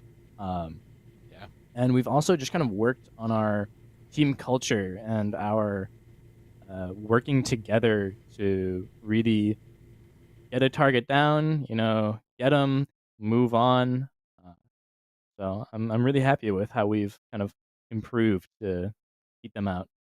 I mean, all the work clearly showed off in that, between all the adaptations, bringing in the hog and adapting those comps, showed very, very well. But got to look ahead here because, I mean, the match is done. You can breathe for now, but you know that your next match is unfortunately against the number 1 seed in RPI. So, I mean, I assume you've done the books, I assume you've hit the books about them too. But is there any thoughts going into RPI knowing that this is the number 1 seed and this is a pretty tough team to come up against? Has there been any work you've put in against them in particular? It's been daunting. We played them, I don't remember how many weeks ago, but we did play them. Week 4, yeah. Yeah, it was humbling because we were kind of like feeling it, we were doing reasonably well, and then just boom, brick wall. But yeah, hopefully we'll get a sledgehammer and break through that brick wall. Yeah, and I mean, considering you've got we were kind of looking this over at the beginning, but the squad is a lot of experienced talent. Has there been, because most of them are juniors, has there been anyone like as a standout leader helping kind of lead the team and bringing in Jelly as like a freshman who's coming into the team? Is there anybody that's like really stood out behind the scenes to help like lead this team's success in particular? Well, so first of all, our coach, tremendous guy, striker, very cool. He does a lot. He really helps us out. Here's your shout out, striker. But I think we all really just kind of help each other. We build each other up. We help each other improve. So I wouldn't say there's one person, but it's all of us. No, it really was a team showing. We said that a few times throughout the night that like literally everybody on both squads, quite frankly, had these pop-off moments, these really impactful moments, and so it's just wonderful to see such cohesive squads putting out such tremendous effort tonight. Now, before we let you go, final question from me. Would you like, we already got one out of the way, but would you like to give out any more shout outs to friends, family, teammates, whoever you'd like? My mom. Yeah. Got to shout out my mom. Awesome. Love the moms. Love the esports moms. Couldn't do it without them. So that is it. You heard it here from Doppelsold. Congratulations to you again, and best of luck to you for the rest of the season. Thank you very much. Well, I gotta tell you, I need a little bit of a break here. So I need to get some water. I need to walk around for a minute because my word, what a phenomenal match we just saw, and we've got another one coming up right after this. So we're gonna send it to a short break. We're gonna get some water, walk around for a minute, stretch our legs. But before we do just that, so Denom, any final words from you? I've got nothing else to say other than the last 2 matches have been incredible. Stay and hang around and see this last one because I'm sure it's just going to be just as good.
We are back, and moments ago I finished my break snack, so we're ready to go. So we've got one more matchup ahead of us tonight. Gonna be the number 1 seed Northern Arizona University in the Emergence Pacific Frontier Division, going up against George Fox University on the other side of the equation, just barely squeaking into the playoffs. Yeah, excuse me. Northern Arizona coming in at an impressive 9-0. Hadn't dropped a game this whole series. Well deserved on that first seed. Meanwhile, on the other side of the board, 3-6 from George Fox. Not too bad. Could have been better, but you know, it's just kind of unfortunate to be the A seed. At least they made it here. But the other thing that's worth noting is back in the far off year of week 3, we saw these teams play off, and NAU Blue took a pretty dominant looking 0-3. So I'm not going to say that history is going to repeat itself, but I will say that the deck is pretty stacked versus GFU here. GFU certainly has an uphill battle. NAU Blue got to be the favorites in this matchup. But all of these teams phenomenal. Certainly any of them capable of making a deep run into these playoffs. So I hope we see some exciting stuff coming out from George Fox tonight. Certainly capable of it. We're just going to have to see if they can put the pieces together. Yeah, and I mean, this is their academy team. You could see their other team over at the 5 slot, unfortunately, did not fare much better, going 3-0. So they are the remaining hope for George Fox University here to go on and hopefully make it into the quarters. So, I mean, a lot of pressure on the line, but at least they did make it to here, being that it could have been worse. They could have not made the cut. So, you know, they will have the benefit of one of the, at least, you know, the first ban going their way as we choose control here. So let's check them out, though, Juggle. Who do we got over here for NAU Blue? Well, to start things out, we are going to have Tom, Seikana, The Void, Nova, and Toon Link. And a pretty varied squad in terms of where they are in their collegiate progression. On the other side, though, GFU Esports Academy, we're going to have CVU Warrior Hookbait, GFU Snorlax, TD Base, and Wrath rounding things out. Yeah, it's still a pretty young squad, but that's what you'd expect from the academy team. And it looks like everything is all set to go. And NAU did eventually end up picking, after a series of bans that I'm just going to save my voice for this, but we are going to Busan first after it is all said and done. So, you know, we hadn't seen this yet, and this is, again, like a good barometer for both of these teams. In Emergence, I might be a little hesitant to say we're going to see the Sojourn, honestly. It still is, like, she's still very strong here, but the question mark is, will you get value out of something like Overclock? And again, we've kind of seen this in other Emergence games where you can just bring in a Soldier, maybe you bring in an Ashe, or some equally range of hit scan to kind of fill in that void. So I don't expect to see the same kind of comps we saw last time, but they also wouldn't shock me going into Busan. I think you're right. And Busan as well, a map where the dive compositions, I think, work really well. Anticipating seeing a Winston. Could see a Diva. I mean, I wouldn't be surprised if we see that, especially on downtown. But again, not necessarily expecting it. But we're going to be starting things out on Sanctuary here. Both teams are ready to go. Show us what they are capable of. 15 seconds, those gates will be opening.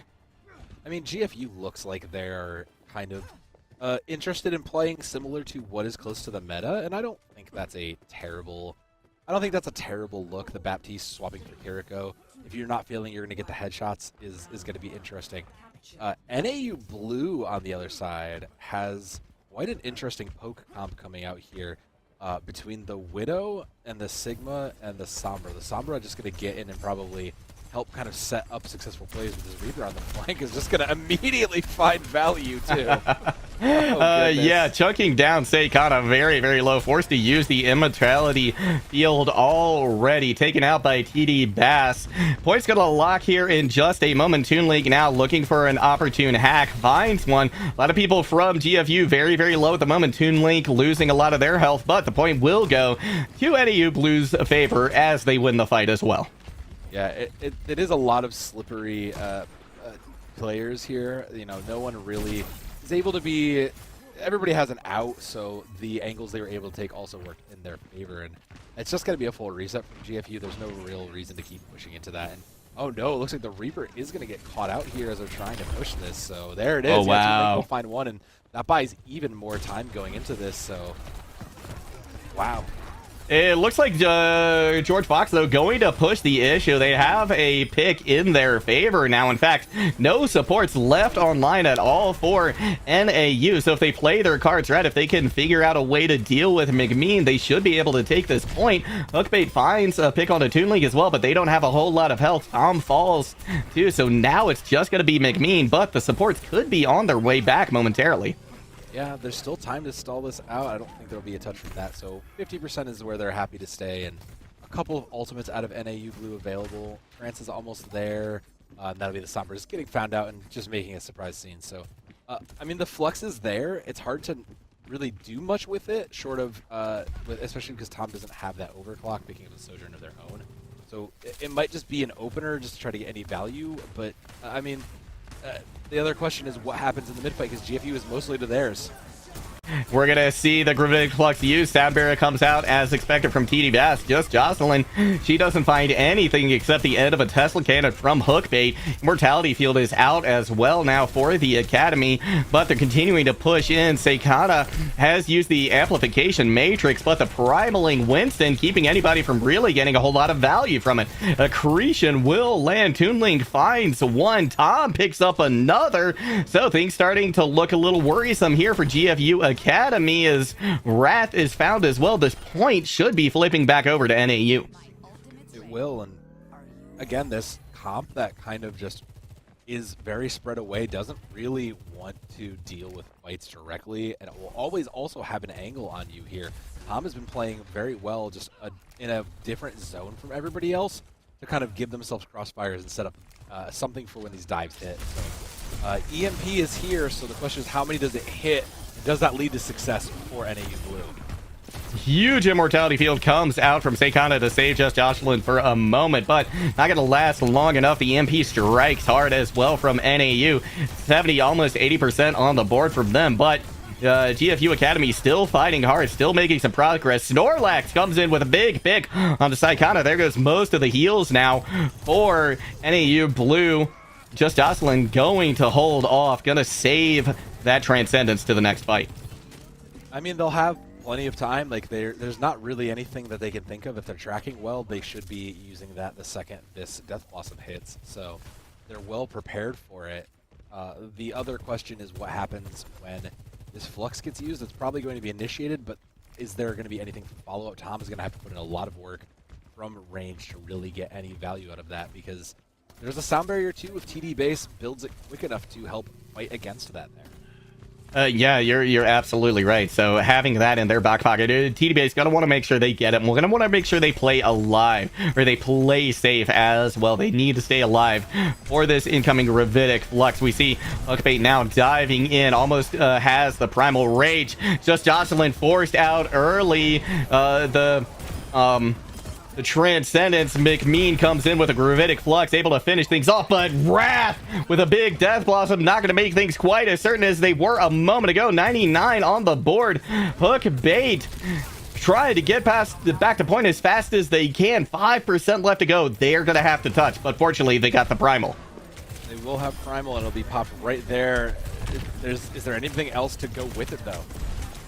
Yeah, that is the question. Snorlax going to be taken out very quickly. Hookbait's health going down low. Going to have to drop the shield as well. People low on the side of NAU Blue, but the Immortality Field is there. Everybody holding strong, and Tom is finding the shots that they need. This point will go to NAU Blue. Will, and I mean, it went the whole way and eventually cost it there, but this kind of poke comp really plays well into GFU's dive here. You can see the Winston going in, trying to get what seems like an obviously easy target in the Zenyatta, but the Zen just kind of floats forward into the waiting, grasp of Sigma, where anything that might have been in the way, there's a shield on one side, Sigma's got the other side, and the team just collapses onto it, because by the time Hookbait is in the middle, he's just, in the middle of a 3v4, and there's not enough support to get there. So NAU Blue now here on Downtown are going to match what we expected the comps to be. So we'll see how these two teams stack up in the meta game, quite literally here.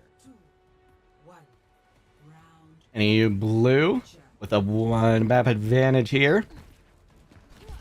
And yeah, it's going to be interesting seeing how this plays out because, crucially, C Warrior GFU Academy on the Baptiste instead of the Kiriko. So, yeah, very interested to see how this will play out. Wrath trying to put in a little bit of damage to McMean, trying to see if they can keep them at bay for the moment. They do dive in, though. Hookbait putting a lot of pressure on them as well, but Toonlink going to be able to strike first down Steve Warrior, so there goes the majority of the heals. But GFU Academy not to be dissuaded, not to be denied, going to come away with the fight win. They even chase down Toonlink in the end.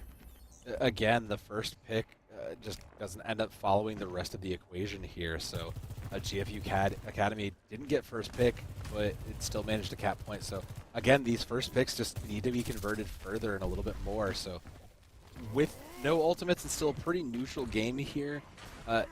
It's pretty open to anything. It looks like Wrath might get there a little bit faster, but that quick engage from the Winston is going to set it off quick.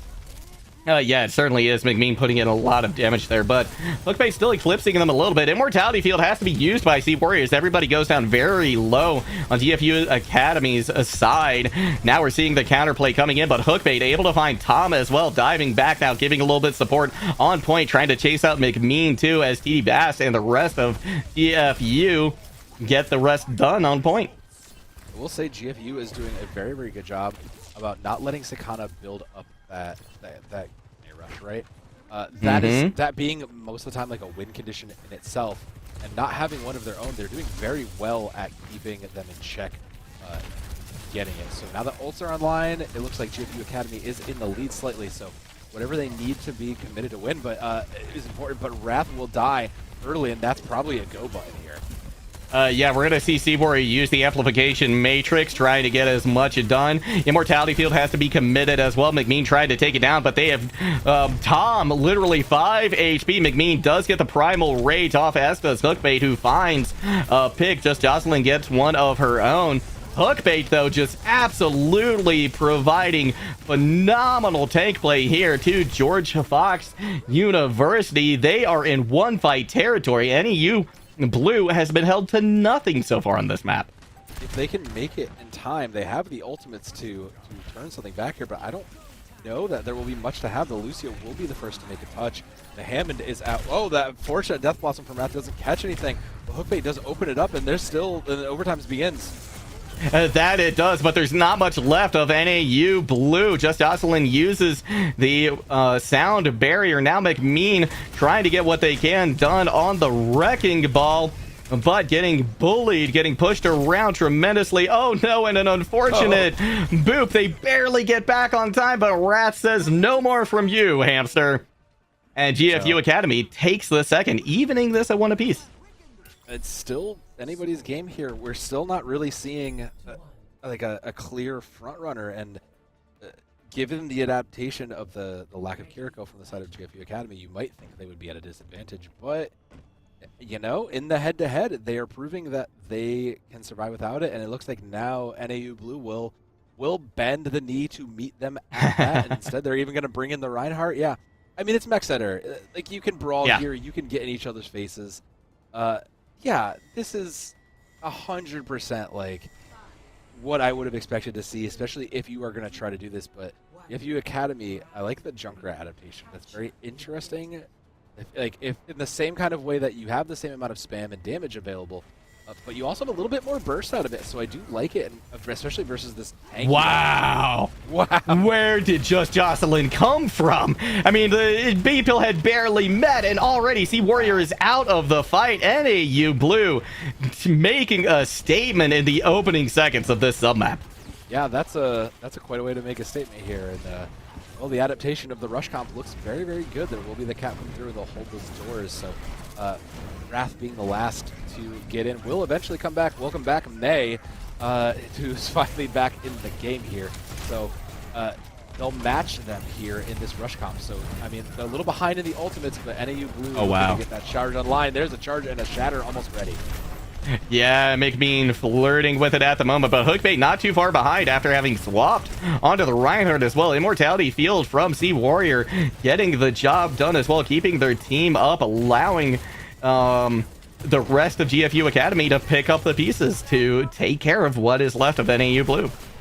Look, you can keep your Kirikos and your comps, but like there is still something to be had for just isolating with a mate wall and getting somebody to Yes. and that was exactly what they needed for GFU. So they'll get to the doors and they'll be coming into their ults in the nick of time. But NAU Blue does have 2 of theirs online here, so Shatter into Overclock can do some value if they can get this open. The Shatter is there. Oh, wow. Hits literally all 5. Sea Warrior pops up, gets the amplification matrix out. TD Bass just a little bit behind on the sand barrier, not able to save everybody. And in fact, NAU Blue will cruise to another fight win. Huge Shatter. Love to see it. Tom's Overclock. Just kind of the icing on the cake. So not much going for them though. So they're in a position with 40%, a little just now getting ahead versus Blizzard that's already available. The Blizzard stands to be the winner here, so getting Wrath out of position or in a bad spot early can be huge.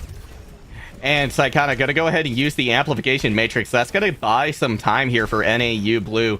GFU does come out with the wall, but McMeany on a flank, the flank heart finds a fire strike into Sea Warrior.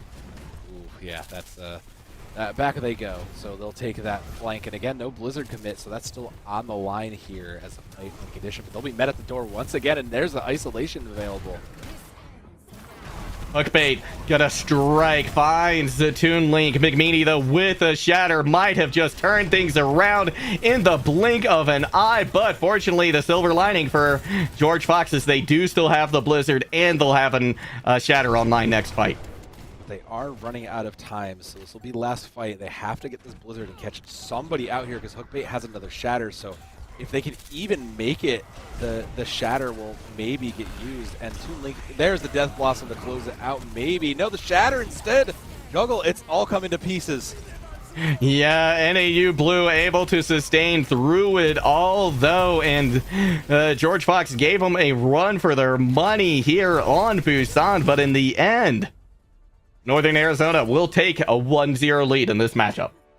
Yeah, they absolutely had to fight for it, but they made it work, and the adaptations coming in across from both teams looked pretty good. McMean showing they have a pretty McNasty McReinhardt, so the Shatters come through and have looked good, and even versus a very, very tough. Oh yeah, the second one was really good. Clipped the corner to get everybody there. Yeah, really big. Yeah, I mean, phenomenal play, and like. To be honest, too, I think it was really the Shatters from McMean that might have been the difference maker there. You know, in that map, they landed all of them, and I think moving forward, if we're gonna see the Reinhardt coming out again from Hookbait, we're gonna need to see some of these get blocked. Yeah, we're gonna need to see them get blocked, or we're gonna need to see a little bit more defensive play. Be that making sure we save Immortality Field, being that making sure we do something else to keep it there, because again, you know, caught 5, caught 4. Those Shatters didn't need any real follow-up. The team was there to follow up on it right away. There was no need to commit anything else to it. So that case, NAU, I mean, they picked Busan. They're the #1 seed. Kind of to be expected, but they had to earn it. So now that it's going to be George Fox's pick, you know, it's going to be interesting to see what they do, because I don't think they want to take this Reinhardt fight, which means maybe we don't go to Kings Row. Maybe we end up going to somewhere else. But yeah, it does mean that they have a little bit of advantage, and they know what they need to avoid, because they seem to be struggling in the brawl, but holding their own in the kind of a dive comp. I mean, I would say even looking dominant with a dive comp, right? Because downtown went 100-0 in their favor. So in my mind, you know, I'm anticipating Northern Arizona probably going to be looking to ban some of these maps that are more favorable for dive. So George Fox, they're gonna have to pick something that I think favors this Winston composition, because right now it's looking fantastic from them. Yeah, I mean, my initial pick just got banned, which would have been Hollywood, considering considering how much you really do need to control high ground on not even just point B, like the second streets phase, but also that first point just to capture. That would have been my pick. But I do think you have a lot of options if we're looking at looking at hybrid. There's still a few things on the board you might take, but Hollywood would have been my first pick. So, I mean, just keep looking. What do you have for high grounds? What do you have to do? Because I think the other thing that worked in your favor was that if you are George Fox, you're clearly looking and showing that this Baptiste works in your favor. You prefer the Kiriko, but even down here in Emergence, if you don't think you're going to get the headshot advantage from hitting those, the Baptiste does just as well. And there's nothing with kind of defaulting into a more traditional style brawl camp. It looks like it will be Midtown. Okay. That wasn't really on my radar of picks, but I do think that you can make the Winston work. And I think that it's a pretty solid map for it. So a GFU, I mean, I assume they've scrimmed that a bunch, so that has to be something that's on their comfort zone. Yeah, you would imagine. I agree. An interesting pick coming out from them, but frankly, I'm happy to see it. I haven't gotten at this point to cast a lot of Midtown, so I'm here for it. Right? I am absolutely here for it. So we will be loading into that map relatively shortly, but let's talk a little bit about what are some of the options for these teams, right? Because George Fox, we're anticipating him coming out on that Winston, right? It just looked so good. What though is going to be Northern Arizona's response to this, right? Do we see more Brawl? Do we see the Reinhardt come back? I mean, do we see even a Sigma or something? I mean, there's options here. Yeah, they showed that Sigma and that very, very poke long range comp. You might try that on a defense, which Northern Arizona is going to start on the defense. So with that in mind, they may look to kind of play that. That may be something they try to keep in their wheelhouse. It's very easy to punish that dive, especially in a comp like that, and that may be their plan. But I still think maybe if you're even feeling a little bit more like spicy, you could even try to go in with something like the Hog or the Orisa and just really try to lock down the space around. In addition, we do have one sub coming in. It looks like it will be Nova in for McMean. So tank swap coming out tells me that we are playing something a little bit out of the.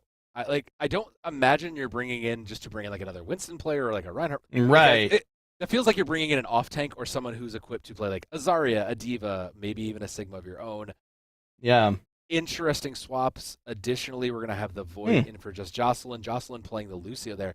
She looks great on that. She had incredible value on that Lucio. Actually, so that signals to me that we're not playing Rush. That signals to me we're slowing down the game. So maybe we are looking to bring in some more pick-based comps for the side of NAU here. Those are I would agree with that. Yeah, I would agree with that as well. Yeah, because right, because the Void, they're going to be on main support, right? So that says to me that they're going to look for something maybe a little bit more up tempo, a little bit faster, right? Maybe we see the Kiriki come out, right? Maybe this is why you bring in the Void, for that in particular. So I'm right there with you. I'm really interested to see just how these swaps are going to manifest themselves in the game, because like you said, I mean, NAU looked great, right? Nothing in my mind says like, hey, we have to swap, for some reason because of the last game. So it's certainly in my head, in anticipation of what's coming, right? Yeah. Like the only thing I could see is maybe we're bringing in like a Mercy specialist. Maybe we're bringing in someone like a second support. Maybe we're bringing in something to that to give us more of like a Kiriko Zen or a Kiriko Ana. If we're looking for something like that, maybe like a Baptiste Zen, that kind of a strong backline can hold very, very well, especially around a Sigma. This is like these question marks bring in a very, very big, bring in so many choices of what NAU could be bringing, and from what we've seen off that first map, it's very interesting because they were a very flexible team. Even before those swaps. So looks like, given all of that... Okay, looks like we're showing hard meta. So we're... Yeah. Okay, I guess this is just like... That's interesting. That's... Okay. Like, none of the things I thought really coming into play here, right? NAU Blue, I'm not seeing, necessarily the rationale behind these swaps, but you know what? I mean, they're the #1 seed for a reason, right? I trust them. I trust that they're making good decisions here. Yeah. Right? There's a reason, and I'm sure it's going to come out in the course of this map. I mean, here's the thing is because we talked about this in the last map too, right? The control maps are kind of the outlier a lot of the times. You need Right. to have someone who's a little bit more flexible for anything that comes out. So maybe this was the like, okay, we've kind of put in our specialists who are better, who have a little bit more flexibility for control maps, and now maybe we're at, you know, our standard kind of 5-stack that this is our team that was playing the comp, and maybe this is what we're expecting them to do here. We're going to see a nice dive in from NEU Blue. Several members of TFU Academy go low, but instead it will be George Fox that strikes first. Both the Void and Tom out of the fight. So now George Fox, they just have to play their cards right, and this first point should be theirs. Toon Link will strike back, but eventually, I mean, yeah, it's still, I mean, it was still an efficient capture. I mean, the Void unfortunately falling first does not look good for them after being swapped into this, but yeah, I'm very interested to see. There's probably going to be a retouch here, but I'm interested to see what this team, like what these swaps make. As am I. TD base, though, going down very low. Nova gets a little scared, has to back out. Tom holding onto point for the moment. Gonna use the Wraith form to get out of dodge, try and stay alive. In the meantime, Tom does find a pick onto Sea Warrior. So, NAU Blue could be coming back with a beautiful hold here. Nova finding value as well before they are removed from the equation. So, NAU, if they can just keep putting the pressure on here, I don't think that GFU gets the respawns back in time. No, I think this fight is over, and Tom did a lot of the hard cleanup there. So I think given everything else, this might just be a style difference, right? That was a very aggressive take from NAU. So that may be more of a passive play versus an aggressive style here, because that they did initiate the dive here. So, Yeah. I mean, the changes, you know, we're still questioning. I'm still not wholly sold. But the ultimates are in play for both sides. It's going to come down to whoever gets the Death Blossom value first. We're going to see the sound barrier committed by TD Bass right after George Fox gets a pick. Toon Link will strike back, though, and finds the Death Blossom they were looking for, too. So despite a good start here for George Fox, Northern Arizona holds again. And they did it basically without... or NAU Blue, they didn't really have to commit a lot. They only committed... Yeah. They committed the overclock, they committed the DPS ult, so you're not really too mad about that. Sakana going down a little bit late is a little bit of a problem because they can rush this back, but the Kitsune rush is up, and that can be enough on its own because they need to stop Wrath from getting a value with this Blossom here. Here comes a Primal Rage and a Amplification Matrix. Sakana does get back into the fight, gets the Kitsune rush online, but might not be enough, might not be early enough. Nova going down very, very low on the Winston. They does capped. get Sea Warrior again. They stepped up point. They capped. Ooh. So, NAU, they had a chance in that fight, but they just let it slip away from them. Yeah, just a little bit of a positioning error, and I mean, it was bound to happen, I guess, but the ultimates hadn't really been in their favor, I think, anyways, so it'll be a reset. They'll take control of the high ground, and we're back to kind of the neutral here. Void does have a sound barrier, but there's nothing you really need it for, so just kind of throwing it in the mid-fight can help you put this hold here. It certainly can. Sea Warrior going down very low early on. Not going to help things either for George Fox. Tom traded out. And in fact, things starting to turn around for George Fox. TD Bass able to sustain their team through this and allow the pressure to keep getting pushed on. They'll keep this rolling, and again, Void didn't commit barrier, so that they have that for next fight, and they'll be probably thankful to when the Primal comes around. So I mean, it's just going to be a little bit of poking. Nothing really is on the line for either side. Those defensive sound barriers, unless one gets used aggressively, I don't see getting pulled out until somebody builds it ult first. The dive is there, and Tom finds an early pick. Sea Warrior has just had an absolutely terrible time trying to stay alive this entire map. They have been target number one consistently for Northern Arizona. Now we see Nova chasing Hookbait, who was trying to escape with their lives, unable to do so. So, nice hold here for Northern Arizona, and they really needed it at this point, too. Yeah, they needed something just to kind of give them a little bit of pushback here. So now, with Kitsune Rush online, they're looking in a position to do this in addition to that Death Blossom. There it is, though. A Guru Wrath comes out, wow. Oh, that's so big. That's a fight-winning situation on its own. Toon Link will answer back for their own and gets one better. Yeah, but having Seikana out of the fight might be a little bit more impactful. They have respawned, so they're going to get back to the fight, though, before, which means George Fox, they have to get these picks here, and now Tom has the overclock online, making trouble for George Fox once again. Certainly not over. Hookbait does eventually take them out. It's going to cost them a lot, though, and the hold still might come in for Northern Arizona. Yeah, Link will come back and clean it up even more, so... the positive to it all is that Seikana did, still has Kitsune Rush, so there's not much to pair with it. But again, as we've kind of established, that on its own is enough. So it'll pull out Sound Barrier, maybe even that Amp Matrix. So the question is does GFU Academy get any kind of value and any sort of actual hold versus this Kitsune Rush? Yeah, I mean, they're going to have to, I think, bank it on this window and... gonna have to bank it on this window and the overclock. I think we're gonna see Saikana now back off just a little bit as dive comes in from Hookbait. No significant progress made, though. Just a soft dive for them at the moment. Here comes Snorlax, though, with the overclock. We're going to see 3 ultimates committed now from George Fox. The Void just countering with a Sound Barrier at the moment. Saikana letting loose now with a Kitsune Rush, so that now once those ults have expired from George Fox and they've sustained through them, they can push back. They can find the value. They can find the fight when that they're looking for. And with 18 seconds left to go, George Fox, this might be as far as he pushed the cart.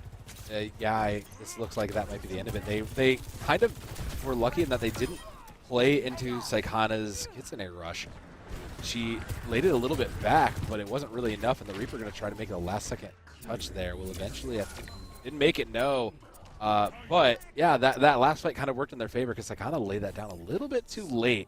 So, able to just kind of disengage and not really play it. So now, with a win point in their mind, NAU Blue has the means to kind of do this, and I mean that kind of Winston Kiriko, it looked really good. They were able to put a lot of value into the plays they made. I don't think they're going to change off of it, and that tells me that GFU needs to find some way to adapt simply because they couldn't really stop it themselves. I don't know what might be in the toolbox for that, but there's got to be something that gives way here. They just weren't winning mirror. All that said, they're probably just going to run it back. There's no reason really not to.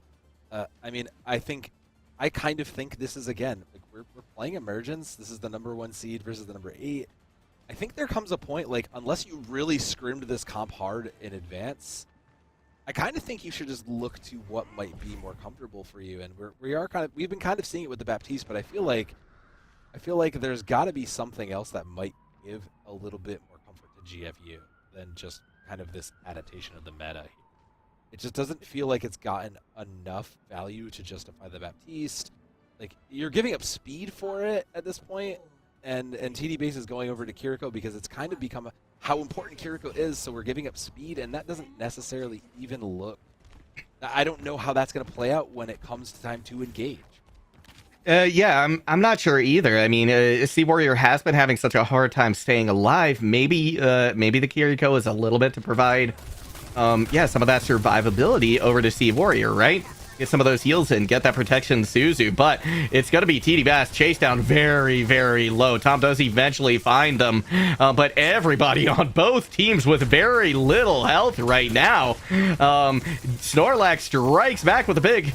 Wrath finds one as well. There's another, so things are still even on the point. This could go either way, but it should favor the defense. Oh, that last zap. Yeah, the defense will get a hold here. And, I mean, it was a good hold. I can't say much about it. They're proving me wrong in the question mark of what happens when you take away the speed. And the answer is, well, they can still... Everybody else is still pretty mobile, and those that don't need to be mobile are pretty fine. So, yeah.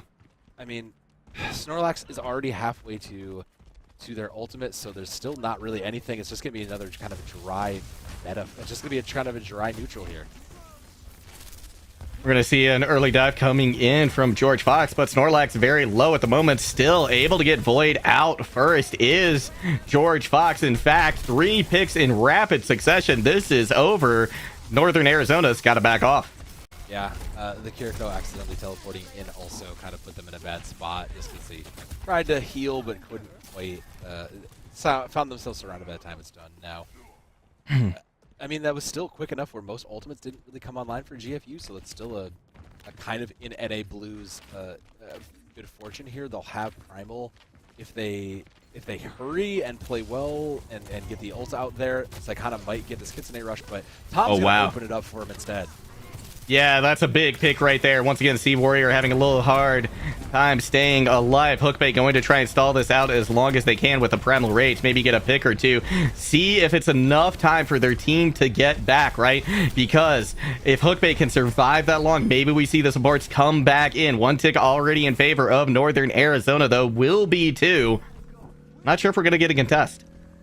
I don't think so. I mean, Tom really, really came to life in that. And Tom, who's been putting in the work in the background. You know, we haven't really shouted them out yet, but Tom has been putting in a lot of work on that Sojourn. Again, just continues to follow it up with a little bit more, but yeah, already earned themselves another overclock.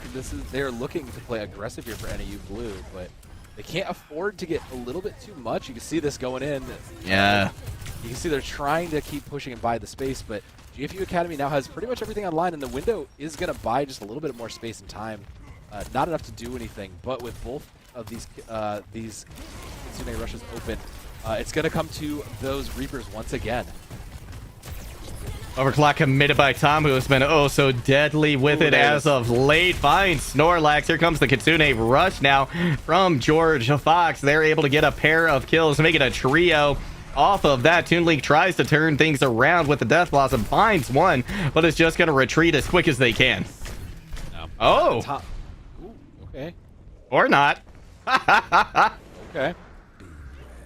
I mean, Tom really did open that up for them, and for that to kind of fall back and unfortunately not really find the success it did, it was a bit tragic considering how much they put into that. So now with the Kitsune rush of their own, NAU Blue looking good to kind of run this down the mid, as it were.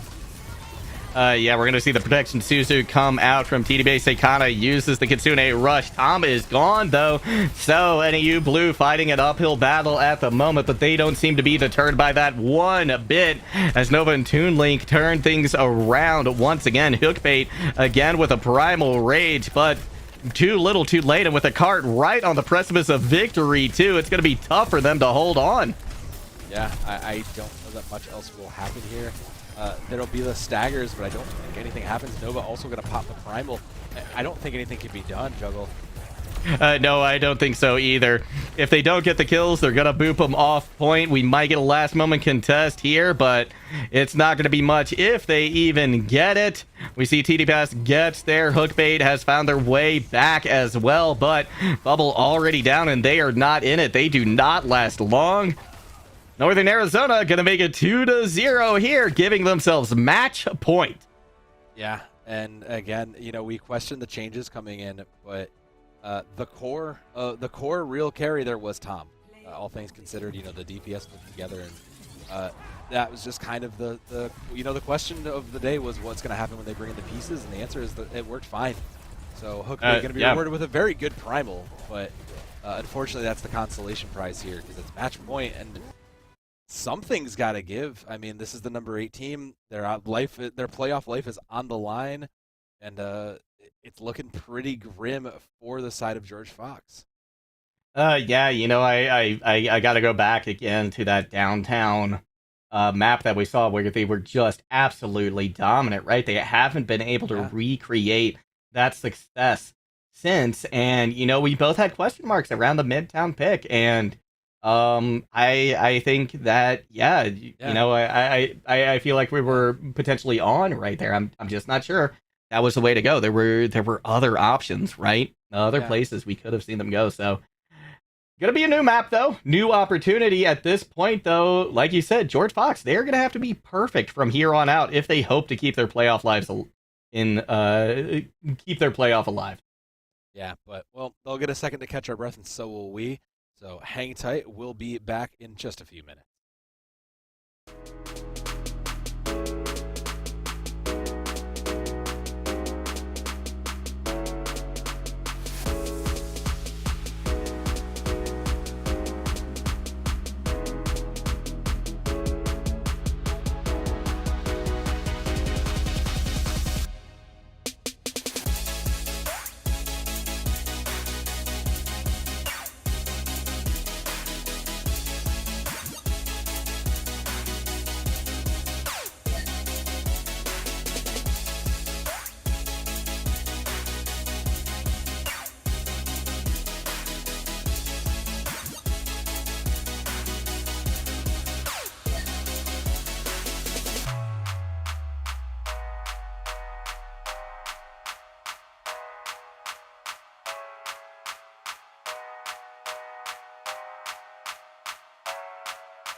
George Fox University finding themselves in an unenviable position, trailing Northern Arizona by 2 as we head into what could be our final map here, Route 66. So, I mean, and there's a lot going on to dissect even from this.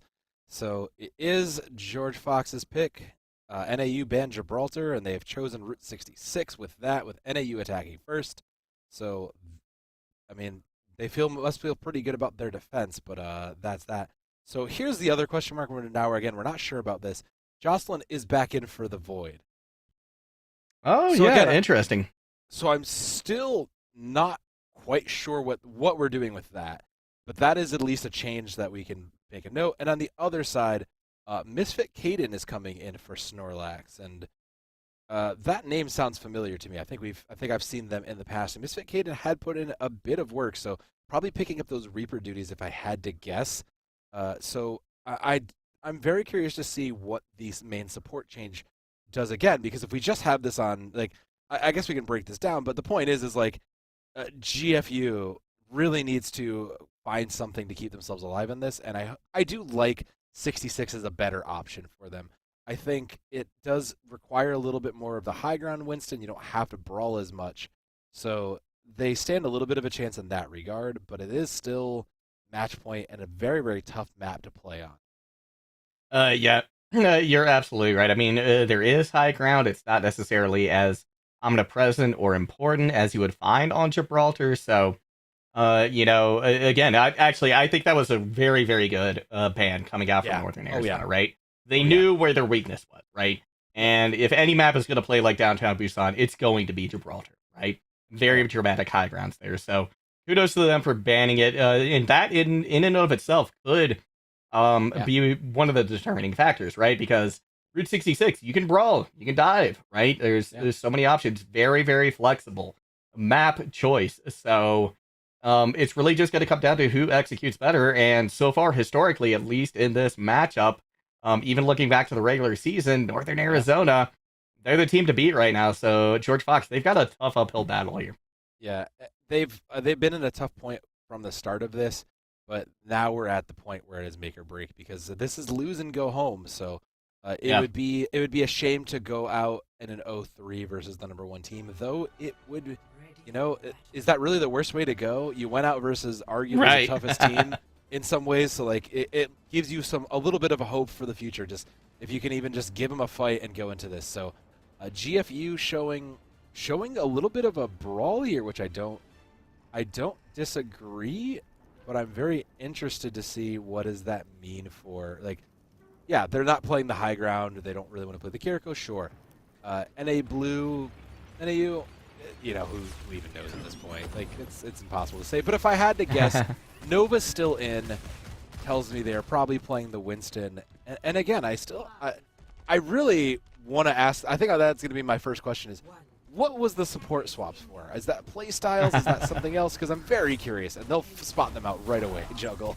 Oh, yeah, they absolutely will. But George Fox, they've got their hold off to a good start. Toon Link taken out. So now everybody else from Northern Arizona going to be a little bit more wary of diving in. We see Nova just touches the ground for a split second before jumping back up to the high ground. Toon Link back in, and now we've got George Fox backing off a little bit, seeing if they can get a hold here right in this tunnel, because you can actually use the Mei wall to pretty great advantage here, right? You can keep contesting this card. Here we're going to see Hookbait starting to move out, but taking a lot of damage from that Tesla cannon. The wall, maybe not exactly closing people off how they had wanted, but at least buys them a little time. Seikata, first time we've seen them on the Ana as well. So interesting swap. But now NEU Blue putting on a lot of pressure. They've been able to move the cart, and now putting pressure on Big Earls too. Yeah, they'll still drop down, but the picks are there, Juggle. They are ready and looking for more with that primal. Yeah, that's absolutely tremendous. Building that primal so quickly. Of course, Hookbait has this as well, but not much use in spawn at the moment. Wrath does strike back, putting a little bit of a stopper in things, but it's not going to be much, as NAU Blue continuing to get the picks they need. The committed Blizzard, though, they still want to fight this? Wow, yeah. That's a big ult to throw out, I think, and not find the results you were looking for. Hookbait, though, does get Toon Link, so, you know, maybe there was more to that Blizzard than I initially thought. But in the meantime, Tom does find Wraith. The big anti-hits Hookbait. And with that, Northern Arizona will be able to push this cart. I mean, Hookbait died again with that. You did force Nano out. Like, you're forcing ultimates out. But I just don't know that you really... This didn't need to go that long. I feel like, if anything, you gave NAU Blue a bit more of an advantage just because you let them build up more ultimates along the way. You spent your win con Blizzard, and I mean, Hookbait's died twice with this Shatter, and I mean, are you really going to get value with it without this Death Blossom too is going to be the tough question. So Base is going to have to hold on and catch the Sound Barrier at the correct point. There's plenty of ultimates. We've seen Tom with a deadly pick from that, and there it is. It's going to get contested, but there it is. Yeah, Shatter does land. TD Base has committed the Sound Barrier, but just Jocelyn in there with them as well. Now things getting very, very messy on the point, turning into an all-out brawl, but Hookbait has lost Sea Warrior. The supports are down, and Northern Arizona will get first point, but I gotta be honest, George Fox, they burnt off a pretty considerable amount of time. Yeah, they looked good there. That was a good hold. The first fight was a little bit more extended than I think you might have wanted, but yeah, all things considered, it's only 3.5 minutes, and that's a pretty good start. They'll match here, and I think I agree. The Mei wasn't really getting value. You weren't isolating. You weren't really to find too much off of it, so I do like it. GFU holding on to this Death Blossom, gonna have to find something with it because it's the only thing they've got, and it could be easily batted away by Nova. So I'm going to keep an eye on them for Nova to keep Caden out of the picture. Wow, but immediately Tom goes down. Hookbait, not much health left. Nova does get the Primal Rage online. Okay. So, going to be able to turn things around. They found Wrath. Can they find more now is the question. They're trying to keep Hookbait away from the fight, but they're going to be able to dive right back in. But was that the best thing for them is the question. Nice leap there coming out from Seikana. Yeah, Misfit Caden removed promptly thereafter. So Northern Arizona, a nice fight win from them. Yeah, and promptly after trying to commit that Death Blossom too, so that kind of just fell to the wayside. Hookbait will eventually take some space and try to build up the last of that Primal. It's the only thing they've got going forward. Maybe just take some damage so TD Base can go ahead and try to build up the rest of that Kitsune Rush. But all things considered, this prob... No, looks like they're not going to be... No touch. Yeah, they were going to... They were considering it, but it looks like that's enough. So, I mean, NAU Blue does have a couple tools. They'll have a Nano. They'll have Tom getting that overclock, and that purple is really big. The Winston is isolated, has to force Primo and Moonbait. Wow. That's not the space you want to be putting that in. No, it is not, and Hookbait is losing health rapidly. Misfit Caden unable to get value either. And now Hookbait forced to back off. George Fox going to try and turn things around with a Kitsune Rush, but Toon Link stops that in its tracks with a well-placed Death Blossom. I mean, that was what is an auspicious start for GFU Academy by pulling out not only the Primal, but also the Nano.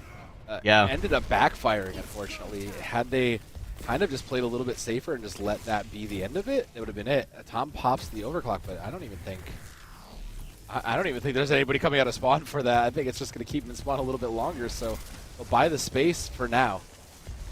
Yeah, and honestly, that's been a big part of Northern Arizona's strategy, I think, up to this point, right? They have won these points with very few fights. Nova continuing to keep things moving for him. Seikana gets a nice anti-nade as well. Now Nova dropping onto points, seeing if they can get rid of the rest of who is there. It's just going to be Moira, TD Base there. I don't think there's going to be a touch here, and if it is, it's not going to last long. Yeah, okay, this makes sense. Now we're bringing... now this all makes sense. We've seen Nova come in and put in incredible work on this Winston here. Just getting value on these primals without really any assistance, so that makes sense. I'm still not quite sold on what's going on with the support swaps, but that doesn't really matter because, I mean, they could do whatever they want as long as NAU continues to put in this work. Like 2 minutes of clear time is a huge run on 66, where oftentimes teams, especially in Emergent, never even make the complete. So with that in mind, the pressure is on GFU here to really come across and get themselves across the finish line. And I don't know what the best option for that is. They've kind of just had a very, very rough spot, and we're seeing some more swaps come in. We're seeing a pharmacy at the spawn. you know, these kinds of decisions are interesting and they can work, but both teams coming out with very interesting looks here. NAU Blue coming over with the Sigma again. We saw this similar, bringing out the Torbjorn as well. And okay, yeah, Jocelyn appears to be a little bit more flexible in the support department, so they'll set up this poke comp on Big Earls, and I do think that it has a very, very good anti-dive setup for NAU Blue. They're expecting that to happen. They might be a little shocked, and it'll keep Tom busy with his pharmacy, but GFU will welcome, I think, the free push they get here on the cart. Yeah, I think they absolutely will, and I do like this pharmacy pick right here because Nova Shield only going to be able to, you know, keep people safe from one angle. So if Wrath can find some of these off angles, right, you know, pick out this turret as well. I can't think of hardly a better thing to do that than Afara as well. So George Fox has some opportunities here, right? They've got some tools that they can use, just whether or not they can execute with them the way that they need to. Dive coming in now. Hookbait going to be stunned briefly. They lose quite a bit of health, forced to back off pretty quickly. Cart has made its way up to this first corner, so now we're really going to see the action start to break out. Hookbait comes in again, going to be knocked again, I think, by an accretion once more. Going down very low, forcing to back off again, but in the meantime, Wrath has built up about 60% of their ult, and Warrior, look at that. They've got Nano. Yeah, they already have Nano, and that is already so much. I'm not sure about this Winston into this, though. All these other pieces really scream like something else, Wrecking Ball, but that first opening pick does a lot of work there. It certainly does. TD Base going to come in with the res, gets Wrath back up, but Toon Link, the turret, that was the turret. Was the turret, player. Real MVP here, yeah. The turret, the MVP of this fight. Yeah, it really was. But yeah. I mean, but that did get them most of the way to Molten Core, right? That's already really good. You want to talk about countering the dive, and this comp does that very well. And it makes me wonder, because Hookbait has looked good on the Winston, but at some point you can't commit with the Winston to this dive. So if they're going to keep pushing this, they have to be quick, and Nova will Misfit. add Misfit Kaden before the rest of the team gets there. And the fight's over. Fight's over. Wraith has decided we're done, and GFU Academy wants to move forward here. Oh my gosh, but Tom still finding a pick. In fact, they get another onto TD Base. Somebody has got to stop them. Tom turns it around single-handedly. What just happened? Oh my goodness! Insult to injury. Wow, that's... Yeah, literally nobody else left. Yeah, Tom was the last man standing. That's insanity. That's... Man, that barrage looked so clean. Got so much value just to have that turned away, and yeah, they didn't even really pull any ult out of it. They didn't pull anything out of it from NAU Blue. They won that basically just Tom popping. Yeah, Nova coming in again with a nice accretion to remove Hookbait from the equation with a minute left to go. That is absolutely devastating. They were the only one with an ultimate online, so this has to be a quick reset from Fox. It will be. So that is, yeah, like you said, it's the only thing. So there's 4 on the other side for NAU Blue, so the rest of it is going to be just the question mark of, can they use the flux to keep the Winston in check, and do they get the rest of, what do they do with the rest of it? They can put it wherever they need to. The Molten Core is probably going to catch 2 on its own. Oh, TD Base going down. That is absolutely brutal. So Misfit Kaden going to try and turn things around, but the moment they TP, they are sniped out of the air. This has gone from bad to worse. These are the final 40 seconds here for George Fox Academy. They have to get this point captured. Otherwise, it is all over for them. But Sea Warrior starting things out with a pick on the Tom. That is absolutely massive. Now the Nano delivered as well to Hookbait. We've got the Transcendence out from Just Jocelyn to try and keep them alive through it. Nova going to use the Gravitic Flux. Molten Core is out as well. Everything being expended in this fight. 13 seconds left to go. Pick on either side, but with Hookbait fall right there, things are looking dire for George Fox Academy. The sound bear committed by TD Base, but GFU Wrath didn't quite get it, and they were so close to the overclock. Nova continuing to put pressure on point. So few people remaining with so little health. Misfit Kaden finds the demise. Hookbait onto the Wrecking Ball. They have to do everything that they can to touch it to stay online. But in the meanwhile, Tom is just spawn camping with that overclock, trying to pick out anybody who comes, pokes their head out, and that is exactly what happens. Hookbait is down, nobody able to touch, and Northern Arizona will take the series 3-0. Nothing blue about Northern Arizona here. They came up on top 3-0 and a very dominant showing. And yeah, I mean, Nova on the Sigma looking very, very good. Just uncontestable. Every time the Winston was in his face, just absolutely showed no fear.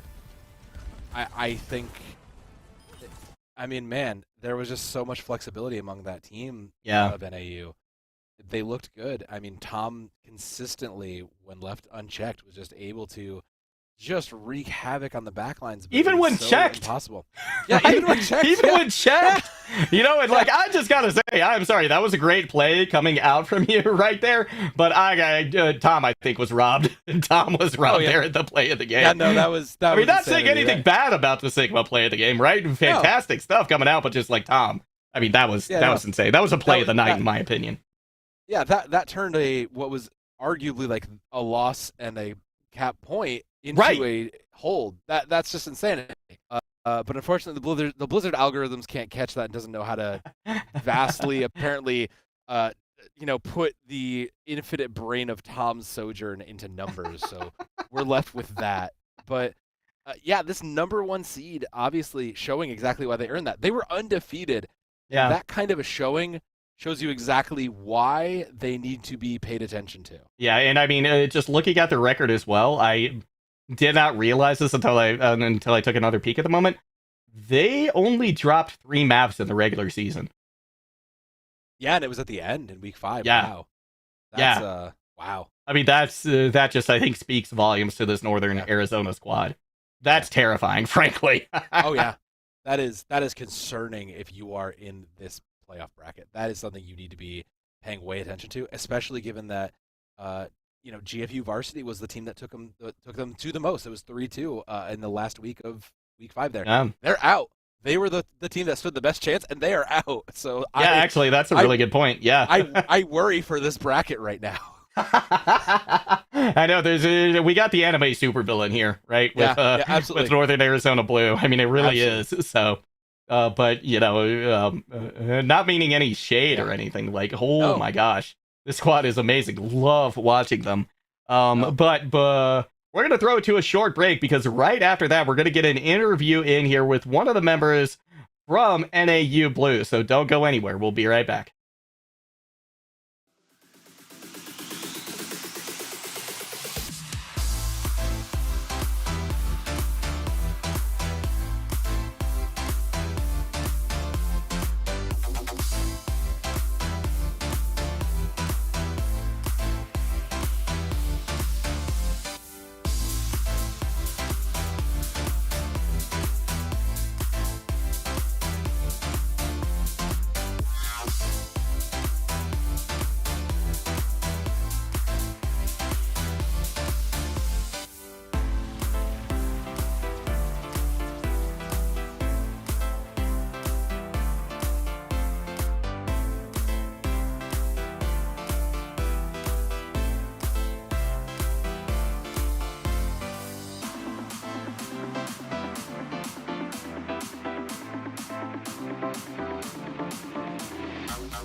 Welcome back. We are now joined by Seikana, the captain, the support phenom for Northern Arizona. First off, congratulations to you on your victory today.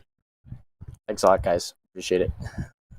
Now, to start things out, I want to just get like a little bit of an insight into this team, right? You're the captain. You've got quite an extensive squad as well. One of the larger of rosters I think that we've seen.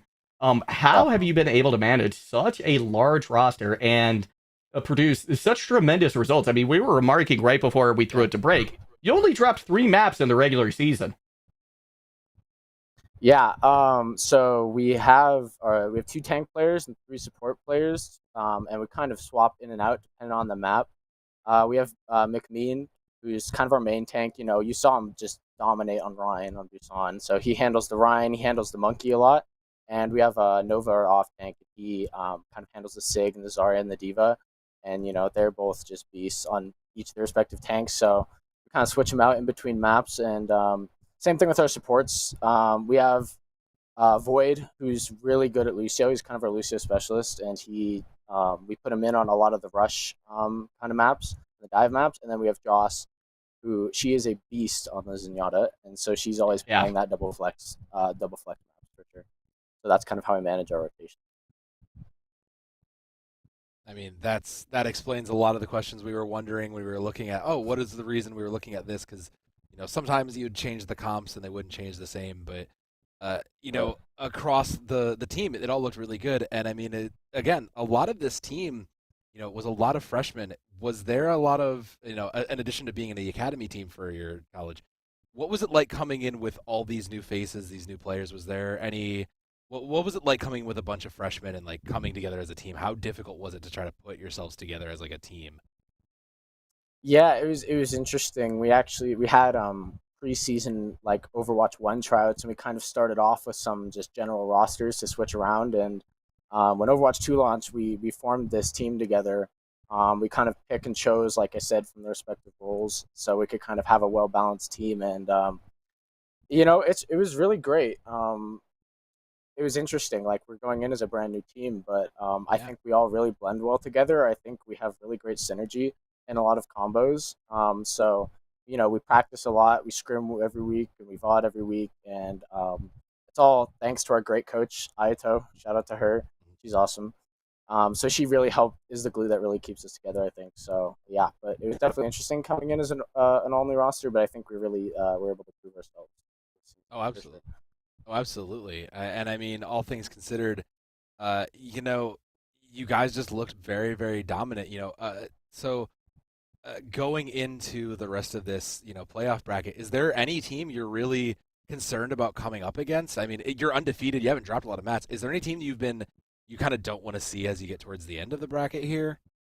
Right. Well, our next opponent, I believe, is going to be CVU Gold. They were one of the teams she did drop a map to, and they put up a hell of a fight when we went up against them. So I think they'll definitely be our toughest challenge in the upcoming bracket. Well, to close things out, because it is quite late, I think, for just about everybody at this point, and we want to let you get back to your team. But last thing from me, you gave one shout out already. Anybody else you would like to give it a shout out to? Friends, family, teammates, whoever you'd like. I'd like to shout out my comp stack that I grind with every day. Arid, Orem, YOLO Man, Guitaro. I see all y'all out there in the stands. Appreciate you guys. Thanks for playing with me every day. Love you guys. That's fantastic. Well, thank you so much for coming in and chatting with us, Seikana, and best of luck to you with this fresh squad and throughout the rest of the playoffs. Yeah, thanks, guys. You bet. Well, so have Danom. We have had quite the evening. I mean, it has been a barn burner. We are. Yeah. I don't know about you, but I'm actually still kind of riding the highs from all this. Right, the adrenaline is still pumping, but we do need to close this off at some point. People do need to get to bed. So, before we close it out, any final words from you? I mean, this playoff season has been already looking like one of the best we've seen from NECC from these past few splits. So, I mean, just across these teams, we've seen some incredible talent, and I mean, you gotta come back for more. You gotta see. Don't even just come back for the finals, even if you're like, oh, I'll see you catch it. No, come back for quarters. Check out the rest of these teams. These kids are all playing incredibly well, and you will see some incredible stuff.